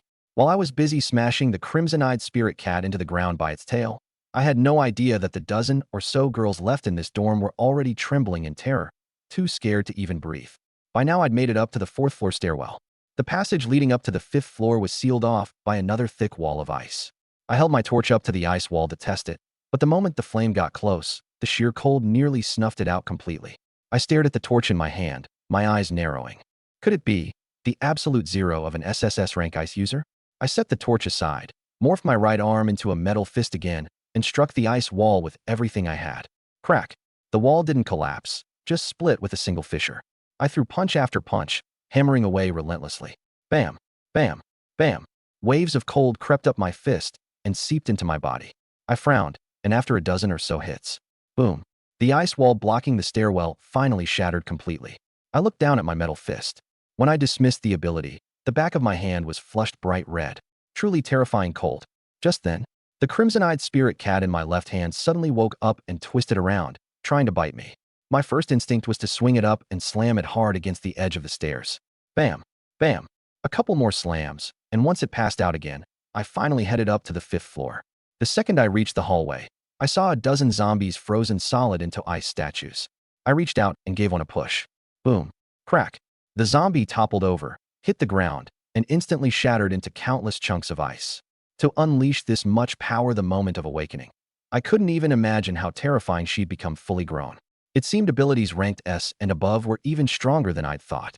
I casually collected the corpse crystals and walked up to the door of room 505. This was the epicenter of the cold. Clearly, whoever had awakened the SS, maybe even SSS, rank ice ability was right behind this reinforced steel door. I pressed my hand against it and slowly applied force. Crack. The lock snapped clean off under the raw pressure. I could feel something heavy braced against the other side, so I pushed harder, forcing open a gap about 4 inches wide. Inside the room, Emo Chingyu had been leaning against the window when she suddenly noticed firelight spilling into the pitch-black room behind her. She whipped around, seeing the iron bed she'd used to barricade the door starting to shift, and the firelight beyond it. She froze in panic, certain a zombie had gotten in. Before she could even react, I'd already shoved the door open and walked in, torch in hand. The moment she saw a person come through, she let out a breath of relief. By the light of the flame, I finally got a clear look at the girl standing by the window. Honestly, she stunned me for a second. If I had to describe her, freshly awakened, in a single phrase, it'd be this: an elf that had stepped straight out of a comic book. I activated my detection sky eye. Subject, Mo Qingyu. 19 years old, an innocent young woman, top campus beauty, ethereal as an elf. Untouched. Height, 1.69 m. Realm, early tier 1. Ability, SSS, Ice. Beauty, 96. Affection, 52%. Seeing that name, and that SSS Ice ability, left me completely stunned. How could it be her? In my last life, wasn't this woman in the Imperial capital? How was she a student at Tianhai Music Academy? What I didn't know was that Mo Qingyu had only enrolled that September. She was a freshman. I'd never met her in person last time, but her name, her ability, they'd spread through every surviving city long ago. This blue-haired, blue-eyed stunner in front of me. Both her name and her ability rank were an exact match for one of the 10 great masters of the Yanhuang world in my last life. The woman of the Imperial capital's space god King Yi Bufan, the Ice Empress herself. And the Ice Empress was one of those 10 great masters in her own right. I concluded almost instantly that the woman before me was the Imperial capital's Ice Empress from my last life, Mo Qingyu. Classmate, can you save me? She looked at me, her voice as ethereal as a bird's song echoing through a valley. I shut off the detection sky eye and met those blue eyes of hers. Her words were a plea for help, but her tone was calm and composed, wariness in her eyes, and beneath it, a flicker of longing. Heh, I sneered inwardly. What kind of time is this to be putting on that cool, aloof act? Who's it even for? This woman was no fool. She knew the world had changed completely, that people with bad intentions were everywhere now. She was keeping her guard up against me. Classmate. When I didn't answer, she called out again. I ignored her, my gaze sweeping past her, out the window to the rope bridge connecting to the building across the way, and the half-eaten bread and milk on her windowsill. I dragged the crimson-eyed spirit cat over to the window, hopped onto the sill, and kicked out the guardrail. I glanced back and saw her cowering far away, staring at the cat on the floor. You coming or not? I asked flatly. She snapped out of it, confused. Coming how? I tossed the torch onto the windowsill, my tone less than friendly. It's all zombies down there. The only way out is across this cable in the air. If you're coming, get over here. I'll carry you. Rower. The guardrail crashed down below, and countless zombies were already swarming toward this spot. She stayed put. The second she heard, carry, her resistance was obvious. Then stay here and die. I dropped the cold words and stepped onto the cable. Wait for me. Seeing that I was really leaving, she snapped into action and scrambled up onto the windowsill. Standing on the cable, I turned back and, without a word, wrapped one arm around her slender waist and pulled her against me. Being seized like that, her face twisted in revulsion. So I deliberately loosened my grip. She nearly dropped and shrieked in terror. Don't move. Hold on to my neck, I said. Keep squirming, and the beast in my other hand is waking up. If it does, we're both going down, and we'll be dead. The position we were in couldn't have been more suggestive. She looked at the crimson-eyed spirit cat dangling upside down in my grip, then down at the swarm of zombies surging below. She swallowed hard and went still. I inched my way toward the rooftop across from us. Yeah, inching. One step, then a pause, and I deliberately jostled the iron chain, making it sway until she had no choice but to cling desperately to my neck. A talent like Mo Qingyu's, I intended to make her follow me, heart and soul. Triple S ability users. In my last life, the entire Yanhuang Empire had only 10. This was pure luck, running into the future ice goddess before she'd even come into her power. How could I possibly let her go? A woman like this was worth a few tricks. She wasn't like Ouyang Bing, with her low potential. Give her a little more time, let her truly master her abilities, and she'd have what it took to stake her claim in the apocalypse. By then, getting her to come with me would be next to impossible. But the most crucial thing was this. In my last life, I'd never once heard of this woman or this crimson-eyed spirit cat in Tianhai City. Instead, both were connected to Yi Bufan, the space god king of the capital. I was almost certain of it. Mo Qingyu and Yi Bufan had some kind of connection. Maybe in my last life, Yi Bufan had made a trip to Tianhai City in the early days of the apocalypse, taken her away, and subdued the crimson-eyed spirit cat along the way. The more I thought about it, the more plausible it seemed. After all, a triple S space ability was no small thing.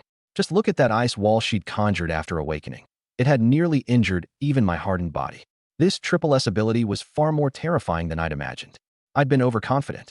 I thought that after downing the God-tier evolution serum, I could go toe-to-toe with a triple S user. But it looked like the most I could handle was standing up to an SS at my own level. At that thought, I let out a breath, a cold glint flashing in my eyes. I glanced sideways at her. She was staring down at the horde of zombies. I deliberately let my body sway along with the chain. "Ah!" She screamed again. "Hold on to me. Rest your head on my shoulder. Wrap your legs tight around my waist. I'm carrying a beast that weighs hundreds of pounds in this hand. A full-grown tiger would look like a baby chick next to it. If you keep this up, I'm going to lose my balance." I barked coldly, even as my arms slid down and I hoisted her up with one hand, positioning her legs around my waist. She buried her face in my shoulder, her lovely cheeks burning hot. After what I'd said, she had no choice but to squeeze tight, unless she wanted to fall and be torn apart by the zombie swarm. I stole another glance at her, clinging to me like a koala, and a wicked grin flickered across my face. We're not going to fall, are we?" she asked cautiously. "No. As long as you don't squirm around and stay in this position, I'll keep a firm hold on you." She relaxed a little and whispered, "Thank you. Don't mention it. Back there, when I was outside your window telling you to keep quiet, you didn't make a sound. That was a huge help. Otherwise, I never would have caught this mutant cat." "You're saying this is a cat?" Her voice jumped a few notches, her face full of disbelief. Was there such a thing as a cat this big in the world? Was she sure this wasn't a tiger? What part of it looked like a cat? Suddenly, as if she'd sensed something, her whole body went rigid. She tried to shift upward, but I had her held so tightly she couldn't budge. Her face flushed until it was practically steaming. She stammered, trembling, her voice laced with disgust. We're in serious danger right now. Don't let your mind wander, and definitely don't squirm around. Staying alive is what matters," I said. She heard my tone still just as indifferent as ever and frowned, but all she could do was obediently wrap her arms around my neck and rest her head on my shoulder. Yet her body still trembled faintly, now and then. Whether it was fear of the zombie horde below or something else, I couldn't say. A few minutes later, she let out a scorching breath, slumped against my shoulder, and spoke in a voice as thin as a mosquito's whine. "How? How much longer? What did you say? The zombies down there are too loud. I couldn't hear you. Plus I've got cotton stuffed in my ears. Pull it out for me." I tilted my head slightly and spoke right into her ear. A rush of hot breath hit her earlobe, and her whole body shuddered. "I asked you, how much longer?" With trembling hands, she pulled the cotton out of one of my ears and asked again. "We're about a third of the way, almost to the rooftop across from us." "What? Only a third?" She was completely at a loss, her lips quivering. I need to use the bathroom. Just hold it." What a pain. My words were impatient, but the wicked grin in my eyes only deepened. I might not be able to hold it. It's really urgent." "Then don't. Life or death here. What matters more, a bathroom break or your life? A trivial little thing like that. I wouldn't even mind if you peed all over me. So what are you so worried about?" I snapped at her in an even more impatient tone, hanging off my body. Her face burned and her mind went blank. I saw I'd achieved my goal. I'd been dawdling on this chain for over 10 minutes now, and I figured that crimson-eyed spirit cat was about to wake up too. While she was still dazed, I picked up the pace a little, and a few minutes later, I stepped onto the rooftop of the classroom building. The moment I got up there, worried the cat would wake and strike back, I hoisted it up and slammed it against the concrete floor. The thing was too tough. Best to smash it into an idiot so it'd be easier to control. It had super regeneration. Without cutting off its head to take the beast core, there was no killing it. Thud, thud, thud. I controlled my strength and slammed it a dozen times. When I saw it lying limp and weak, its breathing faint, and was sure it wouldn't die, I finally looked at her, still clinging to me, still dazed. "How long are you planning to stay on me?" She mechanically turned her head, gazing at my face just inches from hers, then lowered her eyes, looking embarrassed. "I don't know what you were thinking. That was dangerous back there. One slip of my attention and we'd both have gone down. Dinner for thousands of zombies. Get down." I stared at her coldly as I set her down with one hand, placing her on the rooftop. The moment she got her footing, she snapped her head up and glared at me with a look of pure fury. She couldn't believe what she'd just heard. Was this even human? Panting, panting, panting. Her chest heaved violently with rage. This man, how could he act like this? I stared into Mo Qingyu's murderous glare, a cold light shining in my eyes, and spoke icily. "Don't look at me like that. I wouldn't mind tossing you down there to feed the zombies. You nearly threw off my concentration back there. Your whole situation was nothing but dead weight. I don't know what got into me today, letting my bleeding heart get the better of me and going out of my way to save you. This stranger almost got herself killed." With that, I glanced at the chains hanging in the air, gave one a hard yank, and pulled it straight into my system space. Then I dragged the crimson-eyed spirit cat along and headed toward the stairwell. I said that on purpose. To win over a woman as gifted as Mo Qingyu, you need strategy, a cold, distant attitude. You can't treat her like a goddess. You treat her like any ordinary woman. You have to make her feel that her pretty face means nothing to you, that she's just some replaceable stranger. Kissing up to her would be a huge mistake. Just look at that 63% affinity rating. 63% is barely casual friend territory. Calling it nodding acquaintance wouldn't even be a stretch. I just saved your life, and we're only nodding acquaintances? A woman like this either already has someone important in her heart, or she's one of those arrogant types who's been worshipped as a goddess by a crowd of men and looks down on all of them. To deal with a woman like this, you first have to make her understand. Don't think that just because you've got the face of an angel, I'm going to grovel. You're nothing in my eyes. Behind me, Mo Qingyu watched my retreating figure, her eyes full of disbelief. I only learned later that although her family wasn't among the top elite, they were still worth over 100 million. She'd been born with a silver spoon in her mouth. She knew plenty of rich young heirs, guys who either showered her with attention or came up with endless ways to make her happy, but she looked down on every last one of them, knowing they only cared about her looks. There was only one person in her heart, her childhood sweetheart, Yi Bufan, 2 years older than her. The Yi family and hers were close neighbors, and the two had been betrothed since before they were even born. A couple of years back, the Yi family fell on hard times. Yi Bufan's father, Yi Wei, lost his shirt in business and racked up a mountain of debt. Mo Qingyu's father wanted to call off the engagement, but she fought him tooth and nail. When Yi Bufan found out, he headed to the capital last year to start his own business, determined to be worthy of her. Before leaving, he tenderly asked her to wait for his triumphant return, and she happily agreed. She even said she was saving her first kiss and her first time for their wedding night. In the capital, Yi Bufan didn't let her down. Leaning on his father's connections and his own sharp mind, he quickly found his footing. Recently, she'd even heard that Yi Bufan wasn't Yi Wei's biological son, that he seemed to be connected to the Yi family in the capital. The day before the apocalypse broke out, Yi Bufan told her that the Yi clan in the capital had sent people to reach out to him, wanting to investigate his origins and determine whether he was the sole male heir the Yi family had lost 21 years ago. Once they cleared things up, he'd come back to Tianhai City and discuss the engagement with her father. But before Yi Bufan could return, the apocalypse suddenly broke out. Now Mo Qingyu watched me as I reached the stairwell, glanced at the spot where I'd just retrieved the chains, let out a heavy breath, and thought, I have to follow him. Only by sticking with him do I have any hope of surviving. Now's not the time to be stubborn. Hearing Mo Qingyu's footsteps behind me, I cut my eyes to the crimson-eyed spirit cat I was dragging and thought to myself, this space divine king, Yi Bufan. Could he be the so-called protagonist? In my past life, I'd only heard that Yi Bufan's power and influence were both immense, but I never knew the specifics. Yet if Mo Qingyu really was connected to him, in my last life, she wasn't in Tianhai City, she was in the capital. In other words, Yi Bufan had come to Tianhai City and taken her away. The capital was over 1,000 kilometers from Tianhai, that far away. Even if Mo Qingyu had awakened SSS ice powers, there's no way she could have made it to the capital alone in the early days of the apocalypse. Only Yi Bufan, with space powers that let him evade the zombie hordes, could pull that off. And he'd need a heavily armed, gun-toting squad to protect them, too. In the early apocalypse, powers weren't fully mastered and cultivation levels were still low. Calling a 1,000-kilometer trip a death sentence wouldn't be an exaggeration. The road was crawling not just with zombies, but with dormant beasts. If that was really the case, then Yi Bufan could command a group of powerful espers from the very start. Aside from that scenario, I couldn't think of anyone in the early apocalypse with the ability to cross 1,000 kilometers. Most importantly, in my past life, Mo Qingyu was Yi Bufan's divine queen. There was no record of her in Tianhai City at all. That forced me to think harder. She absolutely had an extremely close relationship with Yi Bufan from the very beginning. Lovers? Or childhood sweethearts? After all, she was this stunning. If I'd awakened SSS space powers, I'd definitely make the trip from the capital to Tianhai City myself.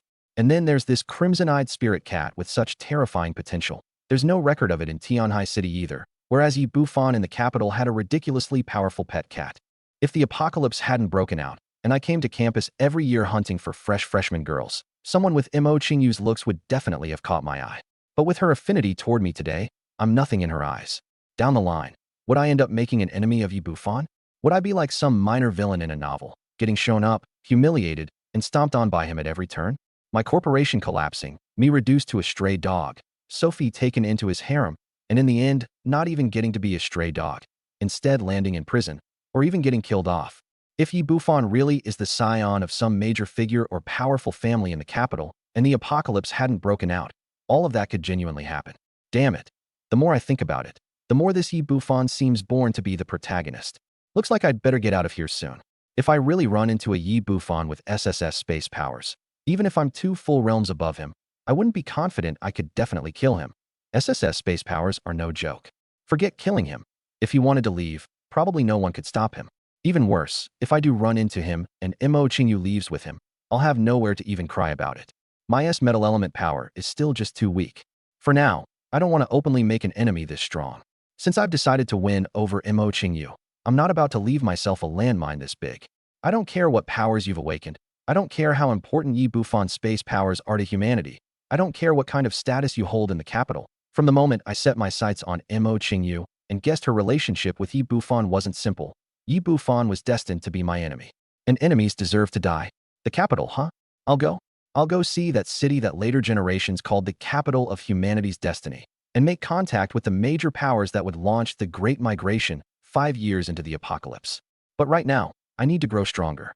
A short distance outside the broadcasting room, I turned and stared coldly at Mo Qingyu. Why are you following me? One look at her affinity rating, and it hadn't gone up at all. It had dropped to 60.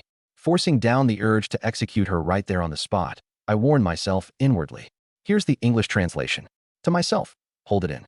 She's a great asset. Can't waste an SSS rank powerhouse. You want to turn into shaved ice? Then go ahead, try me. Mo Qingyu swallowed hard, a blush spreading across her face as she smiled and said, since you saved me, sticking with you is the smart move. Besides, the whole campus is crawling with zombies and monsters now. Who else am I supposed to follow if not you? She finished with a little tilt of her head, playing cute. Seeing her smile at me, act cute for me, I smiled too, but it was a cold one. The next second I dropped the smile and said icily, I'm not your daddy, and you're not my woman.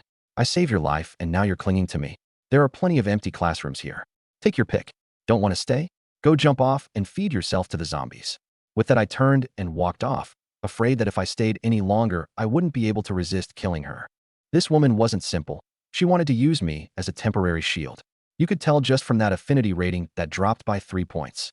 Behind me, I heard her curse under her breath, fists clenched tight. Bastard. I walked into the broadcast room. When Sophie and the other 3 saw me back, the anxiety weighing on them finally lifted.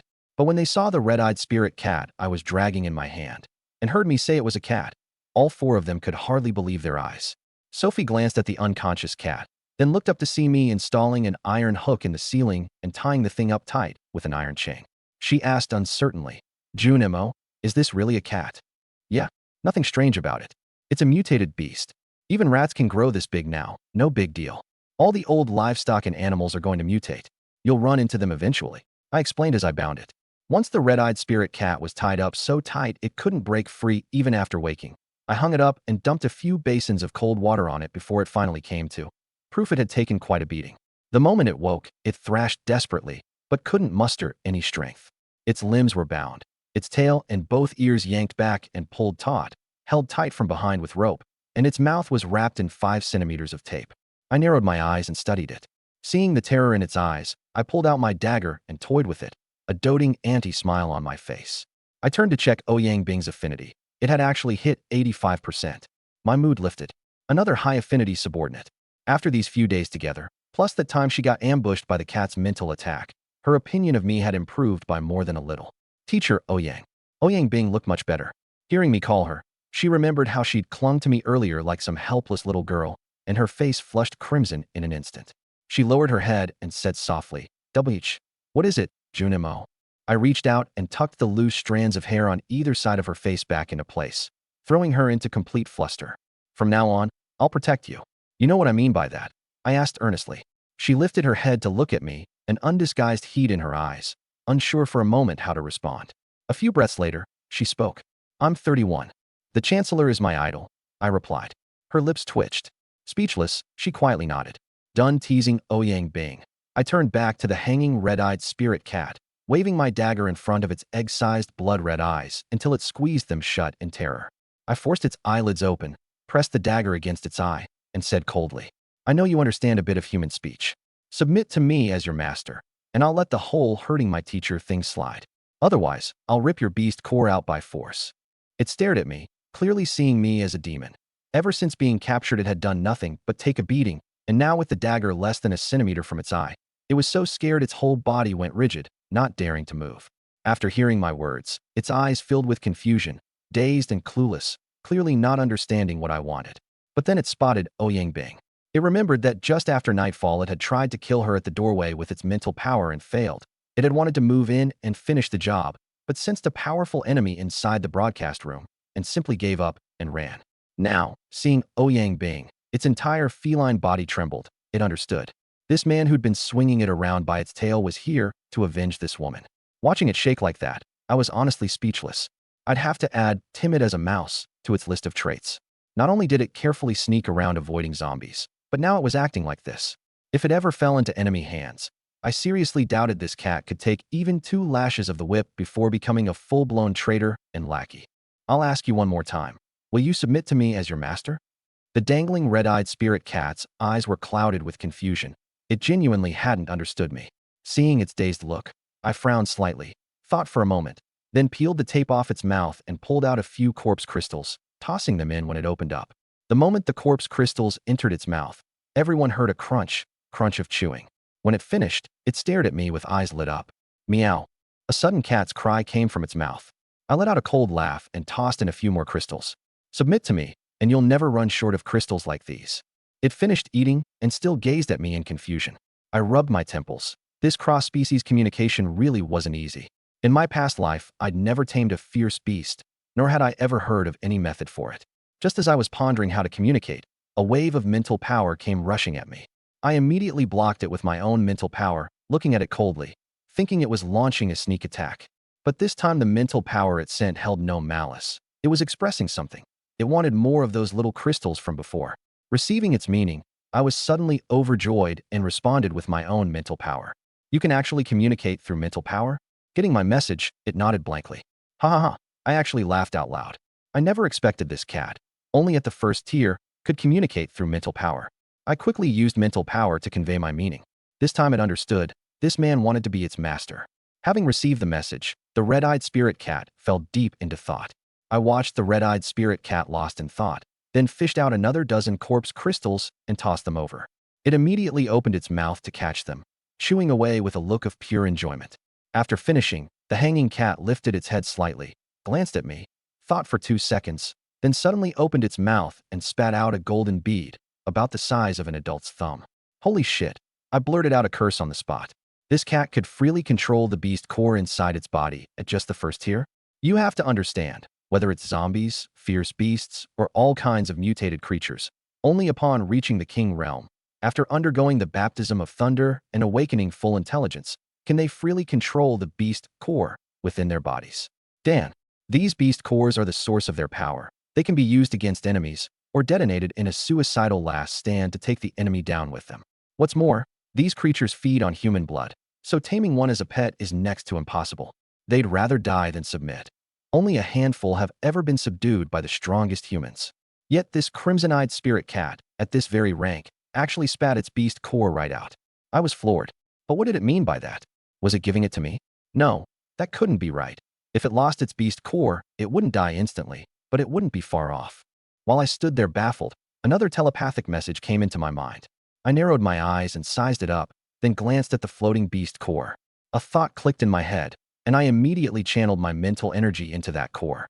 It had just told me that if I could imprint my mental energy inside its beast core, it would accept me as its master. But there was one condition. It wanted to eat those little crystals every single day. I thought it over and figured it was worth a shot. Either way, I wasn't afraid of any tricks. The second something fell off, I'd snatch the core back, fire up the pot, and turn it into cat stew. I kept pouring my mental energy into the beast core. I don't know how long it took, but cold sweat started beading on my forehead, and suddenly I felt some kind of unspoken connection forming between us. At that moment, a brand took shape inside its beast core. Meow. The upside-down crimson I let out a cry at me, its head pushing eagerly toward my chest. Phew. I let out a long breath, looked up at it, and couldn't help throwing my head back and laughing. The satisfaction was indescribable. Who would have thought? So this is how you tame a savage beast. But this method was far too dangerous. One slip, and I'd have suffered a mental backlash. If it hadn't stopped resisting just now, there was no way I could have subdued it. I'd have been hit by the backlash and injured, and in a bad case, reduced to an idiot. And I only managed it because I was a full major realm plus 2 minor realms above it, and because I'd taken the super evolution serum to boost my mental power. That's the only reason I barely managed to leave a master servant brand inside its core. Sophie, Ouyang Bing, Li Jing, and Tang Yi. The 4 women had been staring in astonishment at the floating beast core, glancing all around. Now, seeing me suddenly burst out laughing, they all looked at me with confusion written on their faces. Sophie was the sharp-eyed one. The moment she saw the cold sweat on my forehead, she whipped out a silk handkerchief to wipe it away. Fair, I'm just so happy today. I grabbed the hand that was wiping my sweat and pulled her into my arms. Junmo, what's got you so happy? She smiled along with me. Lately, she'd become incredibly cold and distant. Yet in front of me, she was always as gentle and clinging as a little bird. I withdrew the beast core and set Crimson Eye down. The instant it hit the ground, it darted to my feet, sprawled out, and nuzzled me hard with its head. From now on, your name is Crimson Eye. I stroked the cat's head and gave it the name through my mental energy. The cat was female anyway, and Crimson Eye leaned feminine, so it fit perfectly. If it had been male, I'd have had to call it Blackie. Receiving the message, it actually nodded its head in a remarkably human way. The 4 women watched this black cat, big as a tiger, behaving so obediently in front of me, their eyes full of disbelief. I sent another telepathic message to Crimson Eye. It gave a shudder, then raised its head and went to nuzzle Sophie's hand. Sophie jumped, but seeing how gentle it was, she looked up at me. I gave her a faint smile. Only then did she work up the courage to rub Crimson Eye's head. Meow. Crimson Eye let out a contented cry. Seeing this, Ouyang Bing and the other 2 wanted to come over as well. Roar. Before they could get close, Crimson Eye whipped around, opened its bloody maw, its eyes ice cold, and let out a beastly roar that scared the 3 of them into a cold sweat. Smack. I gave its head a light tap, shot the 3 women a glance, and said to Crimson Eye, relax. From now on, unless I give the order, you're not to harm anyone by my side. At that, Crimson Eye instantly reverted to its sweet, adorable little kitten act. Fair, since Crimson Eye likes you so much, keep an eye on it when I'm away. Don't let it hurt anyone on our side. I stroked the cat's head as I spoke to Sophie. Ouyang Bing and the other 2 looked at the cat, then at Sophie, and immediately understood. This was a bodyguard I'd found for Sophie. Sophie looked at Crimson Eye, then raised her head to look at me, her beautiful eyes brimming with tears. She hated that she hadn't awakened any powers, that she couldn't help me. I'd said I would build a faction, a women's legion someday. Without any powers, she could only ever be an ordinary member. And now, favoring her so openly in front of the other 3, she felt she'd done nothing to deserve it. I said nothing. I just raised my hand and wiped her tears dry. Since I was going to build a faction, there'd inevitably be alliances, cliques, and scheming down the road. With her personality, Sophie would suffer badly. She couldn't command respect on her own, so I'd find her a powerful backer. Just like the harem intrigues of ancient emperors, I would slowly mold Sophie into someone who could hold down my great harem. Not as some mistress of the harem, but by honing that cold personality of hers into a blade, a double-edged sword that could destroy enemies and quell internal chaos, a slaughtering sword to secretly clean up my troubles. I turned and walked over to Ouyang Bing, then scooped her up in my arms. Ah, Junmo, what are you doing? Put me down. She was startled. You know exactly what I'm going to do. I gave a wicked grin and tossed her right out the door. Crimson Eye, go scare that woman outside. Keep her on the verge of a breakdown at all times, and don't let her get close. Receiving the command, Crimson Eye actually opened the door and went out by itself, just like a person would. At this moment, Mo Qingyu was holed up in an empty classroom, the one closest to the broadcast room. Looking around at the completely bare, empty space, she felt utterly miserable. This man doesn't have an ounce of gentlemanly manners, actually dumping a weak, defenseless woman like me in here to guard an empty classroom. Terrified and shaken, she complained non-stop under her breath. The flames on the field outside were almost out, and there were still so many zombies all around. She was genuinely afraid one might suddenly break in. Then, all at once, her gaze swept toward the glass window of the hallway classroom. Her whole body shook with terror. At some point, a pair of blood-red eyes had appeared outside the window, along with a massive silhouette staring dead at her. She nearly screamed and quickly clapped both hands over her mouth. What's going on? How is this cat here? Did that man get eaten by this cat after it woke up? What am I supposed to do? Terrified, she pressed her back against the wall and buried her head between her knees, not daring to look up at the window. And beneath her, there was already a puddle of water. Clearly, she'd been so scared she'd wet herself. If I'd seen this scene, I'd probably have laughed out loud. A dignified SSS rank ice ability user, who in her past life One of the top 10 masters, the Frost Empress herself, had actually been scared out of her wits. But it wasn't hard to understand. She had no idea she'd awakened a special ability. Having just come to, she wasn't aware of the terrifying power inside her. She'd been dangerously weak ever since waking, nerves stretched taut. How could she possibly know that she was now a one-in-a-million master among masters? Crimson Pupil stared at her through the window for 2 full minutes before leaving, occasionally letting out a low growl. She lifted her head, trembling. Just as she breathed a sigh of relief at seeing the cat gone, that shadow suddenly reappeared at the window, nearly making her faint on the spot. And so it went all night long.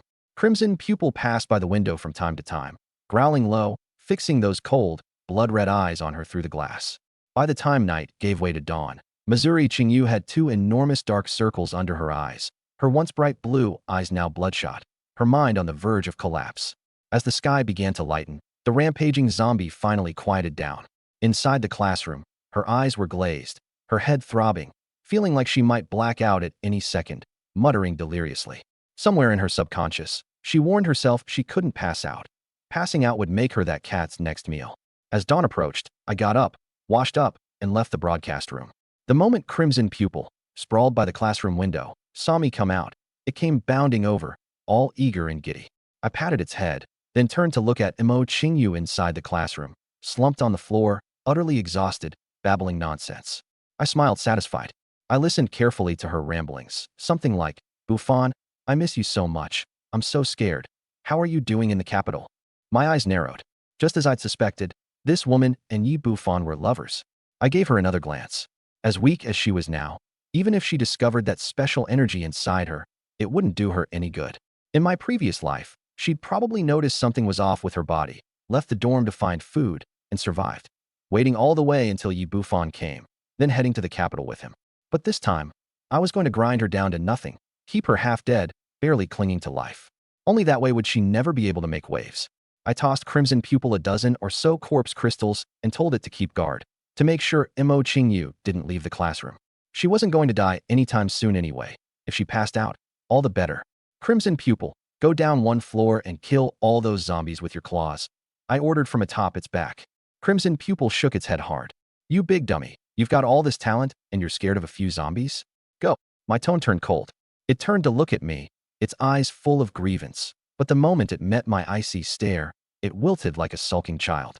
Then it leapt straight down from the 7th floor, landing in the 6th floor hallway. The instant it landed, a swarm of zombies caught the scent of human flesh and lunged. Get them. If you don't kill them, they'll tear you apart. Seeing it spooked and ready to bolt, I scolded it loudly. Was this seriously supposed to be a super beast? Where was all that ferocity from when it first ran into me? Now it was this terrified at the sight of zombies. Had that special mutant zombie completely scared the nerve out of it?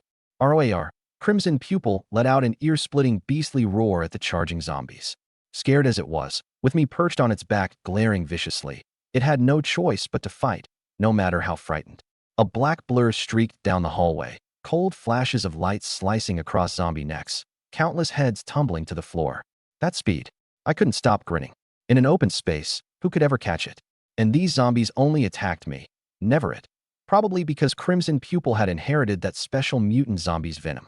I wondered if it could command these zombies. I quickly issued the order. After waiting a good while, Crimson Pupil turned and gave me a look like I was an idiot, as if to say, "Master, you want one feline to command a bunch of zombies across species lines? That's just not happening." Smack. What's that look for? Get down to the ground floor and kill. I slapped it on the head. I pulled out over 100 corpse crystals from my system space and stuffed them into its mouth. The moment it swallowed. In an instant, a surge of energy radiated from its body. Mid-tier 1 already? Absorbing that fast. I was genuinely startled. Crimson Pupil's eyes were glowing now, thinking its master was just too good to it. So many little crystals, filling its belly right up, way better than eating human heads. And these zombies weren't nearly as scary as it had thought. They didn't attack it at all, only biting at the master on its back. It leapt straight down from the 6th floor, landing steadily right in the middle of the ground floor zombie horde, its 4-inch claws, sharp as steel blades, reaping madly. I sat on its back, and every time it killed one, I swiftly collected a corpse crystal. The efficiency was insane, and I didn't have to lift a finger. The commotion instantly drew zombies from all over the campus. A dense, dark mass surged toward us. Thousands of zombies, the sight of which made my scalp tingle. Crimson Pupil, head to an open area and let loose. We're not stopping today until you drop from exhaustion. Looking at that dark, seething mass, I wasn't the least bit panicked. In fact, I was thrilled. With this cat, I could move through a zombie horde with total ease. Faster than me, immune to zombie attacks, unafraid of zombie venom, and with super regeneration on top of it all. This cat was the real protagonist, wasn't it? As I rode Crimson Pupil, barreling through the zombie horde, I found myself thinking, with abilities like these, wasn't Crimson Pupil basically a child of the world, a chosen protagonist of destiny? Meanwhile, over in Boys' Dorm 707, chaos had erupted. Monkey stood by the window. When he saw me riding Crimson Pupil, slaughtering my way through the zombie pile, he let out a startled yelp and spun around toward Wang Wei, who was still asleep. Holy crap, boss, get up. Last night, they'd been thoroughly terrified by Crimson Pupil. All 11 of them had huddled together, taking turns keeping watch. Hearing Monkey shout, they all scrambled up and rushed to the window, every one of them staring at me wide-eyed. Damn it, that's the tiger that attacked us last night. Did Yi Junmo raise that tiger? Is he trying to kill us? We've got no bad blood with him. Why'd he send a tiger after us? The moment they saw Crimson Pupil's blood-red eyes, they recognized it as the shadow that had ambushed them the night before, and they started cursing up a storm. They had no idea Crimson Pupil was a cat. After all, what cat was ever that big? Besides, the way Crimson Pupil looked now, it really didn't resemble a cat at all. Only Wang Wei said nothing. He stared hard at me, thinking to himself, if it really came down to facing Yi Junmo, could we win? We'd probably get wiped out in an instant. After thinking it over, he turned and asked Su Chun, Dharma King, what do you think? Ever since Su Chun was the first to warn everyone last night, he'd earned a bit of respect in this group. Now all eyes turned to him. Su Chun stared at me tearing through the horde, and man, was he salty. A tiger this fierce, and it wasn't the mount of him, the Thunder Dharma King. In his mind, only he was worthy of a beast like that. He pictured himself riding on its back, crackling with lightning, weaving through the zombies. How badass, how glorious. Wouldn't that make every girl swoon? Dharma King. Wang Wei called out again. Su Chin snapped out of it, glanced around at everyone, and said flatly, get ready. Once that guy lures all the zombies away, we head to the supermarket. Wang Wei nodded. He was thinking the same thing. This was a once-in-a-lifetime chance. As for dealing with me, or teaching Ouyang Bing a brutal lesson, those thoughts had to be shelved for now. With that tiger of mine, trying to kill me was a death wish. They couldn't even take on the tiger. And it wasn't just them. Survivors in the other buildings of the Music Academy were pressed against their windows watching me too. The moment the zombies got lured away, they grabbed their weapons and bolted for the supermarket and cafeteria. The only exception was Mo Qingyu's building. On the 6th, 7th, and 8th floors, a dozen or so girls wore looks of utter despair. They were close to me, and the ground below was packed with zombies. This morning, they'd cracked their doors open to check and found the hallway cleared of zombies. They were ecstatic, until they realized that ice wall on the 5th floor had sealed off their only escape route completely. Handsome, please, save us. Young Master Yi, I'm your biggest fan, save me. Hubby, I can do it in any position, just save me. They screamed with everything they had. But with all these zombies snarling, how could I possibly hear them? Seeing that shouting was useless, one girl grabbed whatever she could find in her dorm and hurled it toward me. The others quickly followed. In an instant, body wash, shampoo, phones, bras and panties of every color, sanitary pads, everything came flying through the air. I was sitting on Shi Tong, collecting zombie crystals, when I suddenly felt something drifting down from above. I looked up. What the hell? A pair of women's panties was falling straight toward my face. I dodged just in time. It hit the ground, and when I looked closer, there was a piece of blood-soaked bread stuck to it. Damn, who plays that dirty? Ambushing me with that thing. My mouth twitched. If my reflexes had been any slower, that would have been plastered across my face. I looked up. It was the building where I'd first caught Shi Tong. A dozen girls were throwing stuff at me and shouting. I couldn't make out the words, but even a fool could tell they were crying for help. I glanced into the distance. Survivors from several buildings were already sprinting toward the supermarket and cafeteria, weapons in hand. So these people are making their move now? Makes sense. If they don't risk it, they'll starve to death in a day or two. I did the math in my head. Looks like it's time to recruit some people and start heading toward Panlong Mountain. No idea when Yi Bufan will reach Tianhai City. Better to get out of the university district sooner rather than later. My wings weren't fully grown yet. If Yi Bufan really was what I suspected, someone who'd command a powerful force from the very beginning, then going head-to-head with him now could get me killed. Better to lay low, stay steady, and strike when the time was right. Day 5 of the apocalypse, and the darkness of human nature was already surfacing. In a few more days, some survivors would be capable of anything. Slowly gathering people from the Music Academy now would pay off in ways they couldn't imagine. Only by reaching out a hand in their moment of deepest despair would I leave a mark on their hearts that could never be erased. With that, I patted Chitong. Let's carve our way over there. Nice and slow. Then I drew my katana and unleashed carnage toward the campus supermarket a few hundred meters away. Chitong's form flickered, blade light and claw light slashing through the horde again and again. The thud of falling bodies rang out one after another, black blood spraying, shriveled heads flying. I tried to avoid it, but plenty of that black blood still splattered across my expensive white shirt. This whole area was nothing but headless corpses, brains, toxic blood, and skulls, a sight that struck fear into anyone who saw it. Roar. The zombies nearby caught the scent of living flesh on me and, like starving beasts, lunged at me with fanged, reeking maws gaping wide. I reaped through the horde like a madman, sweeping cold eyes over the zombies charging in, a chilling laugh escaping my lips as a frigid roar echoed in my heart. Kill, kill, kill. The katana in my hand was a reaper's scythe, claiming head after head. In this moment, I was an Azura crawling up from the abyss. Only I knew how I'd survived those 5 years of the apocalypse in my past life. Reborn from annihilation, struggling through seas of blood, scraping by among rotting corpses. Not one bit of it was an exaggeration. Especially early on, before I'd mastered my powers, it had nearly turned me into a soulless, inhuman lunatic. In this world where the strong devoured the weak and life was worth less than dirt, this time, I was damn well going to survive. Meanwhile, in the girls' building closest to the horde, the dozen or so girls who'd been throwing things moments ago had all fallen silent. They watched, transfixed, as I slaughtered my way through the zombies. He's so strong. Is this really something a person can do?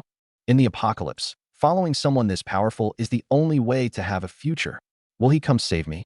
The apocalypse had been raging for days now, and the government was dead silent. Not even the sound of a single plane overhead. Even an idiot could grasp the scale of this disaster. The world would never go back to the way it was. And they'd pinned all their hopes on me. But all I wanted was to kill more zombies, hoard more crystals, and grow stronger. As for those girls, I'd swing by later. Whether they seized their chance to live was up to them. If it weren't for Yi Bufan hanging over my head, I'd honestly love to just sit here and level up at my own pace. But to bring Mo Qingyu, an SSS rank Esper, into the fold, taking a step back was worth it. Knowing when to endure is what lets you have the last laugh. Of course, I wasn't just going to let it slide. Once I got settled, I'd keep my eyes on the university district. If I found out Yi Bufan was alone and weak, I wouldn't hesitate. I'd take him out the first chance I got. Since I couldn't bear to give up Mo Qingyu's talent, this space god king from my past life was destined to be my mortal enemy. Steal a man's childhood sweetheart, and what else could you be but his sworn foe? The day he found out Mo Qingyu had chosen me, there was no way in hell he'd be generous enough to say, "She's just one woman, bro, she's all yours." Over at the boys' dorm, Wang Wei and his group had charged out, hacking through scattered zombies as they raced toward the supermarket. Seeing people from other buildings get tackled by zombies and scream in agony, every one of them was scared witless. Monkey turned his head, spotted me, and cried out, "Boss, Yi Junmo is cutting his way toward us." "What?" Wang Wei whipped around to look. Sure enough, a few hundred meters away. Meanwhile, I came charging in on the back of a tiger, barreling straight toward them, with the horde of zombies surging along behind me. "Shit, move faster." Wang Wei cursed and took the lead, sprinting hard. Monkey, Awu, and Su Chun followed right behind him. But this sudden burst of speed spelled disaster for the ordinary flunkies who couldn't keep up. "Boss, save me. Lightning King, help. You motherfucking son of a bitch," Wang Wei. The four of them glanced back to see all 7 of their underlings surrounded by zombies. Several were torn apart alive in an instant, blood and flesh flying everywhere. They took one look and only ran faster, terrified of getting surrounded and becoming food themselves. They could barely save their own skins. Who'd be dumb enough to go back for the disposable pawns? It was in that moment they finally understood just how powerful I really was. They'd struggled like hell just dealing with a few dozen zombies on the field, while I moved through a horde of thousands like it was nothing. Wang Wei and his crew wouldn't dare have a single bad thought about me now. Cross me, and they'd be finished the second they tried anything. Boom, boom, boom. Inside the supermarket, a pair of fists hammered against the concrete wall, punching a person-sized hole clean through more than a foot of solid concrete. "Big bro, Lightning King, Monkey, get in here." Awu roared from behind the opening. The 3 of them spun around and bolted through the hole. "Quick, find something to block it." The second Wang Wei got inside. He dragged over a shelving unit and jammed it against the hole. Monkey, Awu, and Su Chun scrambled to find heavy objects too, sealing off the opening completely. They'd originally planned to enter through the supermarket steel doors, but that side was swarming with zombies. Luckily, Wu had awakened a strength-type ability. His bare fists had blasted straight through the wall. Wang Wei. Just then, 5 middle-aged men in security uniforms came rushing over, their faces full of shock at the sight of them. Brother Chun. Wang Wei recognized the man in front, Chun Jianzhong, head of security at the music conservatory. Damn, how the hell did you guys get in? And you actually didn't turn into a monster. Chun Jianzhong grinned and threw a punch at Wang Wei. The two bumped fists and pulled each other into a big hug, clearly no strangers. You guys make this wall. Chun Jianzhong stared at the blocked-up hole in amazement. Turns out they'd been up on the second floor, on guard against the rioting zombies. When they heard something smashing through the wall downstairs with tremendous force, they'd assumed it was some kind of powerful zombie. They'd come down scared out of their minds, only to find it was Wang Wei. My boy Wu here awakened a superpower, strong as an ox. He busted it open, Wang Wei said proudly, then asked, Brother Chun, any of you awaken anything? The corner of Chun Jianzhong's mouth curled up. He raised his right hand, and a violent current of electricity crackled and sparked. Lightning. Wang Wei gasped. That's right. A very powerful lightning ability, Chun Jianzhong said with a haughty tone. Wang Wei looked at the finger-thick arc of electricity, then glanced at Su Chun, who was standing there with his head down, silent. He'd seen through Su Chin's real capabilities back during the escape. He could shoot out a strand of electricity as thin as a hair, only enough to make a zombie twitch a couple times, completely useless, and he'd nearly gotten bitten to death for his trouble. And to think Su Chun had once shouted stuff like, restore the world to its rightful order, become the embodiment of lightning itself. Looking back now, it was just laughable. Su Chun looked at Chun Jianzhong's genuine lightning and wanted to crawl into a hole. He finally understood. He wasn't some chosen one or lightning king at all. He was just a piece of garbage marginally stronger than an ordinary person. Wang Wei couldn't be bothered to deal with him. He turned to praise Chun Jianzhong instead. Brother Chun, you're a badass. You the only one who awakened. Whatever the hell you call a superpower, I call it my lightning ability. Besides me, there's this brother here who can control anything made of wood. He can even turn a whole tree into a rope to bind up an enemy. Wang Wei nodded, then asked about the situation at the supermarket, filling Chun in on his own side too. When Chun Jianzhong heard they all had abilities, he grinned from ear to ear and started telling the story of the supermarket. Turns out, on the day the apocalypse broke out, the group of them had happened to be inside shopping. I'd just pretended to be the new dean of students over the PA system, tricking those students into going back to their classrooms. So the supermarket was basically empty at the moment. The whole supermarket situation had to be told from the beginning. The day the apocalypse first hit, when the zombies mutated, Chun Jianzhong and his crew had first killed a fellow security guard who'd turned.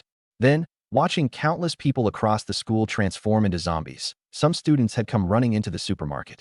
They'd immediately shut the doors and barricaded them with whatever they could grab, keeping the zombies locked out. After that, they'd cleared out the other mutated zombies inside, and just like that, claimed this standalone supermarket building. 2 stories, over 30 feet tall, more than 10,000 square feet. After awakening their abilities, they'd accidentally discovered that the zombie crystals inside the creatures' brains could strengthen them. Once they realized no rescue was ever coming, they'd even killed off some of the other survivors. Now the supermarket housed more than just Chun Jianzhong's 5. There were also a dozen or so female students. Some of these girls had awakened abilities too, but unfortunately none of them had any combat power, and they'd been subdued not long ago. Speaking of the female students, Chun Jianzhong wore a lecherous grin as he pulled Wang Wei toward the bedding section on the first floor. Come on, let your brother Chun show you the girls. I've even got the campus belle here. Haven't gotten a chance to enjoy her yet. You came at just the right time. Now that he knew Wang Wei's crew had abilities, and they were old friends, naturally it was time to band together and plan for the future. When they reached the bedding section, Wang Wei, Monkey, and Wu widened their eyes at the sight of a dozen or so female students, all bound up in strange bindings. Even though the power was out, the supermarket roof had a few strips of translucent glass, and with the bright sun outside, the light inside was actually pretty good. The girls just a few yards away were clearly visible. The 3 of them kept swallowing hard, the lust in their eyes swelling more and more vicious. Wang Wei's gaze swept over each of them, finally locking onto a woman in the corner. Black spaghetti-strap dress with sleeve panels, a semi-transparent V-neck, a little blazer draped over it, the clothes stained with plenty of blood. Holy shit, that's actually Shin Xiaoman. Chun Jianzhong burst out laughing. That's right, it's her. The woman young Master Wu's had his eye on lately. She ran into the supermarket after the zombie outbreak. So, little brother, how's this one? Big brother's willing to share her with you. Wang Wei nodded eagerly. It was exactly what he'd been hoping for. He knew about young Master Wu. Real name Wu Hai, the eldest son of one of Tianhai City's multi-billion-dollar families. This Shin Xiaoman ranked third among the campus beauties, a commoner beauty. For the past 2 years, she'd always been second, but this year a girl named Mo Qingyu had shown up and knocked her down to third. Word was this woman was deep, looked pure and innocent on the surface, but was actually a manipulative tease. She'd rejected plenty of rich kids, yet lately she'd latched onto young Master Wu. Apparently, she even had a boyfriend who worked as a food delivery guy, but once the semester started, she'd gotten cozy with young Master Wu. Wang Wei had heard all this from the rich kids, chatting idly back when school started in September. But none of it mattered anymore. The whole world had turned into this.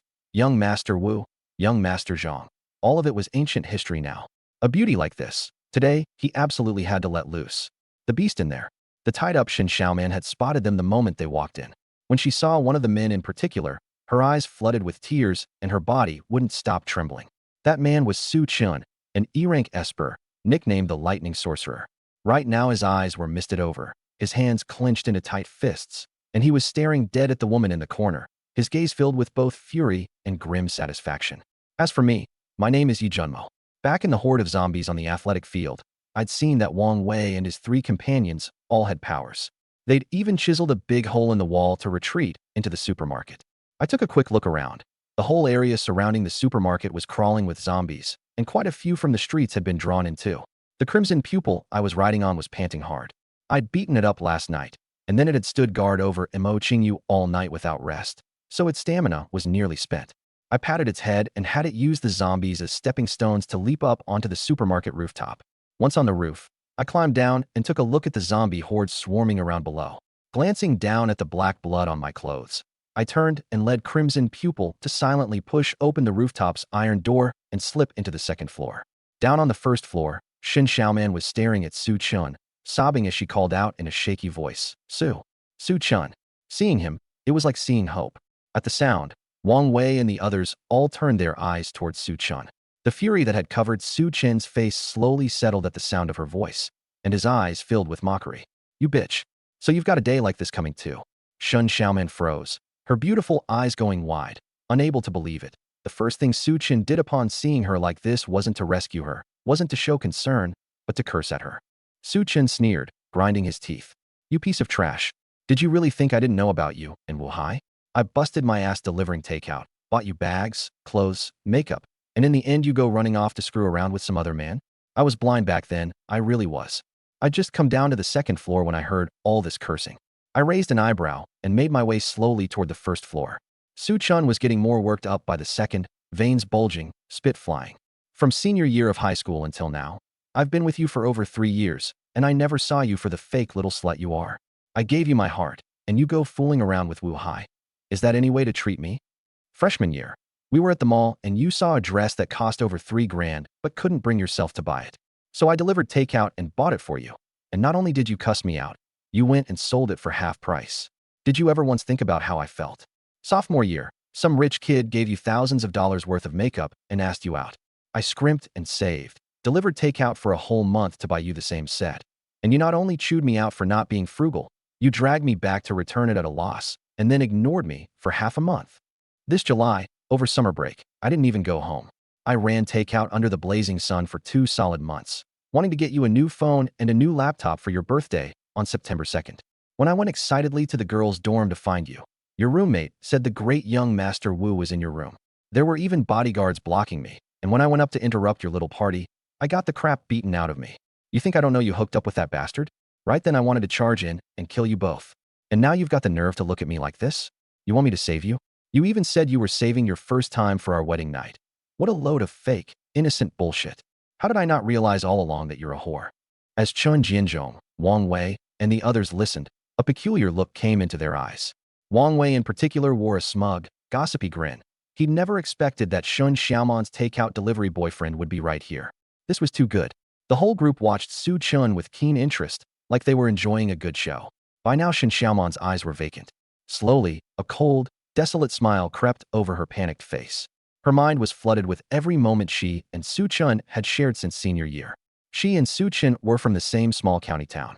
They'd become a couple in their final year of high school and tested into Tianhai Music Academy together. Once at Tianhai, she wasn't seduced by the glittering world around her. She only wanted to earn money alongside Su Chun after graduation and buy a place of their own in Tianhai. From freshman year on, countless rich kids had chased her, and she turned every one of them down. To avoid trouble, she hardly ever left campus or her dorm, burying herself day after day in music theory and instruments, dreaming of becoming a great artist. Her relationship with Su Chun had never been made public. That was something the two of them had agreed on. After being named Campus Beauty Queen, she was afraid of dragging Su Chun down, afraid those rich kids would bully him. She knew Su Chun had a fierce pride, and she worried that if he got bullied, he'd fall apart, or break up with her, or drop out. So the two of them kept their relationship a secret. But no wall keeps out the wind forever. The school gradually learned she had a boyfriend. They just didn't know who. And so, hiding and dodging while she focused on her studies, she ultimately couldn't escape Wu Hai's evil designs. Last month, on August 30th, she'd come back from her hometown to register for the new term. She'd barely stepped through the school gate when Wu Hai stopped her and flat out offered money to have her. Naturally, she refused. If she were that kind of easy woman, she never would have fallen for Su Chun in the first place. But she was smart. She understood that a commoner like her, with no money and no connections, could never outmaneuver a wealthy young master like Wu Hai. All she could do was play along and stall, hoping to talk with Su Chun about transferring to a different school. But she couldn't get through to Su Chun no matter how many times she called. Several days into the term, Su Chun had only sent one message, on registration day, saying he'd been very busy lately, and after that he never reached out again. She'd assumed Su Chun was just too busy delivering takeout, so busy he'd even forgotten her birthday. Never did she imagine that Su Chun would actually believe she was involved with Wu Hai. Years of love, years of sacrifice, and he wouldn't hear her explanation, wouldn't check the truth. The first thing he did upon seeing her bound up like this was to roar and curse. He didn't even ask why she'd been tied up. Then she thought back to 2 days ago, when Chun Jinzhong had revealed his true nature and tried to force himself on her. She'd sworn she'd die before submitting, and had been beaten half to death for it. Slowly, all that remained in her eyes was hatred. She hated this man, and she hated herself even more. She hated that Su Chun could only roar helplessly the moment trouble struck. She hated that she'd ever fallen for such a useless man. She hated that she'd hidden and dodged for his sake, turning away all those rich kids. She hated that she hadn't done what the other campus beauties did, latch on to someone rich and live the good life. Even if she got used for a few years and then kicked to the curb, at least she'd have money and could do whatever she wanted. Her thoughts snapped back to reality. Aside from the tracks left by her tears, there were no more tears in her eyes. She didn't want to explain, and she didn't need to. Even without Wu Hai's rumors, just seeing her tied up like this, Su Chun would surely let his imagination run wild and want nothing more to do with her.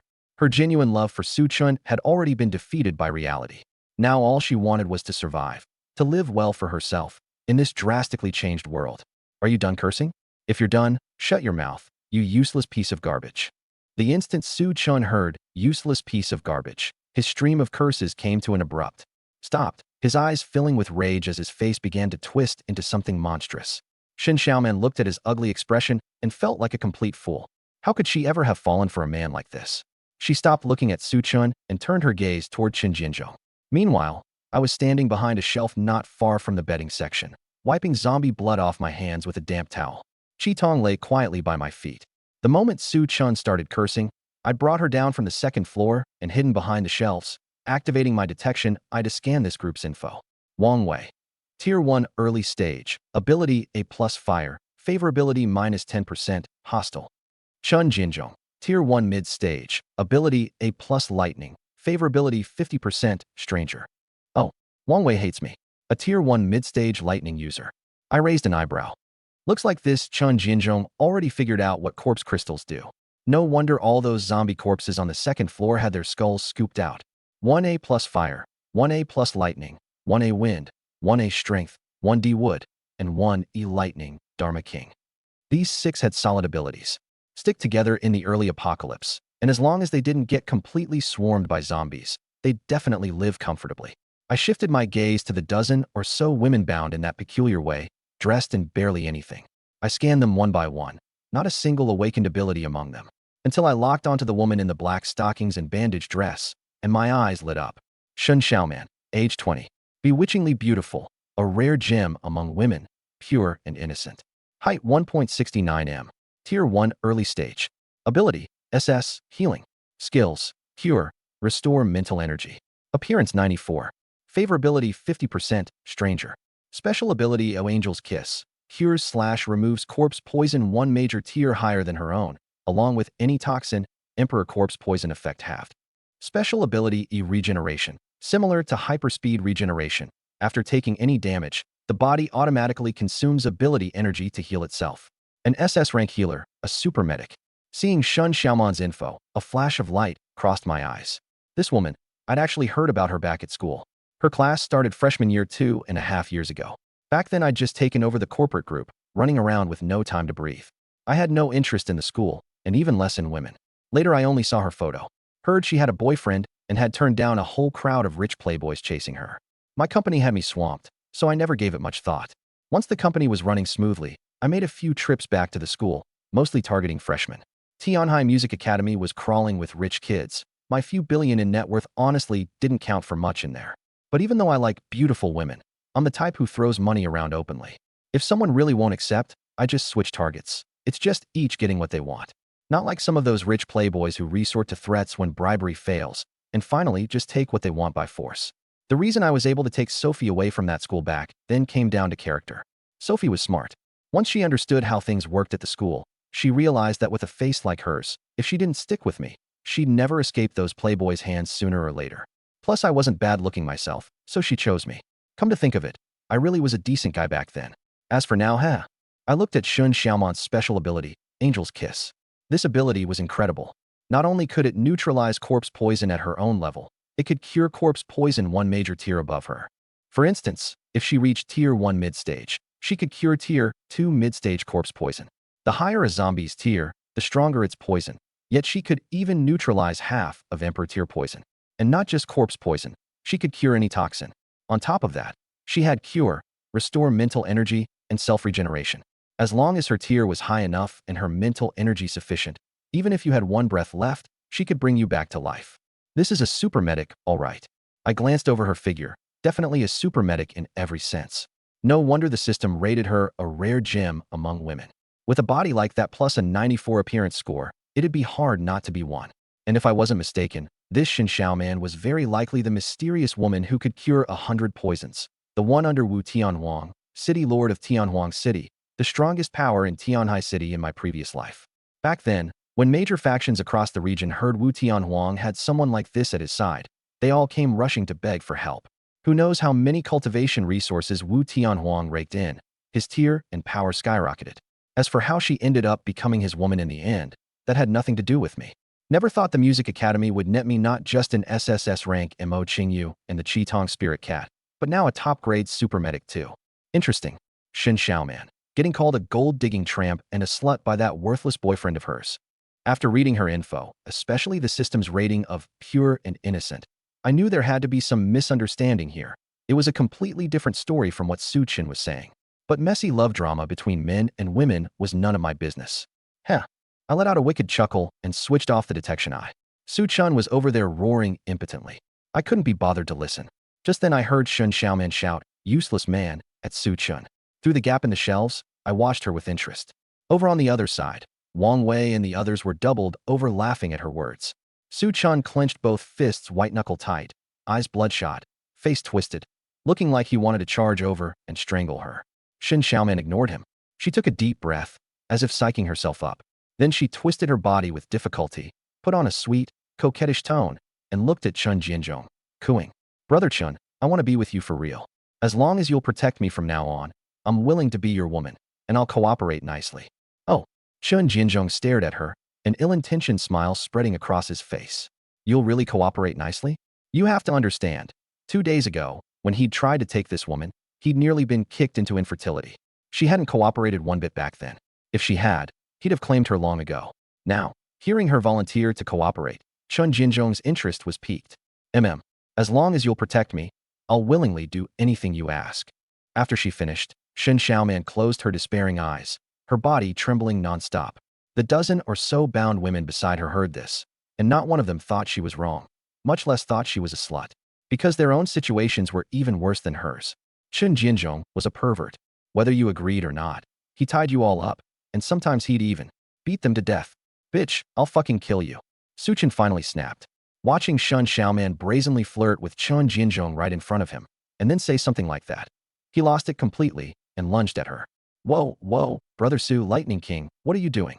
Wang Wei grabbed him, a nasty grin on his face, his voice dripping with mockery. A slut like this isn't worth it. Really, she's not worth it. Chen Jinzhong had just said he wanted to share her. And knowing Su Chun was Shun Xiaoman's boyfriend, doing it right in front of him.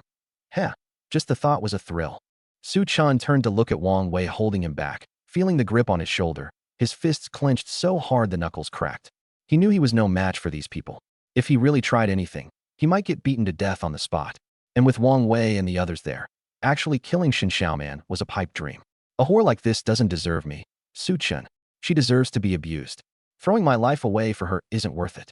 At that thought, his fists slowly relaxed. Seeing him calm down, Wang Wei's eyes filled with a lecherous smile. Now you're getting it. Just watch closely later. Watch how we're gonna work her over real good. Get some payback for you. With that, he turned to look at Chen Jinzhong. Chen Jinzhong glanced at Su Chun, understood, and a sleazy grin spread across his face too. Then he turned back to Shen Xiaoman, smiling as he asked, "Protecting a beauty like you, that's my duty, Chen Jinzhong. You're sure you'll play along nice?" Shen Xiaoman looked at his obscene expression, then glanced over at Wang Wei, who was staring at her like a starving dog. Her body trembled, her heart flooded with terror. She lowered her head and slowly nodded. Ha ha ha. Chen Jinzhong burst out laughing. What corpse could bring a man the same pleasure as something alive? He was thoroughly satisfied. Since you're willing to cooperate, then Brother Wang and I will definitely protect you well. We'll keep you alive. We'll teach you what it means to suffer and enjoy it at the same time. Shen Xiaoman shuddered again. Don't be so scared. The power you awakened should be self-healing. This kind of thing is nothing for you. Chen Jinzhong even reminded her, as if doing her a kindness. He remembered Shen Xiaoman hadn't shown anything special after awakening. Just that a couple days ago, when she'd nearly unmanned him, he'd beaten her face bloody, and before long the wounds had healed on their own. So he figured she'd awakened some kind of self-repair ability. If he weren't so reluctant to kill her, or to hand her over to his underlings, Shen Xiaoman wouldn't even have the right to negotiate terms with him. At that thought, he felt a dull ache down below. And hearing him lay bare her ability, Shen Xiaoman's heart turned to cold ashes. Why couldn't she have awakened a destructive power like Chen Jinzhong's? If she had, she never would have ended up like this. This self-healing ability was, right now, an absolute nightmare for her, her greatest sorrow. Boss, what about me? Monkey, standing off to the side, stared at Shen Xiaoman, practically drooling. Hearing Chen Jinzhong say that, he got frantic. There was nothing in it for him. Wang Wei frowned, a flicker of coldness passing through his eyes before he pulled it back and turned to look at Chen Jinzhong. This was Chen Jinzhong's turf, after all, and Shen Xiaoman had been taken by him first. It wouldn't do to overstep as a guest. Chen Jinzhong glanced at Monkey, then at Ah Wu, and finally at Wang Wei. Seeing Wang Wei wink at him and shoot a cold, subtle glare at Monkey, Chen Jinzhong spoke in an icy tone. You can have any of the others you want, but this Shen Xiaoman is a tool reserved for me and Brother Wang. You're a fucking underling, and you dare cross the line? The fuck did you say? Monkey, seeing Chen Jinzhong disrespect and curse him in front of everyone, cursed back viciously, glaring at him like a demon. Chen Jinzhong's eyes went cold. He glanced at Wang Wei again and saw him give a slight nod. You want to die? Rip. A bolt of lightning shot out from Chen Jinzhong's right hand, crossing several meters in an instant, streaking straight at Monkey. Monkey had just started to raise his hand to summon a blade of wind when the lightning struck him. Instantly his whole body went numb and rigid, waves of excruciating pain crashing over him. H. Monkey screamed and collapsed, twitching uncontrollably, half his skin scorched black. Humph. Chen Jinzhong let out a cold snort. That sudden display had everyone swallowing hard. Wang Wei glanced at Monkey on the ground, saw it was nothing serious, just burned skin, and the corner of his mouth curled up. Su Chun broke out in a cold sweat, so strong, nothing like his own pathetic 3-minute arc of electricity. Ah Wu wanted to charge out and fight to the death, but Wang Wei held him back. Shen Xiaoman and the other women had long since grown numb to sights like this. Over the past few days, Chen Jinzhong had shown off plenty in front of them. Brother Wang, seems your man here doesn't take you seriously at all, huh? Even daring to steal the boss's woman, Chen Jinzhong said. Wang Wei smiled. Thanks for going easy on him, Brother Chen. It's my fault for not disciplining him properly. Don't stoop to his level. Then he turned to Ah Wu and ordered, carry Monkey to the bed up front, and find some cooking oil to smear on his burns. The truth was, Wang Wei had wanted to borrow Chen Jinzhong's hand to teach Monkey a lesson, to make him understand. An underling is an underling. What the boss gives you is yours. Crossing the line is not allowed. In situations like this, he played good cop and Chen Jinzhong played bad cop, working together seamlessly. After all, the two of them had been birds of a feather even before the apocalypse, always messing around together. Lying on the ground, Monkey listened to their words, his eyes full of fury and murderous intent. Chen Jinzhong ignored him and shot Wang Wei a sleazy grin. Come on, Brother Wang. You and I will carve out our place in this crazy world. Today, let's start by enjoying this feast that is Shun Xiaoman together. As for the rest, those tied-up women, the rest of you help yourselves. Shin Xiaoman kept her head down, her body trembling nonstop. Ha ha ha, then I won't hold back. Wang Wei's eyes lit up, and he ripped off his clothes on the spot. Thud, thud, thud. At that very moment, the heavy sound of leather shoes striking the ground rang out. Who's there? Wang Wei, who'd just stripped, along with Chun Jinzhong and the others, immediately spun toward the sound. The bound women all turned to look as well. Even Shin Xiaoman, who had been left utterly at their mercy, slowly raised her head. The horde of zombies outside couldn't hear or smell anything now and had gone quiet. Only a few scattered low growls remaining. So these footsteps inside the supermarket came through crystal clear. And there, I stepped out from behind the shelves, my white shirt spattered with blood, dress pants, leather shoes on my feet, wiping my hands with a towel, my face utterly indifferent. Behind me followed that tiger-shaped beast more terrifying than any full-grown tiger, Crimson Eyes. As I walked, I scanned the shelves. Passing the drink aisle, I tossed the bloody towel aside, grabbed a bottle of soda, popped it open, took a sip, and put it back. Then I tore open a bag of gummy candies, flicking them into my mouth one by one from the air, strolling toward them at a leisurely pace. Tap, tap, tap. The sound of my leather shoes echoed through the supermarket. Wang Wei and Chun Jinzhong went rigid, bracing themselves as if facing a deadly enemy, watching me warily, along with the red-eyed beast behind me that let out a low growl now and then. Shin Xiaoman watched me approach step by step. Seeing how casual, how utterly unbothered I was, a flicker of longing crossed her eyes. Young Master Yi? It really is Young Master Yi. Young Master Yi, please, save us. Some of the bound women recognized me and cried out for help. I ignored them. Passing Wang Wei, I didn't slow down, just gave his torn-up shirt a cold, indifferent glance and kept walking. When I passed Qin Jianzhong, I treated him like air, didn't even acknowledge him. Damn it, when the hell did he get in here? How didn't we hear a thing? Wang Wei cursed inwardly. Seeing me act so casual right in front of them, treating him with such contempt, Chun Jinzhong clenched both fists tight and quietly edged toward Wang Wei, 2 meters away.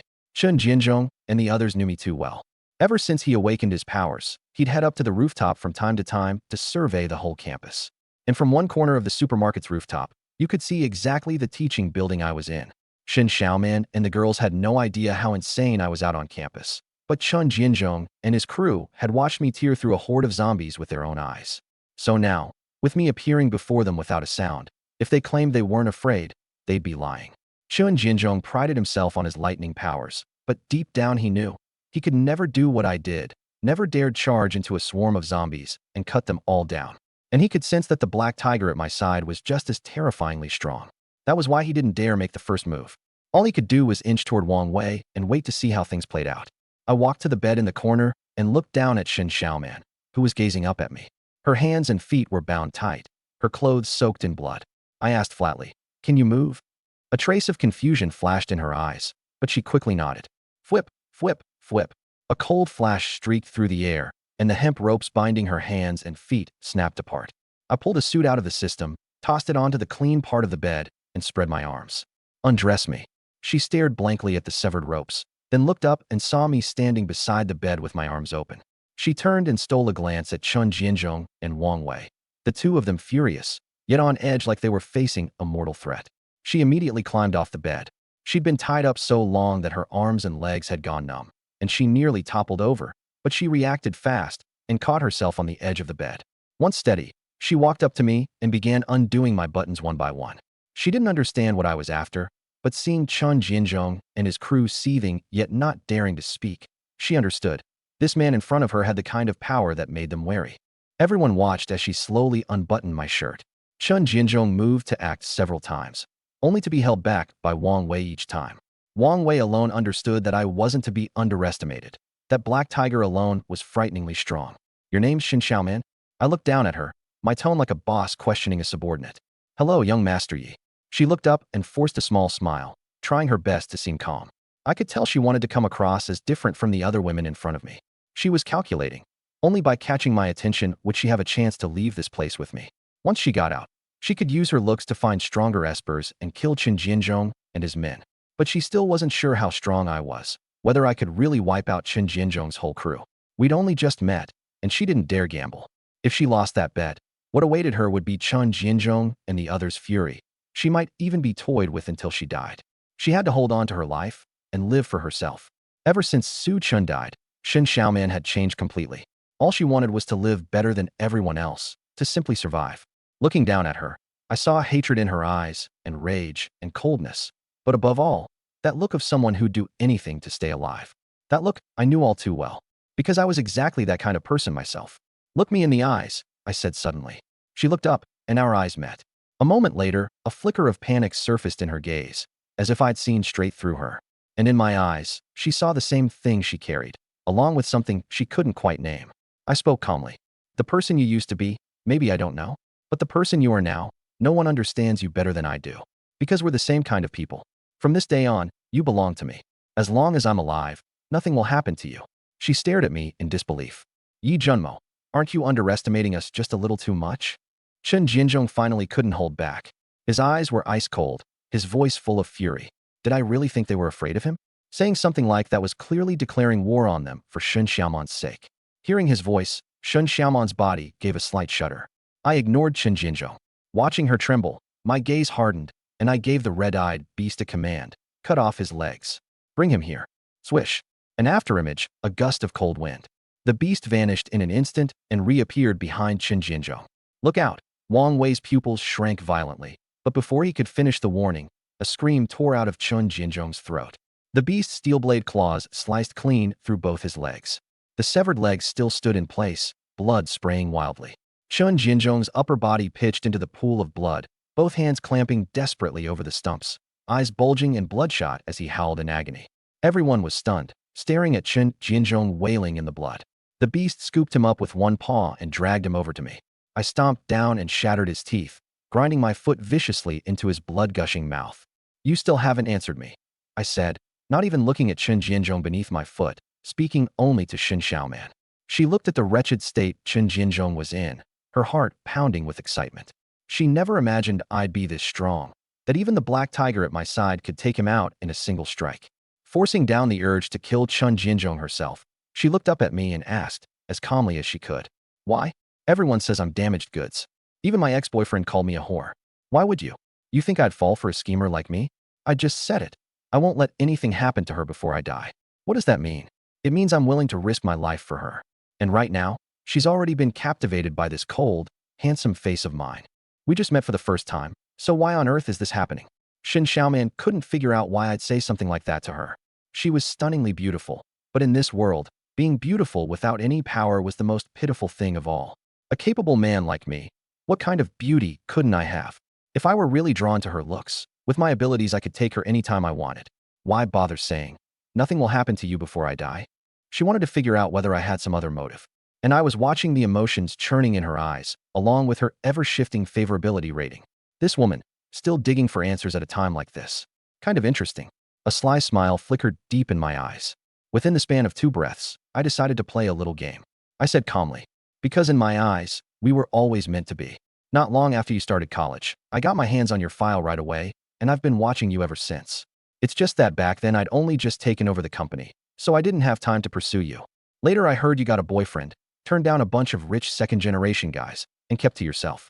I was buried in company work and rarely came to campus all year, so all I could do was have people keep tabs on you for me. I'm no good at expressing myself to girls, so I just kept you in my heart. I've been an orphan since I was a kid, so I started school late. I was almost 21 when I began my freshman year, and 23 as a junior. Do you know why I've been stuck as a junior for these past 2+ years?" Countless emotions surged in her eyes as she looked at me. This man who'd suddenly appeared and was confessing his feelings in such an unconventional way. My voice stayed flat, and my face gave nothing away. But she said she saw suppressed rage in my eyes, hatred toward Chen Jianzhong and the others, and she also saw love for her. This time, she was certain that indescribable feeling from before was love. This man, who'd made her undress the moment they met, cold and domineering and handsome, was really confessing to her, just in his own way. His exterior was icy, but inside he was tender as water. Maybe it really was like he said, he just didn't know how to talk to girls. When I asked why I'd stayed stuck as a junior, she shook her head blankly and said she didn't know. She'd actually heard her roommates talk about me plenty. I wasn't like the other rich kids who set their sights on fresh new underclassmen and just threw money at them. If a girl wasn't interested, I didn't press or force it. I just moved on to the next one. Put simply, it was mutual, everyone getting what they wanted. I stared at her and slowly let out 3 words. Because of you. Honestly, in that moment, I felt worse than I did killing my way through a horde of zombies. It took everything I had not to throw up, because everything I'd said was complete garbage. Shin Xiaoman's ability was far too useful to me. I wanted her to be the head of internal affairs for my future faction. If Sophie was the killing blade I was cultivating, then Shin Xiaoman would be my backbone. A backbone that could drastically reduce my losses and my life-saving armor in critical moments. One for the shadows, one for the home front.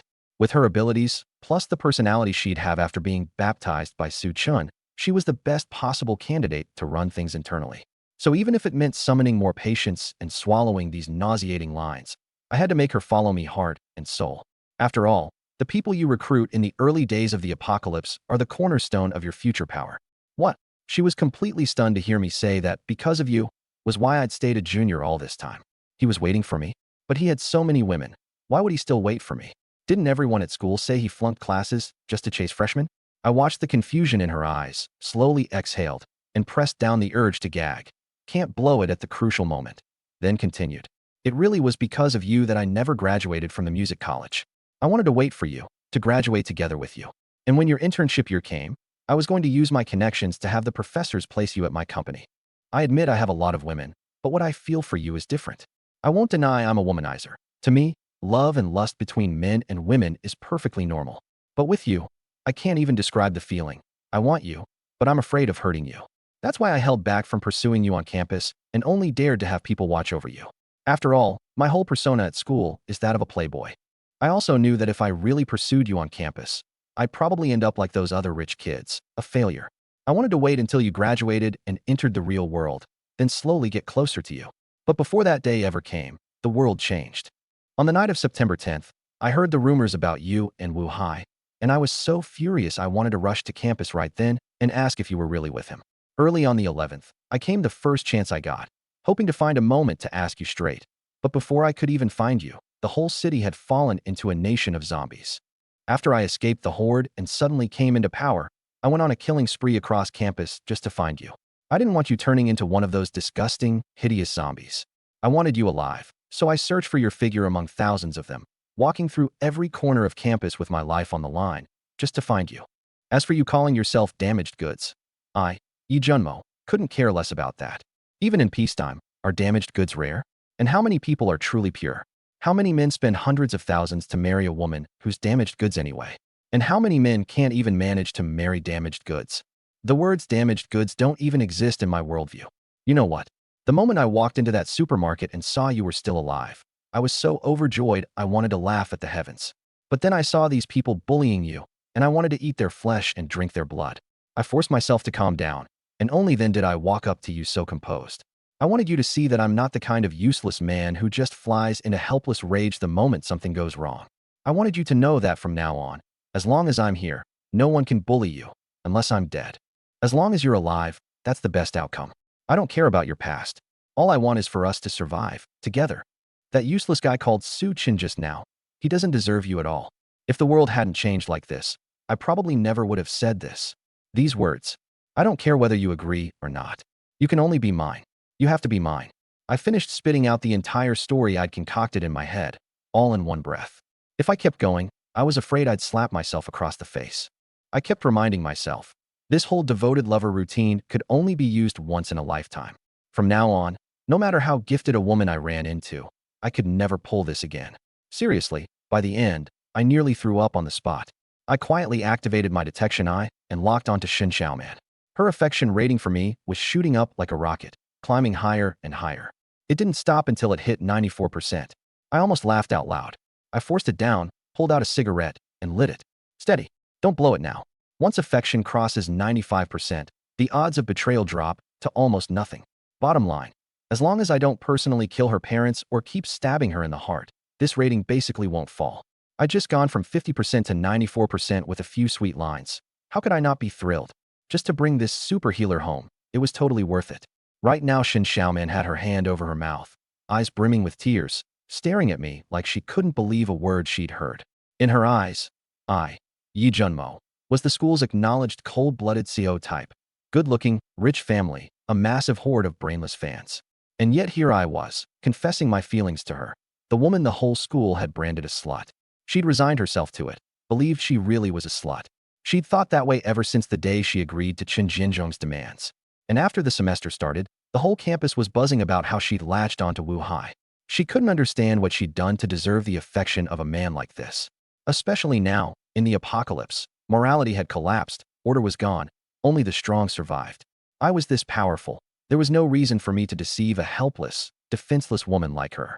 So everything I said, she believed. Every word. The other bound women beside her heard my heartfelt confession to Shin Xiaoman, and they all gazed at me longingly, wishing they were the ones standing before me. Even though they'd just been through darkness, even though they were still trapped in it right now, they were dead envious of Shin Xiaoman. Wang Wei, by this point, was scared stiff. He'd had filthy thoughts about Shin Xiaoman just moments ago. Would I let him off? Watching Chen Jinzhong pinned under my foot, half dead, cold sweat poured down his face. The instant he met my crimson, bloodthirsty eyes, his whole body trembled. Su Chen's eyes were bulging, his fists clenched so tight the palms bled, glaring at me and Shin Xiaoman, shaking with rage. Hearing me confess, hearing me say he wasn't good enough for Shin Xiaoman. He wanted nothing more than to rush over and beat us both to death. The tender, loving way Shin Xiaoman looked at me hurt him worse than watching her be defiled by Chen Jinzhong and the others. I lowered my head and held her gaze. As I watched the tears slide down her face one by one, before I could even reach up to wipe them away, she buried herself in my arms. I put my arms around her, natural as anything. As long as you don't reject me, from now on Shin Xiaoman is yours in life and yours in death. What happened with Wu Hai isn't what people say. And nothing happened between me and Chen Jinzhong and his crew either. I'm not asking you to believe me. I just want you to know. Her voice was choked with tears, thick with love. She said my embrace was so warm that it made her feel safe for the first time, as if I were her rock, someone who could shield her from any storm. I didn't say a word. I just held her tighter. That was my answer. Then I let her go, braced my hands on her shoulders, and said seriously, "This is a world that devours people. I want you to kill Chen Jinzhong and live with me. If your heart isn't ruthless, you won't stand your ground. Don't disappoint me, Xiaoman." Shin Xiaoman lowered her head and looked at Chen Jinzhong pinned beneath my foot, then looked up at the bound women. Thinking of what they'd suffered, thinking of the disgusting things Chen Jinzhong's gang had planned for her, and the tenderness in her eyes turned to ice in an instant. I handed her a dagger. She froze for a few seconds, then slowly took it, shifted half a step, her gaze hardening, and drove it straight down into Chen Jinzhong's crotch. Squelch. Chen Jinzhong, on the verge of passing out, snapped his eyes wide. A string of muffled grunts escaped the mouth I had pinned down, and instinctively he tried to clutch his lower belly. Before he could even reach, Shin Xiaoman took 2 swings and hacked off his hand. Blood sprayed everywhere. She crouched down and stabbed the dagger into Chen Jinzhong again and again. Wang Wei and the others were so terrified they clamped their legs shut. Su Chan actually wet himself, urine dripping down his pant leg. Was this the same woman he'd known? How could she be this savage? I looked down at Shin Xiaoman, nearly out of control, stabbing like a lunatic, and I didn't stop her. In fact, I was pleased. I wasn't afraid of her being ruthless. I was only afraid she wouldn't be ruthless enough. Awakened ones really are tenacious. Chen Jinzhong's guts were spilling out of his belly, and he still hadn't died. I don't know how long it took, but Shin Xiaoman finally drove the dagger through his mouth into his brain and ended it. She rose slowly, staring coldly into those eyes that refused to close in death, then bent down, pulled the blade free, and jabbed those eyes twice more, popping the eyeballs. Everyone watching was chilled to the bone. Even after a few days of the apocalypse, even used to corpses and mangled flesh, they still couldn't help retching at the sight of Chen Jinzhong's body. Am I cruel? Shin Xiaoman asked, fighting down her nausea, looking at my perfectly calm face. You didn't throw up? I didn't answer, just asked back. I wanted to. I forced it down. Fitting for someone I've chosen. Only like this are you worthy of me. I looked at her, not a ripple in my eyes. In my eyes, this is nothing. Enemies deserve to die. How they die doesn't matter, as long as they die. Seeing me so calm, Shin Xiaoman felt a jolt. She couldn't fathom what I must have been through to be this unshakable.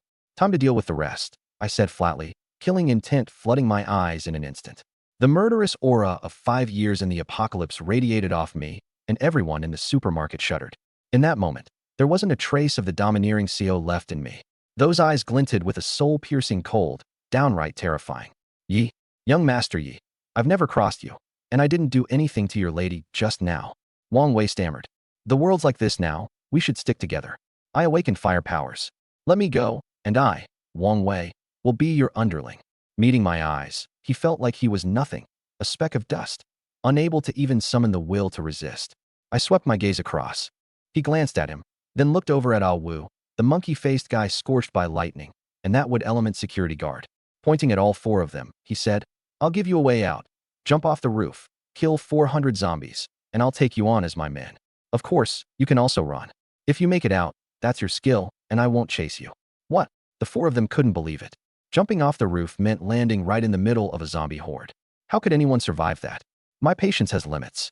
If you don't jump in 30 seconds, you'll end up just like him. I glanced at Qin Jianzhou. You can also fight back. I'll give you the chance. 25 seconds left. Oh, and the stairwell is 30 meters behind you. A Tang saber had appeared in my hand at some point, and I'd been kind enough to remind them of the time. Run. The moment Wang Wei saw the saber, he spun around and bolted toward the second floor. Fighting me to the death was just suicide. They couldn't even beat that tiger. Going down from the rooftop, maybe there was still a chance to live. Ah Wu, the monkey, and the wood element guard sprinted after him. Su Chun and the other 3 guards had just started to move when I said coldly, if any of you four so much as twitches, you die. They shuddered and froze. I shot a glance at Chi Tong, and it turned into a blur, chasing after them. Su Chun and the others knew in their hearts that Wang Wei's group was as good as dead. I flung several throwing knives, slicing through the ropes binding the dozen or so women. Shin Xiaoman wiped the blood off her hands, walked up to me, and naturally started buttoning up my shirt. Thank you, Master Yi. The freed women all voiced their thanks. You want to survive this apocalypse, warm, fed, and alive? Or do you want to be a plaything and then get bitten to death by zombies? I asked indifferently. The women all said they wanted to live. The words had barely left their mouths when I sent 3 throwing knives punching through the legs of 3 guards. They collapsed to the floor, screaming. Then let me see if you really want to live, kill them. The women looked at one another. Go to hell. A woman with an oval face and dimples was the first to put on her shoes. In 2 quick steps, she rushed up to a guard and kicked him hard between the legs. His body bent instantly into a hunched shape, his screams jumping up several octaves. The others followed suit, more than a dozen of them surrounding the 3 guards, kicking wildly, each one venting like they were letting out everything, stomping down with all their might. Whether it was Shun Xiaoman's influence or how badly Qin Jianzhou and his crew had abused them, I couldn't say. Their decisiveness actually exceeded my expectations. If they hadn't dared to act, I would have just left them to fend for themselves after clearing out the supplies. If they couldn't even bring themselves to kill their tormentors, how could I expect them to kill zombies? Keeping them around would only waste food. I looked away from them and turned my gaze to Su Chun, who had wet himself and was standing there terrified. Then I looked down at Shin Xiaoman, who was buttoning my shirt, and asked, Your ex-boyfriend. Do you want me to let him go? Before she could answer, I added, I'm the jealous type, you know. The moment I mentioned Su Chun, Shin Xiaoman's head jerked up. Seeing my cold expression, she assumed I was upset because of him. But then she heard me say I was the jealous type, and though my words were harsh, to her it sounded like a child throwing a little tantrum. Buffed. She laughed, then gently wrapped her arms around me and whispered into my ear, Kill him for me, will you? I turned my head to look at her. She turned to look back at me too, her eyes overflowing with love that wouldn't fade. I gave a slight nod and flicked my hand. A cold flash shot out, and the throwing knife punched straight through the front and back of Su Chen's neck. Ugh! Su Chen had been staring in horror at the women swarming and kicking the 3 guards. Now a sharp, sudden pain tore through his neck, and he instinctively raised both hands, clamping them tightly over the wound gushing with blood. He forced his head up, eyes wide open, looking at me and at Shin Xiaoman in my arms. He wanted to reach out and grab her, wanted to open his mouth and beg her to save him. But his vocal cords had been pierced through, blood still spurting out, and he couldn't get out a single word. His body went limp and he fell straight backward, stiff as a board. Thud! He crashed heavily onto the supermarket floor, lying there twitching, crimson blood spreading across the ground around his body in an instant. Su Chun, the so-called lightning sorcerer king of his generation, was gone just like that, dead at the age of 20. Outside the supermarket, Wang Wei and his 3 companions had made it up to the rooftop, but seeing the dense black mass of zombies packed across the playground, they hesitated, not daring to jump. Then they turned around and found Chi Tong had somehow already caught up, glaring at them with a murderous fury. The 4 of them had no choice but to jump from the rooftop. Roar! The moment they hit the ground, a horde of zombies swarmed in. Staring at the countless zombies, Wang Wei was scared out of his wits, frantically flinging fireballs with both hands. There was no denying it. The flames of an A-plus fire element user were truly powerful. A single fireball flew out and blew a zombie's head clean apart. The monkey, the one scorched by the lightning, endured the burning sting on his skin and hacked one wind blade after another at the zombies' necks. He despised Chun Jianzhong and hated Wang Wei even more. They'd sworn to be brothers for life. Yet when Chun Jianzhong made a move on him, Wang Wei, his so-called boss, had just stood by and watched. The monkey had already made up his mind. If he made it out this time, he'd find a chance to take Wang Wei out later. Now that he had powers, why should he still be someone's underling? He'd be the boss himself. Beside him, Awu had gotten his hands on a steel pipe over 2 meters long from somewhere and swung it down hard on the zombies' heads. He was as strong as an ox. A zombie's head burst like a small watermelon at a single blow. If he weren't so afraid of the zombies' poison, he'd have been a walking tank. The wood element guard was far worse off. All he could do was control a single wooden vine to trip the zombies that lunged close, sticking tight to Wang Wei and the other two. Boss, if we don't figure something out, we're all dead. Forced back to back, watching the horde close and tighter, Awu roared at the naked Wang Wei. The zombie shrieks shook Wang Wei into a panic. Earlier, when he'd tried to force himself on Xin Xiaoman, he'd burst out of his clothes, and now he was stark naked, his whole body smeared with the filthy blood of zombies, a rather ridiculous sight. He scanned the campus in a frenzy. His first glance went to the supermarket not far off, but the instant he saw Chi Tong standing on the rooftop glaring down at them, he immediately looked away. 7 or 8 meters away stood a tree, thick as a wash basin and several meters tall. Wang Wei shouted at Awu and the others. Over there. Monkey, use your wind blades to cut down the tree. Awu grabs it and sweeps left and right to clear a path, and we charge to the cafeteria. Move. Monkey, clear the way with me. But I knew Chi Tong, standing on the rooftop, kept its eyes fixed on them the whole time, and it hadn't forgotten my orders. Make these 4 kill as many zombies as possible. Don't let a single one escape until they were all dead. #translation. Such good muscle. How could I not put them to use? With their pitiful strength, they'll fight for their lives and kill like their lives depend on it, taking down as many as they can. Once they're dead, I'll just go collect the crystals off their corpses. Inside the supermarket, the dozen or so women had spent several minutes kicking the 3 security guards to death. Now they were each rummaging for clothes to throw on. I'd already changed into a clean outfit. Then I pulled out a bathtub, filled it with water, and told Xin Xiaoman to wash up. She'd change into the clothes I took from my system space in a bit. I looked up and scanned the supermarket. Only a few scattered shelves had toppled over. Overall, it was pretty tidy. Chun Jianzhong's crew must have cleaned it up.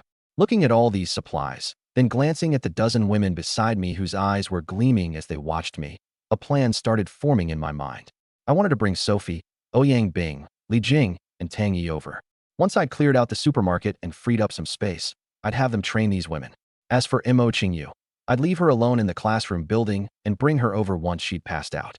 They say a life saved should be repaid with one's body. Thinking about Mo Qingyu's affection level, a cold smirk tugged at the corner of my mouth. Even if Yi Bufan really did bring people from the capital, they'd just awakened their abilities. They didn't even understand their own strength yet and had no transportation. It'd take them at least 20-odd days. I still had plenty of time to build up my power here. Before I left, every survivor in this school who wouldn't join me would get sent out to kill zombies. Not a single one left alive. Even if Yi Bufan showed up, he wouldn't be able to dig up a shred of information about Mo Qingyu. 5 years in the apocalypse hadn't just made me ruthless and decisive. It had taught me that caution keeps you alive. Even reborn with a system, I wasn't arrogant enough to think I was untouchable. The dozen women watched Xin Xiaoman washing up in the tub, then looked at me standing there deep in thought with my hands behind my back. One called out, "Master Yi, what is it?" I pulled myself out of my thoughts and looked over. I had to admit, the music academy really did have a lot of pretty girls. The lowest was maybe a 73, and there were several in the 80s. The ones around 70 could easily hit 80 with a little grooming and some light makeup. Chun Jianzhong must have deliberately kept the good-looking ones, not a plain face among them. "Master Yi, could I go grab some? You know, the kind of pill that gets rid of a life?" One girl asked, her eyes rimmed red. After she spoke, several other women looked at me with red eyes too. The supermarket at Tianhai Music School secretly sold that kind of pill. That's why they were asking. Hearing this, I glanced at the gruesome corpses of Chun Jianzhong and his crew, and a flicker of cold passed through my eyes.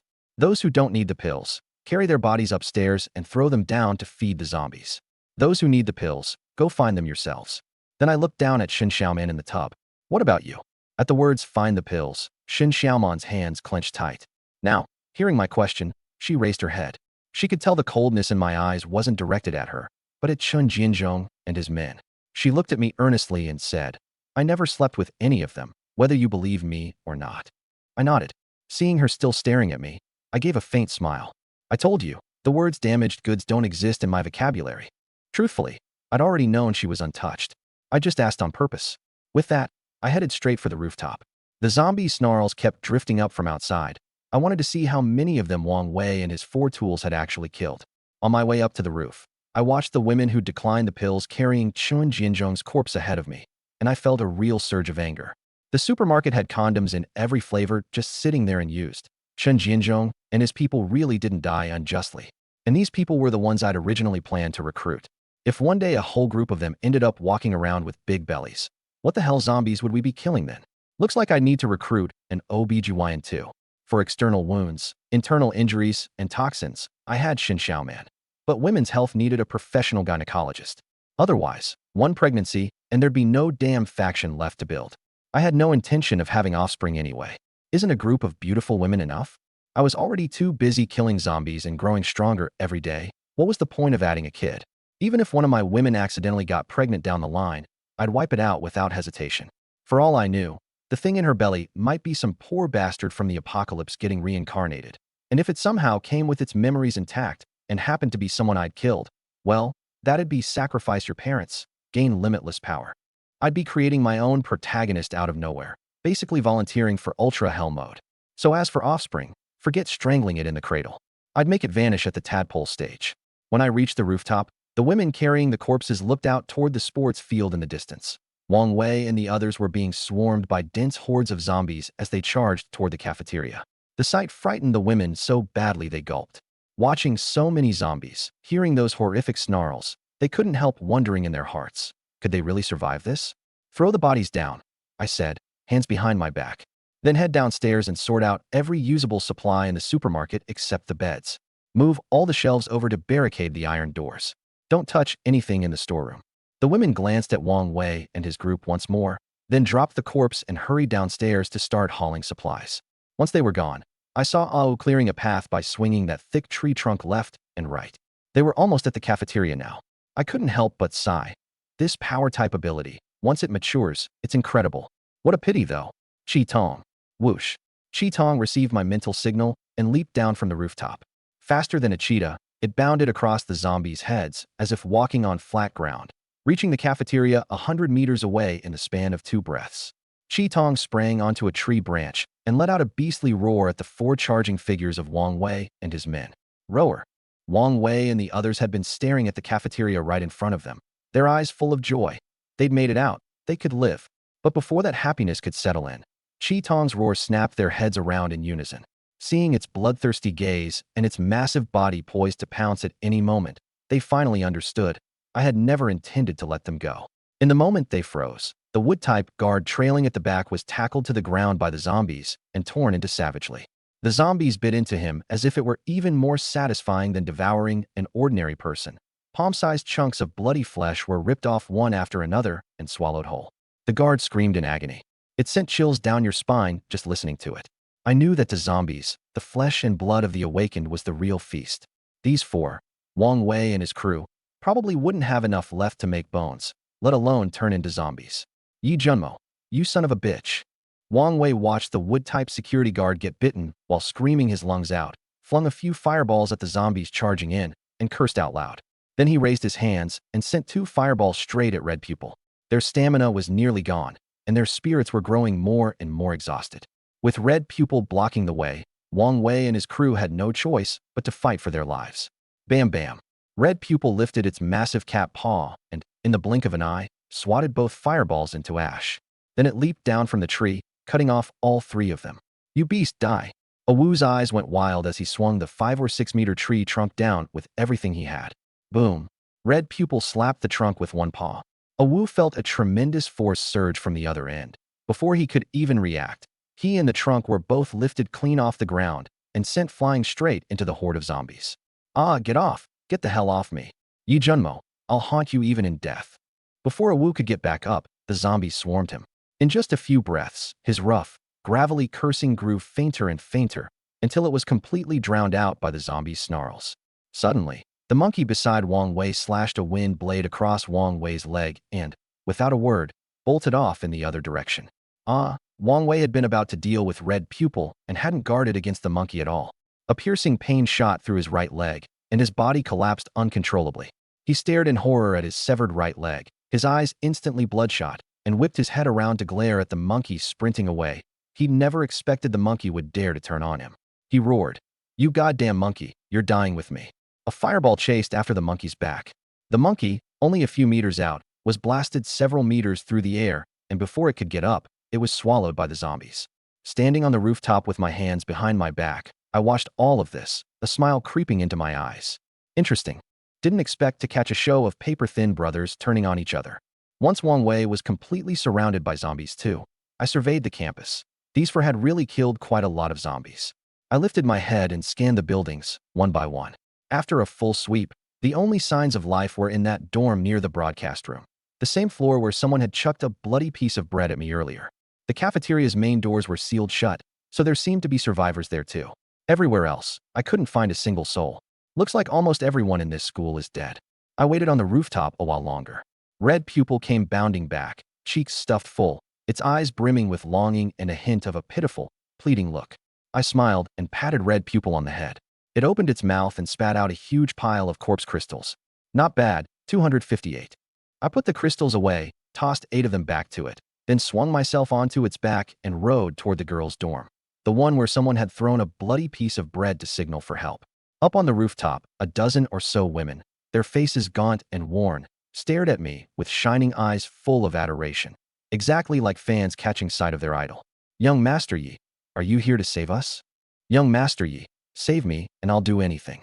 "Husband, I'm your fangirl. I can unlock any position. Please, save me."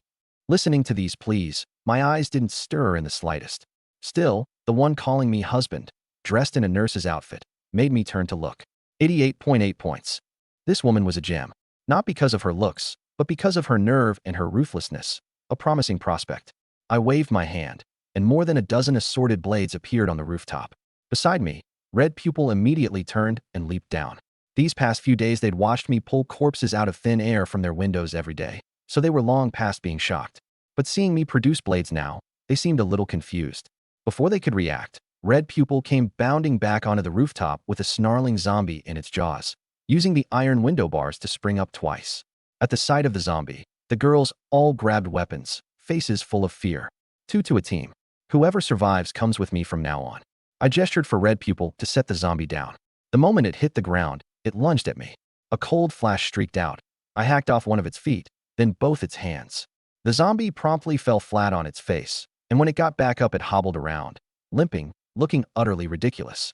I kicked it toward the edge of the rooftop, put some distance between us, and turned back to them. I'm not going to say it twice. Pair up, 2 to a team. Kill this one, and my pet keeps bringing more. You've spent these past days at your windows watching what the campus and the city have become. You've thrown up whatever you had. Your stomachs are empty now. If you don't want to kill, then just wait here and starve to death. Remember, aim for the head. Don't let the blood spray onto your face. I pulled out a cigarette and lit it. These women were frail, with next to no fighting ability. But a crippled zombie with its ankles and hands cut off. 2 of them, being careful, could handle it, as long as they were willing to use their heads and fight for their lives. I wasn't counting on them for much. Ordinary people are good for logistics at best. But for this group of girls from the music academy, I had other plans. Husband's right, Xiaoling. Let's do it together.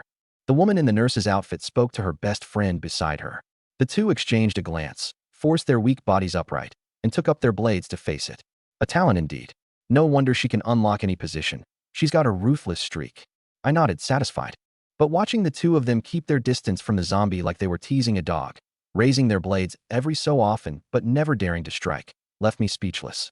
Thankfully, after fumbling around for a good few minutes, they finally managed to hack the zombie's head off. "What's your name?" I asked, looking at her as she slumped to the ground, panting hard. "Husband, my name is Bai Lingyu. Bai as in pure white, Ling as in disheveled, and you as in deep, bottomless darkness." She looked up at me, introducing herself with something meaningful behind her words. I didn't bother asking why she kept calling me husband, but I gave her a long, hard look. A real talent. I took out milk, bread, and a chicken drumstick and handed them to the 2 of them. "You did well just now. Eat something first, get your strength back."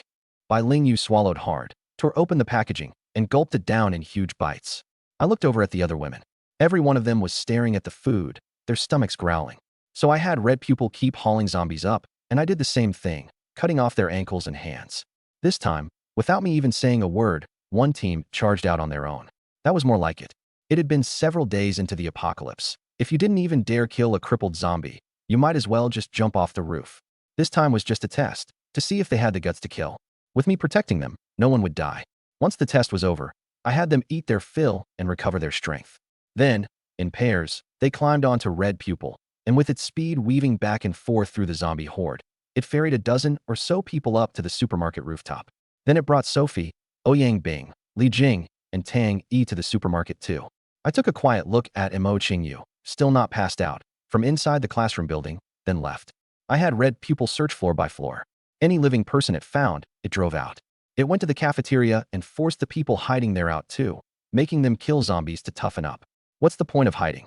It's the apocalypse, and they still don't know to come out and kill zombies. Absolutely no drive. I figured I'd play the good guy and give them a hand. In this music academy, apart from us, I didn't want to see a single other living soul. Red Pupil understood exactly what I meant and dashed off to the various buildings. Before it left, it rubbed its head hard against my calf, its big eyes gazing up at me pitifully, as if to say, "Master, this cat's been a chauffeur countless times today. Don't I get some wages?" I laughed. This goofball actually learned how to act cute. I tossed it 10 corpse crystals and sent it off to round people up. The supermarket's first floor had already been cleared out, all the supplies absorbed into my system space. Except for beds, toiletries, and a makeshift stove, the first and second floors were completely empty. I looked at the crowd before me. Aside from the 5 women, Sophie, Ouyang Bing, Li Jing, Tang Yi, and Shin Xiaoman, there were exactly 30 female students from the music academy, all standing in neat rows, every one of them gazing at me with shining eyes, treating me as their lifeline in the apocalypse. The lowest scoring ones were only 2 at a 68, which I was quite satisfied with. After the group from the dorms arrived, they'd already learned about the supermarket situation, plus things they'd never known about, like the Awakened. When they heard that Xun Jianzhong's crew had abused the original group of girls, their eyes filled with sympathy and relief that they'd run into someone like me willing to step in and save them. When they heard that people could awaken special abilities, they felt a surge of longing, though sadly none of them had awakened. You've all been through the darkness. You all know this world isn't going back to the way it was. I began. The women held their heads high, looking at me. I won't feed freeloaders. From now on, you won't just kill zombies and kill people. You'll also follow me, Sophie, and Tang Yi to learn blade techniques and movement techniques. This is the foundation of your survival in this jungle world. I want you to shed your old little girl personalities and become qualified female warriors, female killing gods. Master Yi will never drag you down. That's right, Master Yi. If we don't give it everything, death is all that's waiting for us. Whatever you want us to do, just give the word. The 30 women all chimed in at once. I nodded, raised my hand, and pressed down slightly, and they instantly fell silent. Many of you are best friends, classmates, roommates. You know each other inside and out. I don't care if you used to be a two-faced schemer, a gold digger, a campus beauty queen, an innocent young thing, a wealthy heiress, or a bar hostess. From now on, you have only one identity. You belong to me, Yi Junmo. If I discover any rebellion in your hearts, don't blame me for being ruthless. I'm brutal killing zombies, and even more brutal killing people. My cold eyes swept across every face. They trembled inside, knowing I wasn't joking. Who? Master Yi. You said we're all your people. So does that mean you'll take us as your own? Asked Bai Lingyu, standing in the front row, with a playful smile.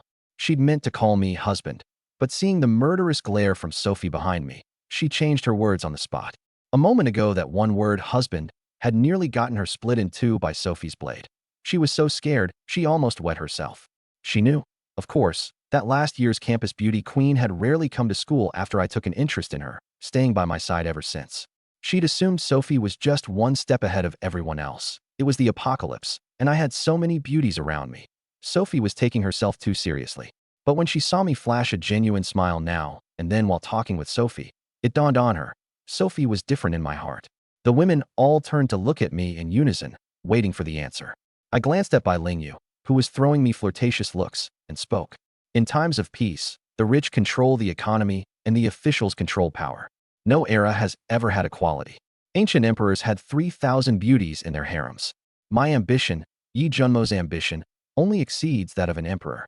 Since this is an apocalyptic jungle world, I don't just want beautiful women. I want power, influence, dominion over the world. That's my ambition. As long as you have absolute strength, you can achieve the same. Even if you turn the world into a matriarchy and swap out a new boy toy every day. As long as you have the power, in this world where order has collapsed, everything is possible and nothing is impossible. With that, I dismissed them, told them to rest well, and that training would begin tomorrow. Then I took Sophie and Shun Xiaoman up to the rooftop. After I left, the women gathered in clusters, whispering to each other. Does Master Yi mean all 30 of us are going to be his concubines from now on? Obviously. Isn't it clear? It's probably just a metaphor. Either way, being able to follow him is worth it. He's handsome and cool. Ouyang Bing, Li Jing, and Tang Yi exchanged a glance, never having imagined I had such ambition. But I was right. With order gone from this world, if you have the strength, everything is possible and nothing is impossible. Ouyang Bing gave a cold snort and pulled Li Jing and Tang Yi aside. From now on, more and more people would follow me. Factions were bound to form. She wanted to bring these two into her own camp ahead of time. The supermarket rooftop. Hands clasped behind my back, I looked toward the cafeteria, where the iron doors that had been barricaded shut were now torn apart by Red Pupil. Before long, a dozen or so people came rushing out in a panic, clutching blades, only to be swarmed by zombies. Men and women, young and old, none with any special abilities. Among them were a few decent-looking women. I didn't bother with them. I just watched quietly. Behind me, Sophie and Shun Xiaoman also stared expressionlessly. Seeing a few pretty women rush out, they assumed I'd go save them, only to find me completely unmoved. I gazed coldly at those survivors driven out by Red Pupil, now being devoured by zombies, and slowly spoke with my back to the two women. Feier, Xiaoman, you two are the ones I trust and love most.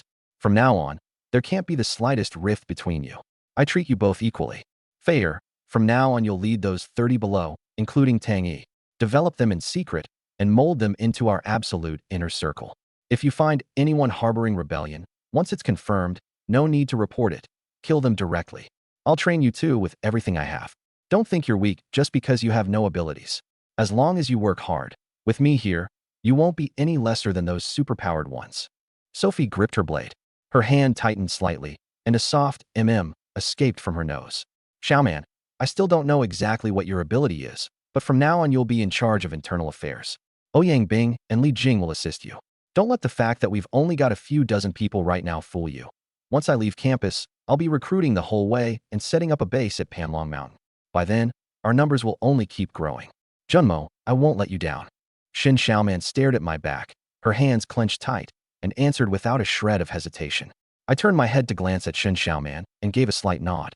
I sure as hell wasn't going to tell her just how monstrous her ability really was.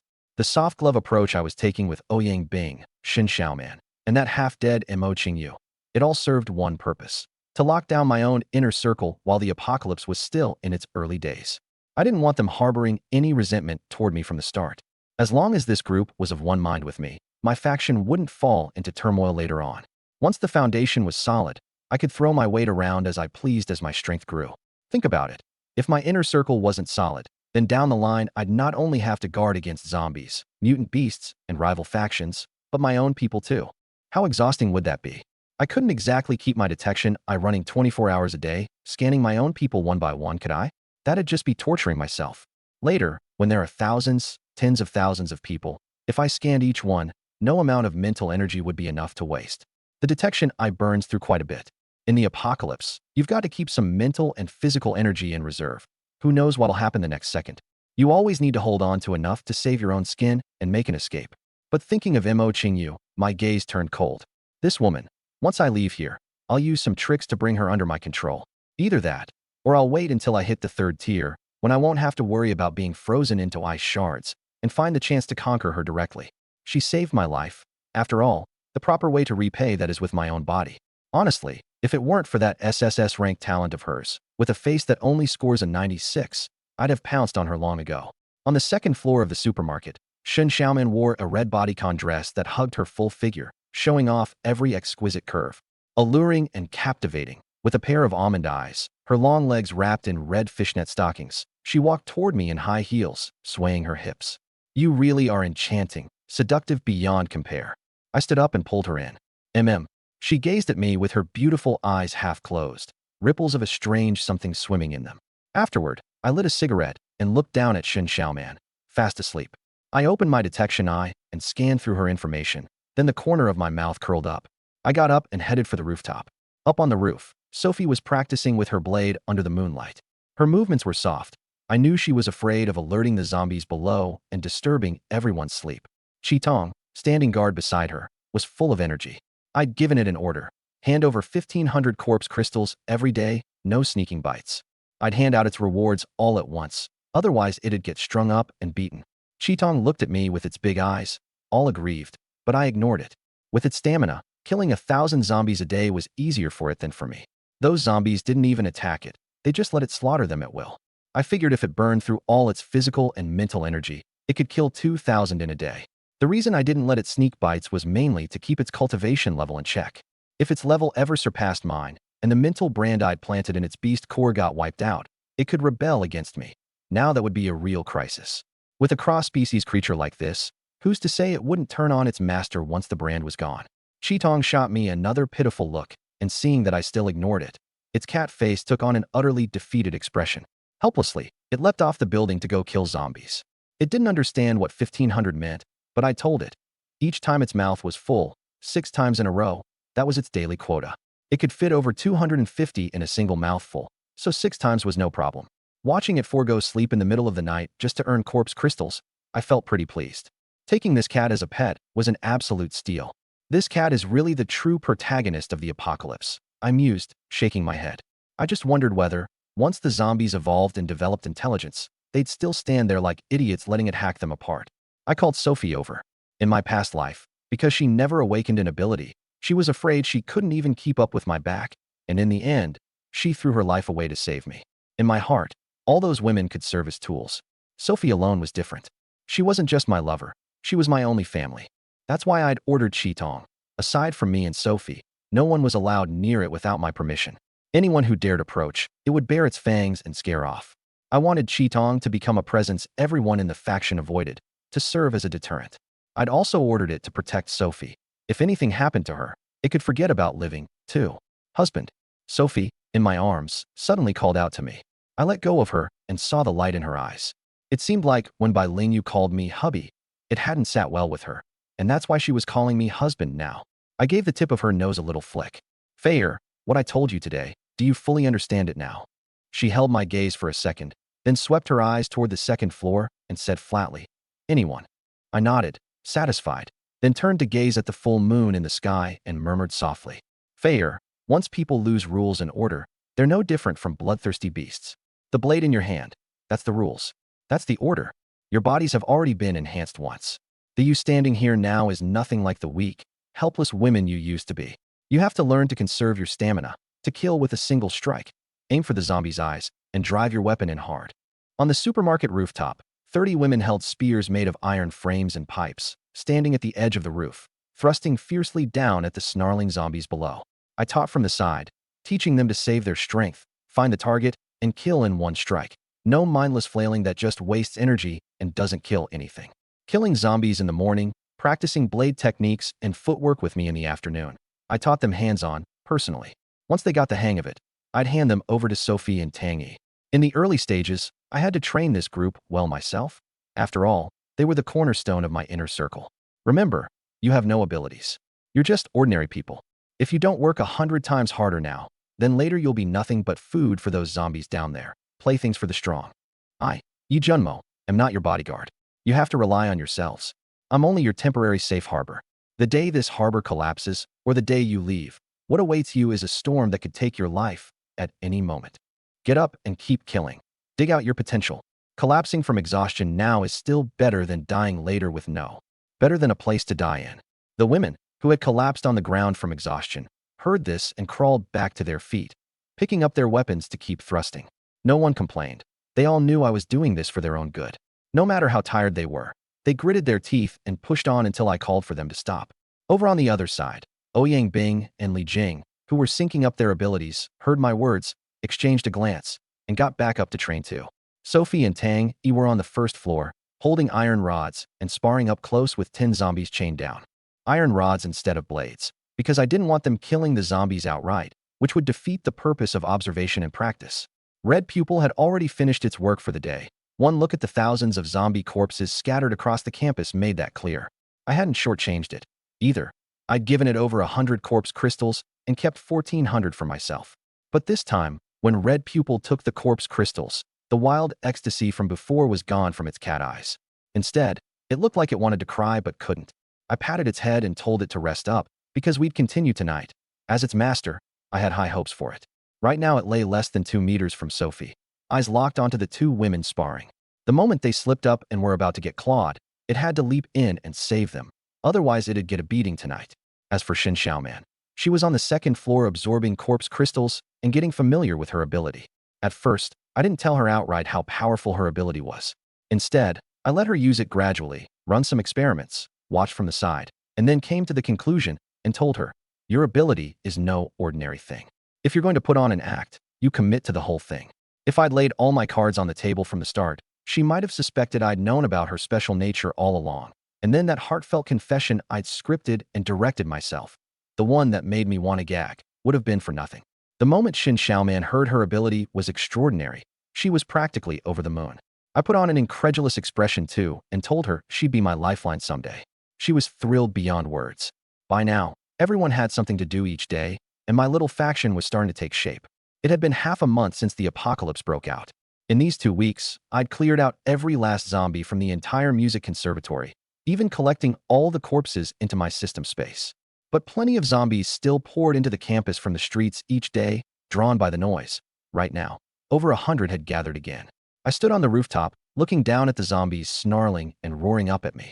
Some of the ones in the back had started climbing over their own kind up front, half a month in, and these zombies grew stronger by the day, now even learning to stack up and form human ladders. I ignored them.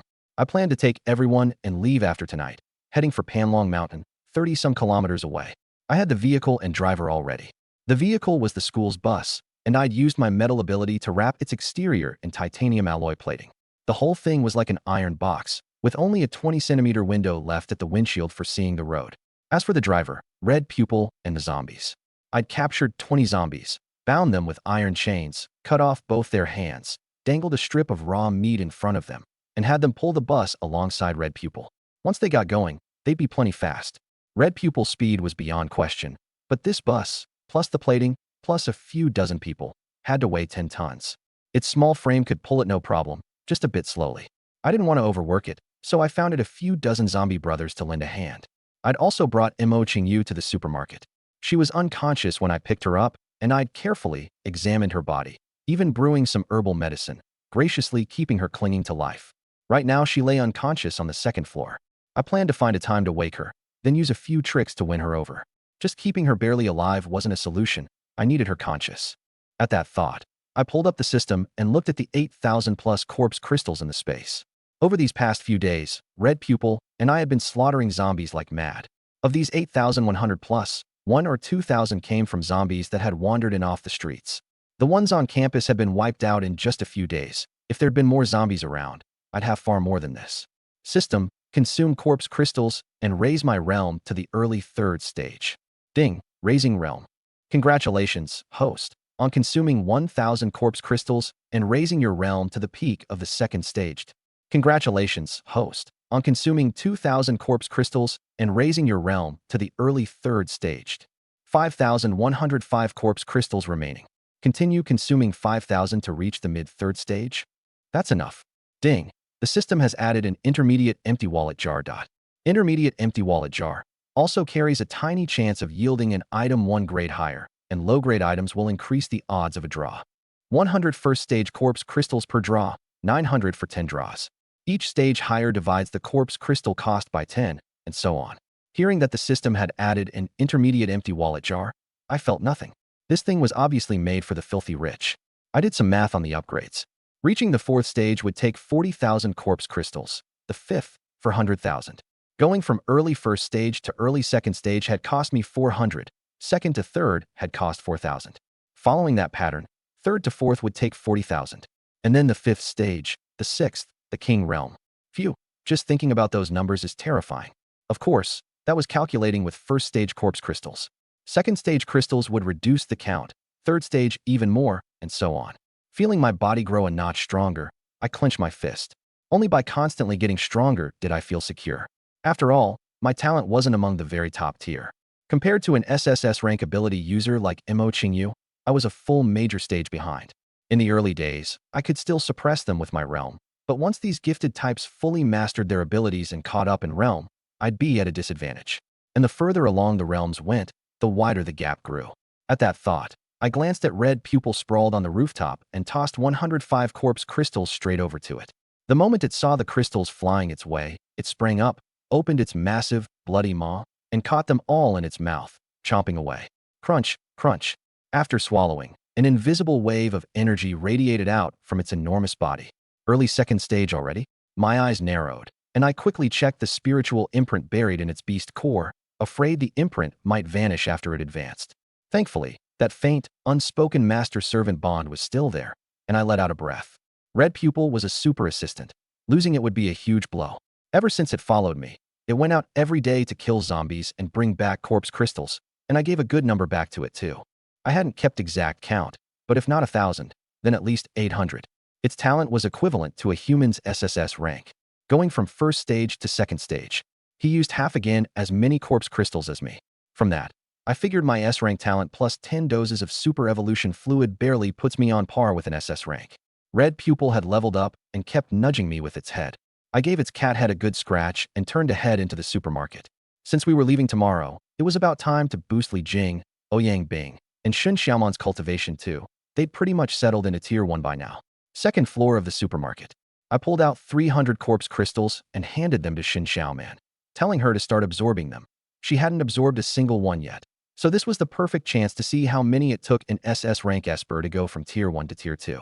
She reached out with her slender, delicate hand, took them, and began channeling the absorption the way I'd taught her.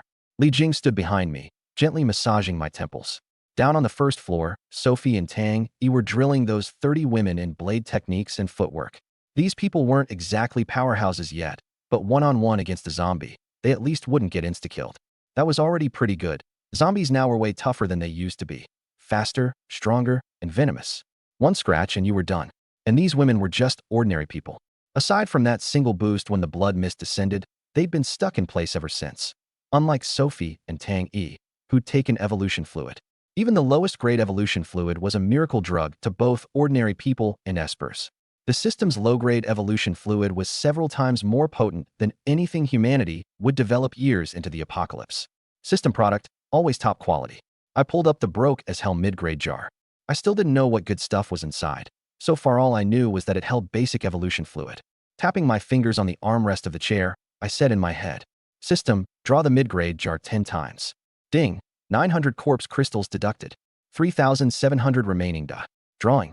The words had barely landed when the pickled vegetable jar in front of me, slightly fancier than the low-grade one, started shaking, going ding ding ding.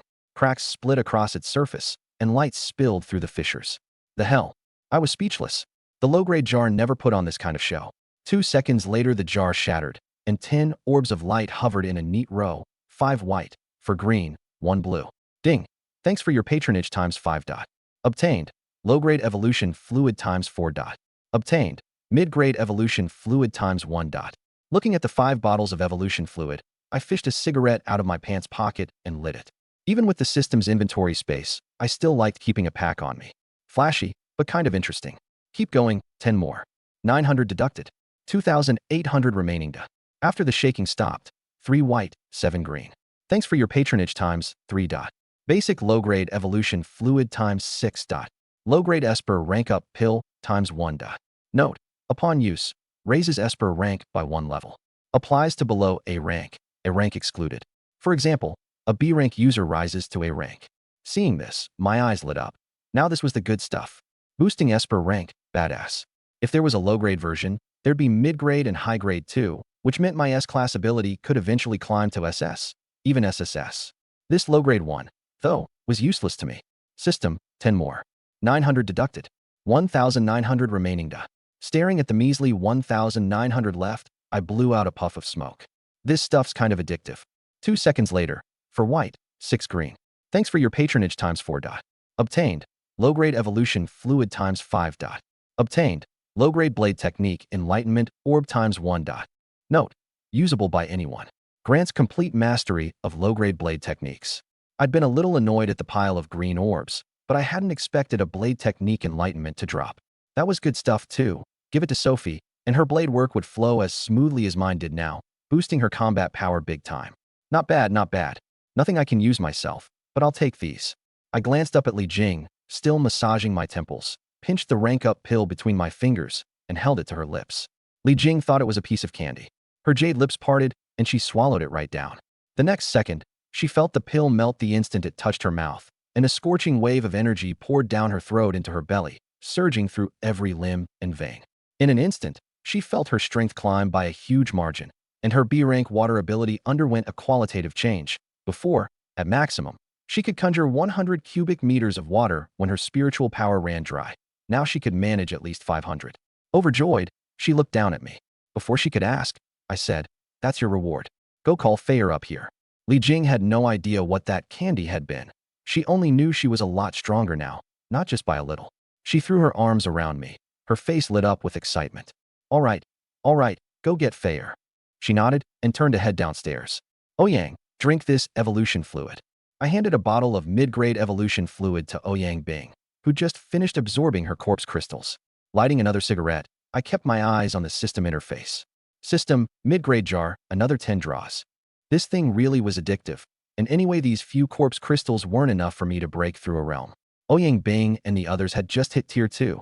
They'd need some time to acclimate. 900 deducted. 1,000 remaining. Thanks for your patronage times 7. Obtained. Low-grade evolution fluid times 3. Low-grade evolution fluid again. This mid-grade jar was just as much of a ripoff. Only one mid-grade drop so far. Keep going. 900 deducted. 100 remaining. Ding ding ding. This time the jar shook for 2 full seconds without breaking. I arched a brow. Did something good finally show up? Just as I thought it, the jar suddenly exploded, and a streak of purple light forced my eyes shut. Ding! Congratulations, host.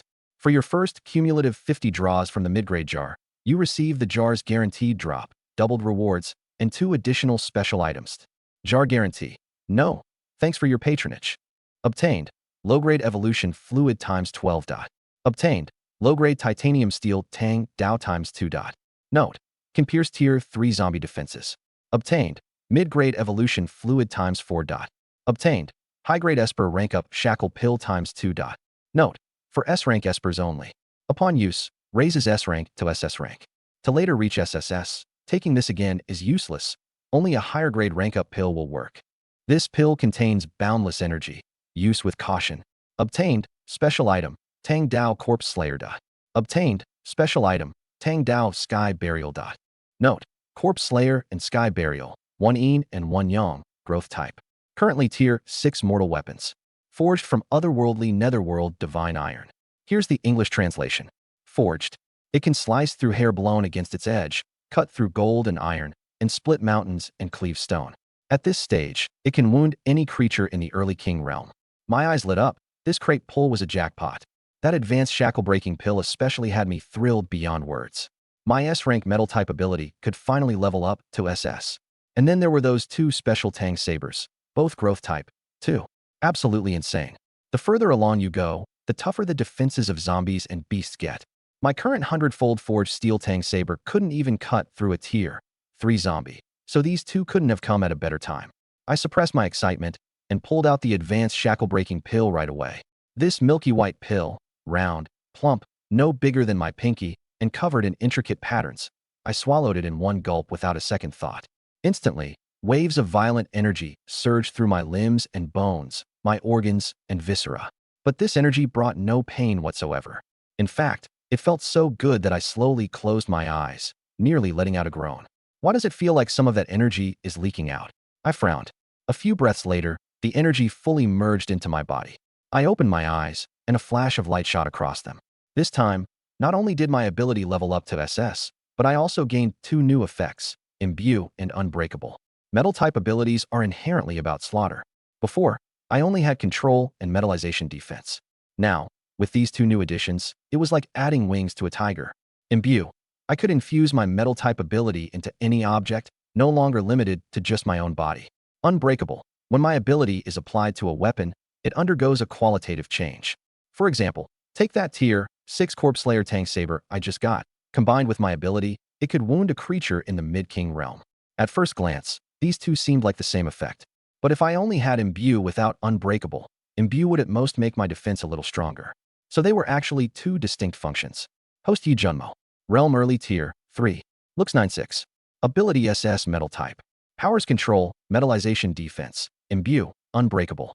Items 30 bottles Basic Evolution Fluid. For bottles Intermediate Evolution Fluid. 2 Basic Titanium Steel Tang Sabers. 1 Basic Saber Technique Enlightenment Orb. 1 Advanced Shackle Breaking Pill. Tier 6 Corpse Slayer. Tier 6 Sky Burial. 49,950 boxes plus 1 of Ultra Experience. Exactly 30 bottles of Basic Evolution Fluid. I was quite pleased. Those 30 subordinates of mine could finally get a real upgrade.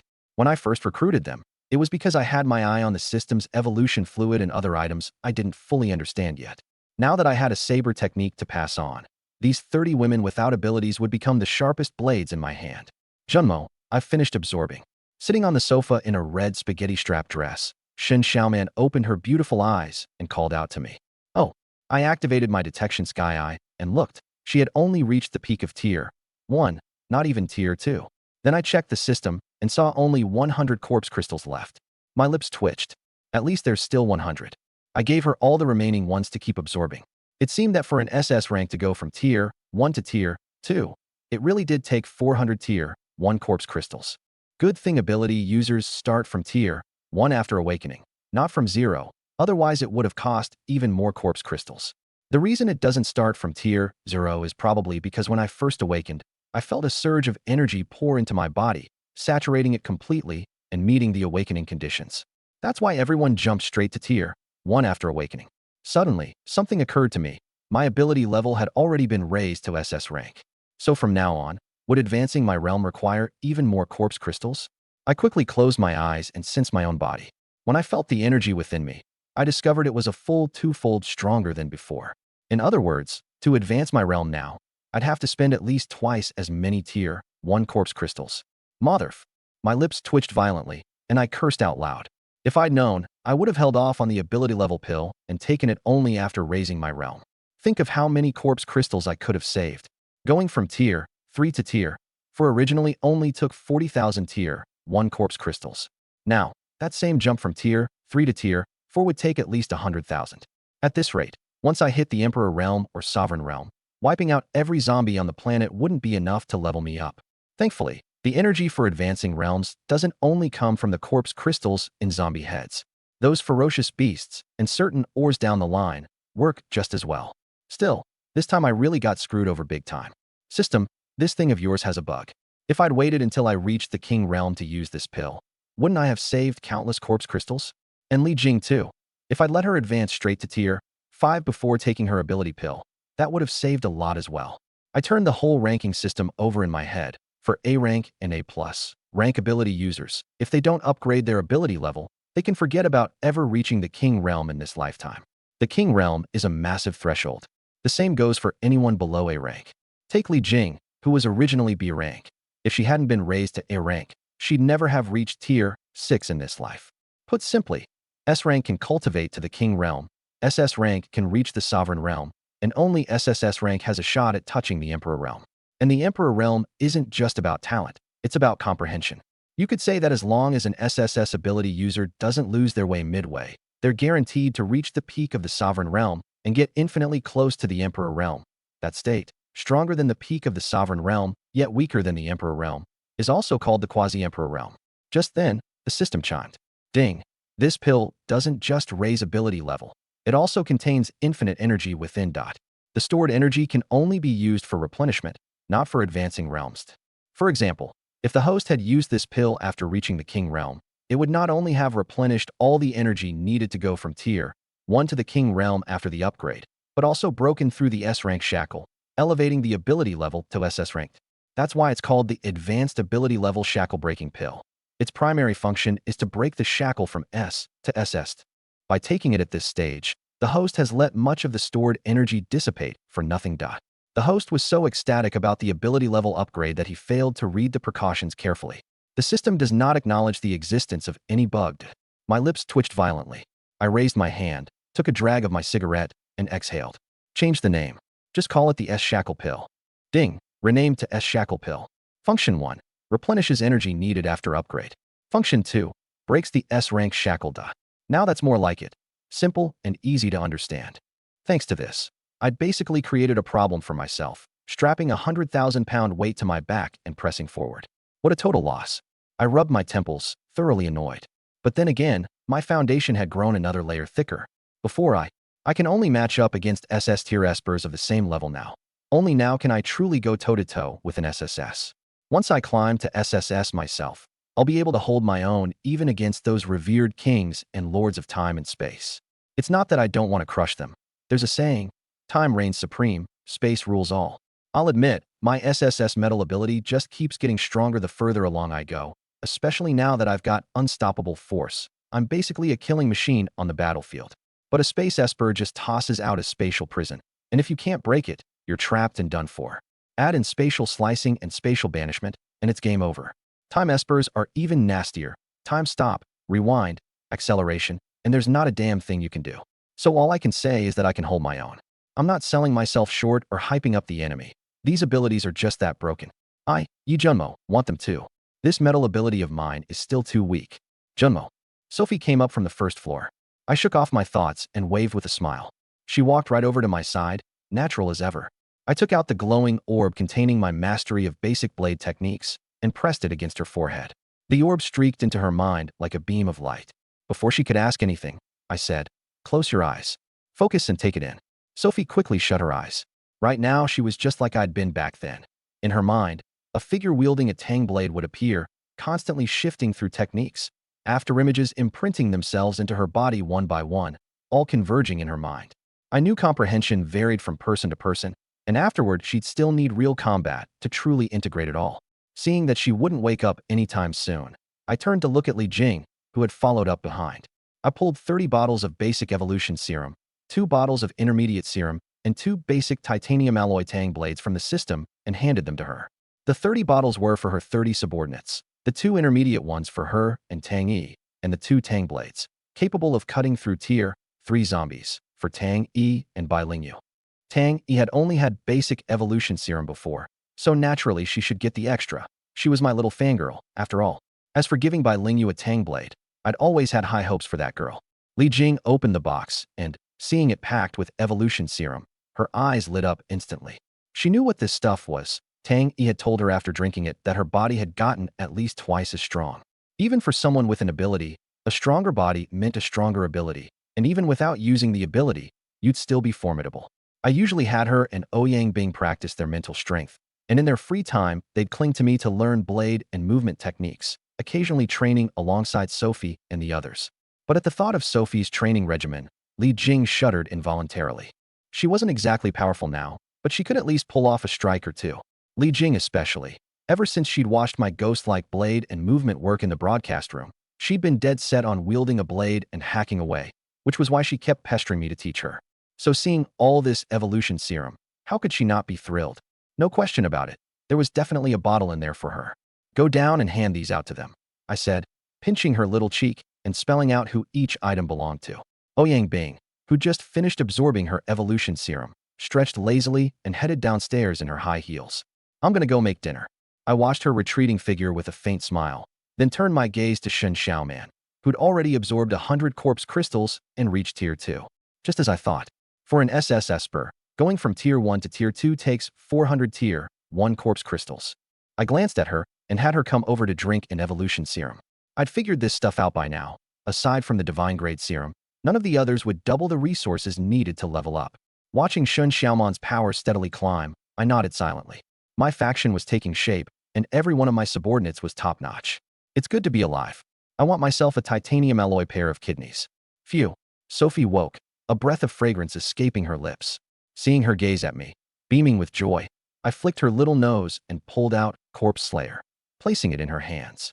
Sophie, who'd been ecstatic over mastering the basic blade techniques, didn't even get the chance to celebrate before a sheathed tang blade, 3 feet 4 inches long, dark crimson, and covered in blood-red phoenix patterns, appeared in her grasp.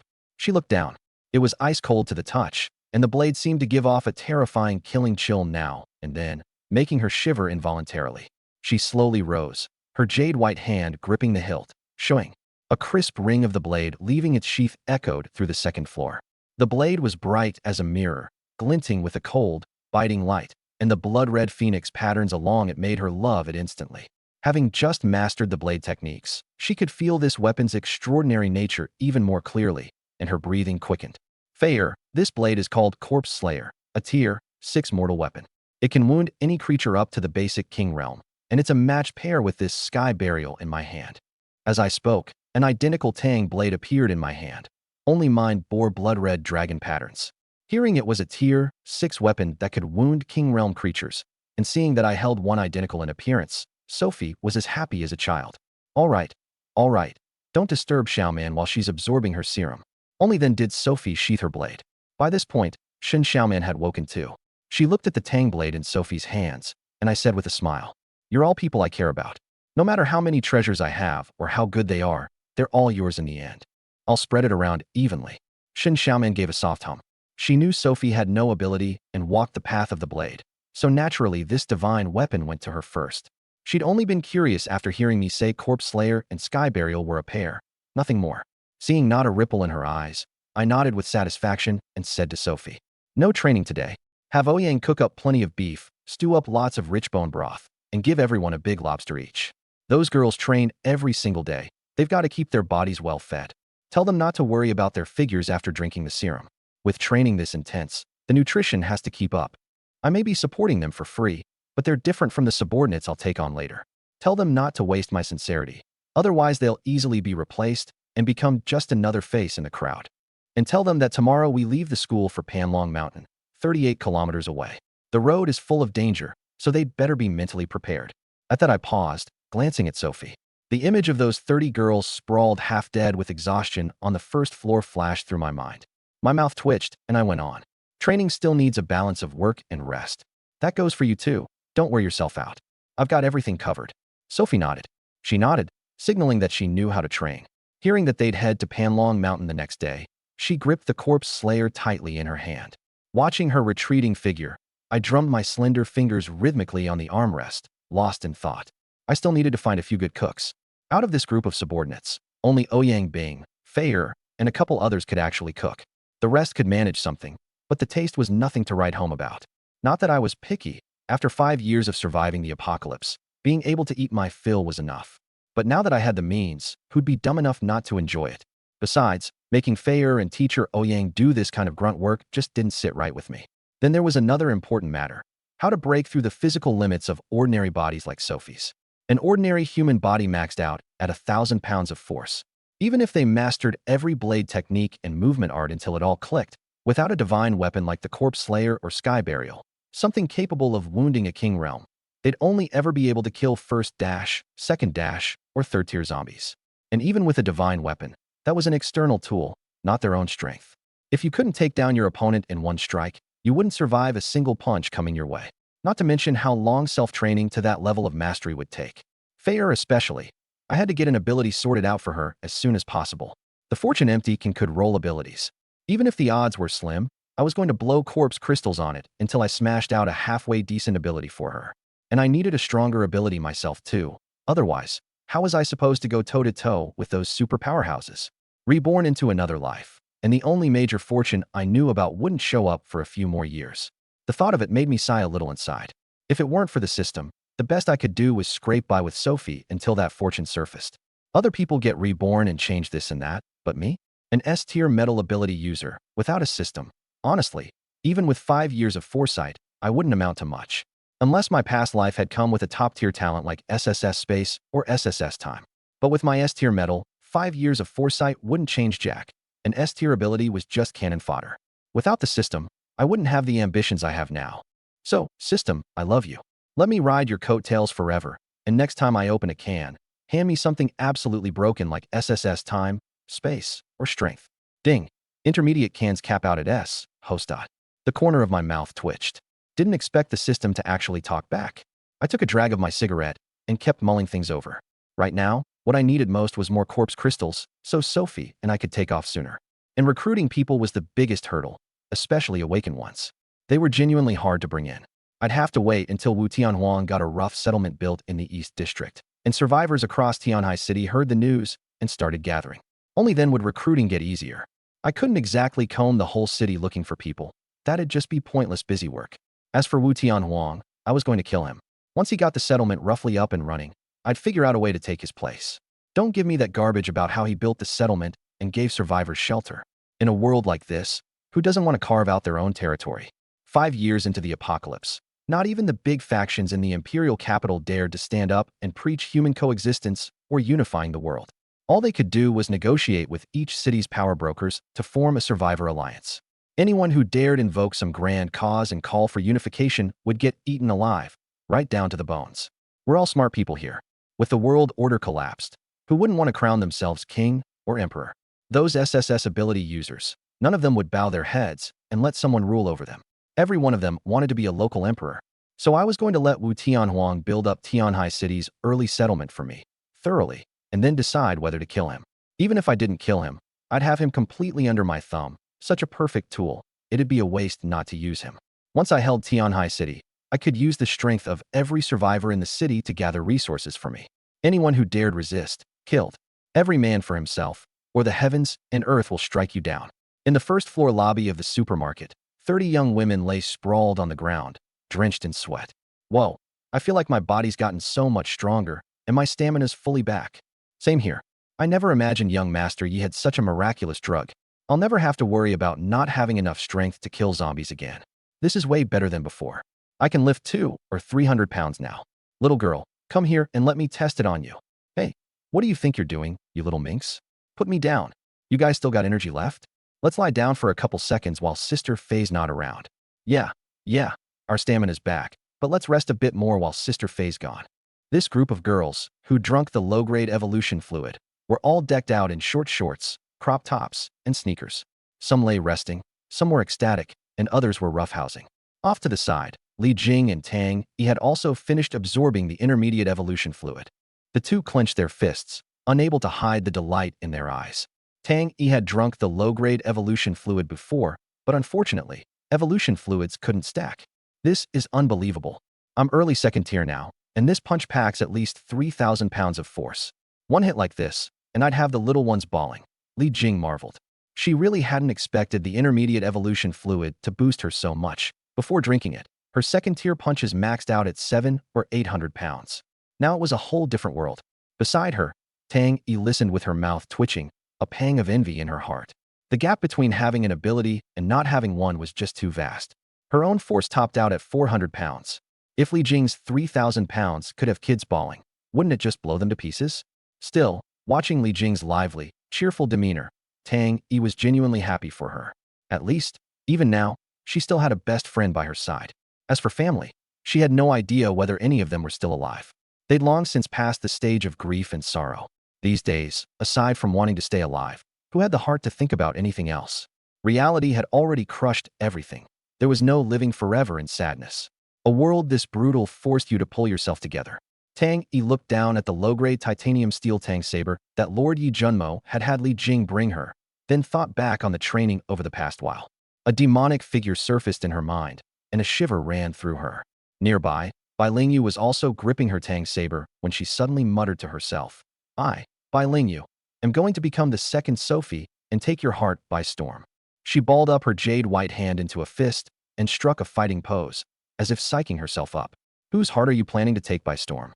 A cold, indifferent voice came from right behind her. Bai Lingyu froze on the spot, petrified where she stood. Sister Faye, Sister Faye. The girls, who'd been roughhousing and marveling at their body changes, all scrambled up from the ground the instant they heard Sophie's voice. Seeing her standing behind Bai Lingyu, every one of them, the women quickly fell into neat formation. They'd all more or less overheard Bai Lingyu's little monologue just now, and looking at her frozen there like a deer in headlights, they were all fighting back laughter. Everyone knew this saucy little thing had a mouth full of dirty talk from dawn till dusk. Haha, sis Sophie. Bai Lingyu turned around awkwardly and gave Sophie a sheepish smile. The women all looked to Sophie, their leader, curious how she'd deal with this naughty girl. The truth was, Yi Junmo had once made a comparison about ancient emperors with 3,000 concubines in their harem. Yet to this day, he hadn't touched a single one of them, leaving the women unsure of what he really meant. On top of that, he already had 5 women around him: Sophie, Xin Xiaoman, Ouyang Bing, Li Jing, and Tang Yi, plus Mo Qingyu, who'd been unconscious the whole time. None of them could match the looks of these six. Only Bai Lingyu could hold a candle to Li Jing and Tang Yi. At one point, the women had figured Yi Junmo hadn't taken any interest in them at all and just saw them as subordinates. Now that Bai Lingyu had been caught red-handed in heat by Sophie, the women all wanted to see how she'd react. "Fall in line," Sophie said, fixing her eyes on Bai Lingyu as she spat out the icy words. "You got it." Seeing that the cold-faced queen wasn't going to punish her, Bai Lingyu let out a sigh of relief and scurried back into formation. Only they themselves knew what Sophie had forged them into during this time. Calling Sophie a demon, a psychopath, a deranged nightmare wouldn't even be an exaggeration. The 18 sword techniques, each one swung at least 5,000 times a day, then all 18 practiced in sequence 500 times over. Footwork drilled 5 hours a day, with only a 5-minute break in between. 2 hours of running laps around the mere 500 square meter ground floor of the supermarket, again with just a 5-minute break. Aside from 5 hours of sleep, 20 minutes to eat 3 meals, and 10 minutes for bathroom breaks each day, the remaining 18.5 hours were all spent in high-intensity training. None of them could figure out how Sophie had calculated the time down to the minute. Even when they collapsed on the ground from exhaustion, Sophie would immediately call Shin Xiaoman, their super healer, to give them a quick top-up. Then it was back on their feet to keep training. To them, this kind of training was harder than killing zombies. They'd all been clean, tidy girls by nature, but with the sweltering heat and a day's worth of sweat after every session, sometimes they were too worn out to even move a finger, let alone shower. If it were a matter of not having the means in the apocalypse, fine, but they did have the means. Yi Junmo had set up 15 two-person bathtubs in a corner of the supermarket, and Li Jing, with her water powers, filled them up fresh every day. But after training, they simply didn't want to move, and sometimes they'd fall asleep the second they sank into the tub. And the consequence of that was a nightmare. If Sophie caught them, they'd have to get right back up and keep training. If you don't want to sleep in a bed, then don't sleep at all. Sometimes they thought that instead of getting bitten to death by zombies one day, they'd be worked to death by Sophie.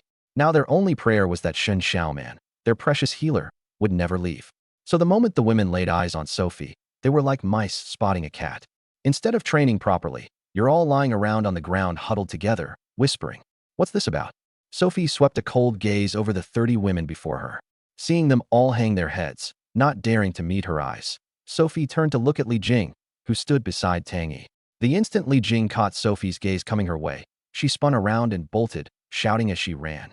"Sorry, didn't mean to bother you all. I'm off to help teacher Ouyang with the cooking." Watching her best friend flee the scene, Tang Yi felt like crying without tears. "Best friend, why didn't you take me with you?" Sophie shot a glance at the sprinting Li Jing, then brought her eyes back to Tang Yi and said sternly, as the deputy commander of the Shadow Guard, "Is this how you let them slack off while I'm away?" Hearing Sophie scold Tang Yi, the women all swallowed nervously, heads down as they stole pitying glances at her. The Shadow Guard Sophie spoke of was them. Full name the 32 Shadow Slayers, Sophie and Tang Yi included. Sophie had given them the name. She'd told them they had only 2 duties. 1. Kill everything Yi Junmo wanted killed.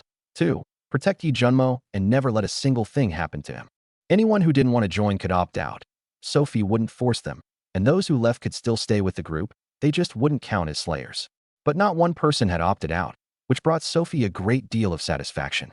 She'd watched every one of the women's efforts over these past few days. No matter how exhausted or miserable, they'd gritted their teeth and pushed through, not one crying to quit.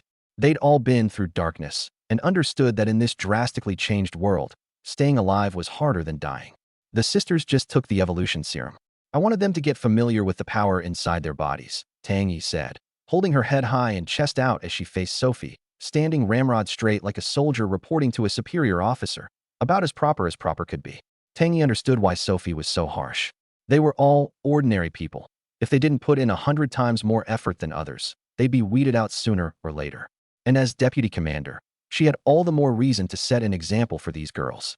The Shadow Slayers were the personal guard Yi Junmo wanted to cultivate, so of course she took it to heart, accepting Sophie's reprimands and never once pushing back.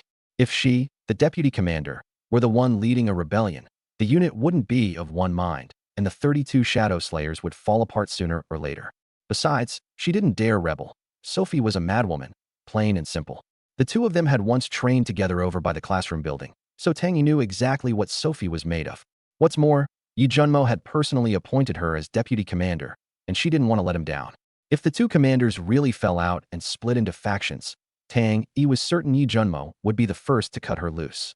Sophie gave Tang Ian an indifferent glance, then turned to the 30 slayers with their heads bowed and said coldly, "Heads up. What are you all looking down for?" The women immediately raised their heads to look at her, wondering what this madwoman was up to now. Now that they'd taken the evolution serum, wouldn't this demon just work them half to death? Gazing at Sophie's cold, utterly unreadable face, they all swallowed hard. Without him, none of you would be here today. He gave you your lives, and everything you have now. He gave you too. I want you to remember, always, the duty of the 32 Shadow Slayers. The women knew the him Sophie meant was Yi Junmo, and immediately shouted in unison, "We will never fail, young master, yes, sincere devotion." Sophie swept another glance over the women, then slowly spoke. "Tomorrow, after breakfast, we're leaving the school and heading to Panlong Mountain, 38 kilometers outside the East District. Zombies are everywhere in the city, hordes running wild. I don't need to spell out how dangerous it'll be. You all know." Hearing that they were leaving the next day, the women each let out a heavy breath. They'd long since heard Yi Junmo mention leaving the school, leaving the college town. I'd been mentally prepared for this. But when the day actually came, I still couldn't shake the unease. The city was crawling with zombies. Countless of them. Tianhai City had over 20 million people. God only knew how many had already turned. From the college town to Panlong Mountain in the East District was only 38 kilometers as the crow flies. But to drive around the city, we'd have to take the highway. The apocalypse had broken out at 8 in the morning, right at rush hour, so the highways and streets were packed with hordes of the dead. I knew they were all scared. Running into a horde on the highway meant nowhere to hide. If you couldn't outrun them, you got devoured. On top of that, we'd have to cut through the main urban district. The college town was in the suburbs, and reaching Panlong Mountain meant driving straight through the heart of the zombie sea. They figured this trip might kill them, and they couldn't understand why I was so dead set on going to that mountain sitting right in the middle of it all. On the first floor, Sophie stood facing 30 shadow guards. Panic was starting to flicker in the girl's eyes, but Sophie's voice was cold as ice. "You are shadow guards. His personal guard. The blades of slaughter he trained with his own hands. Crossing this horde is both a trial and a test. Survive it, and only then do you deserve the name Shadow Guard. Don't forget, you're the elite he handpicked to cultivate. Losing even one of you is a massive loss. And don't forget, we've got a healer in the group who can cure zombie infection." The panic in the girl's eyes slowly settled. Sophie swept her gaze over them again, an edge of killing intent in her tone. "If he's willing to take you through the zombie sea, then you should trust him. Along the way, we may pick up new subordinates. Survival of the fittest. I shouldn't have to spell that out. If you don't want to end up as just another face in the crowd, bury your fear. If I ever see that look in your eyes again, don't blame me for being ruthless. Anyone else is allowed to show fear, but not you. Because your lives belong to him, ready to be given for him at any moment." "Understood. Understood." 30 women roared in unison, Tang Yi among them. At the top of the second-floor stairs, Shen Xiaoman looked down and quietly asked me, "Jun Mo, isn't Sis Fei's approach going to make people resent her?" I let out a faint laugh and started down the stairs. "The shadow guards are different from the others. However Fei trains them, I don't interfere. Besides, she's right. Their lives belong to me. She's just stating a fact." I paused. "Xiaoman, remember this. As long as I'm around, everything you're worried about is nothing." She nodded and followed me. I understood her concern, really. Push too hard, and it backfires. She feared that once things settled down, these people might start harboring thoughts of rebellion. The shadow guards, still being lectured, heard my dress shoes on the floor and turned as one. "Young Master Yi, Sis Man." They greeted us immediately, their voices full of respect. One of us was their savior and protector, the other a healer who could save their lives. How could they not show respect? I walked up to Sophie and gave her cheek a pinch. "Go help teacher Ouyang with the cooking. I'm hungry." Sophie caught my meaning. She knew I had something to say to these people privately, so she nodded and headed toward the makeshift stove in the corner. Cooking was done there on a gas canister, using ingredients I'd taken out ahead of time. With Ouyang being an A-class ice ability user around, food never spoiled. The girls all breathed a sigh of relief once Sophie left. They'd rather be lectured by me, the cold-hearted CEO, than face that she-devil Sophie. After all, no matter how cold I was still good-looking. The colder I acted, the more they thought I had style. One look at their eyes, like they wanted to swallow me whole, and the corner of my mouth couldn't help twitching. Seemed like Sophie's training lately had worn out not just their bodies, but their nerves too. They needed to loosen up. I lit a cigarette, crossed my arms, took a drag, and slowly began. "This trip to Panlong Mountain isn't as dangerous as you think. I've got all the transportation ready. I'd originally planned to stay in the college town a while longer, but something came up, so I decided to leave early. There are 50 villas on Panlong Mountain. That's where I lived before the apocalypse. I'll build a wall at the base of the mountain to keep the zombies out. From now on, that place will be our home base, your home in this new world." They stared at me, not used to seeing me speak so gently, not understanding why I was telling them all this. Whatever I did, I never had to explain. Bai Ling Yu spoke up. "Young Master Yi, you don't need to explain. Wherever you go, we follow. We can't survive without you. Besides, we're your har." She suddenly cut herself off, stealing a glance toward the kitchen corner, and changed course. "We're your personal guard." She'd been about to say harem beauties, but thinking of that she-devil Sophie, she held back. She'd already been caught muttering earlier. Provoke her again, and training would become hell. "Right, young Master Yi, you don't need to explain. Wherever you go, we follow. Without you, there's no us. You gave us our lives. Whatever you say, we'll do." I looked at this crowd of girls tripping over each other to pledge their loyalty, at a loss for words. I'd just said it offhand, wanting them to relax and to let them know Panlong Mountain was their future home. Instead, they took it all as me explaining myself. I raised a hand, and they instantly went quiet, their eyes only growing brighter, more hungry, as they gazed at me. "No training today. We'll pick it back up once we reach Panlong Mountain. After we eat, I'll take you to the girls' dorms to collect any usable clothing, plus music books and equipment. Even if you don't wear these clothes yourselves, you can give them to other subordinates. In this new world, nobody's manufacturing clothes anymore. Every supply is a scarce resource." Hearing there'd be no training, they all smiled. Hearing they'd be collecting clothes, they nodded quietly. They were still wearing the shorts and tees from the supermarket, 3 sets each, all of which I'd handed them to change into. I'd cleared out all the supplies from the supermarket and the cafeteria. I'd gone to the cafeteria several days later, and only the long-lasting stuff was left: cooking oil, seasonings, rice, flour, dried noodles. About 2 or 3,000 pounds total. The fruits, vegetables, and meat had long since gone rotten. A university cafeteria feeding thousands, and this was all it had. I figured they just hadn't restocked yet. I pulled out a few boxes of special items and set them aside, then called Bai Ling Yu over. One look and her eyes lit up with surprise and delight. "You hand them out. Everyone has to take one for self-defense. I'm looking out for your physical safety. Once you've got yours, go clean up. We'll eat soon." "Listen," I said. "Tonight, use the stuff on the table, unwind, and get some sleep. Everyone's been way too wound up lately. It's no good for the road ahead tomorrow." With that, I turned and walked off. Bai Ling Yu stared at those crates of miracle gadgets, swallowing hard. "Jun Mo, why'd you suddenly bring those out? And why does everyone have to have one?" Shen Xiaoman whispered. I thought it over. The mental strain on people in the apocalypse is brutal. Those things can help them relax and take the edge off. Pretty solid stress relievers. Shen Xiaoman's lips twitched, but after mulling it over, she decided I had a point and nodded silently. "Come get me when dinner's ready. I'll eat with them on the first floor today.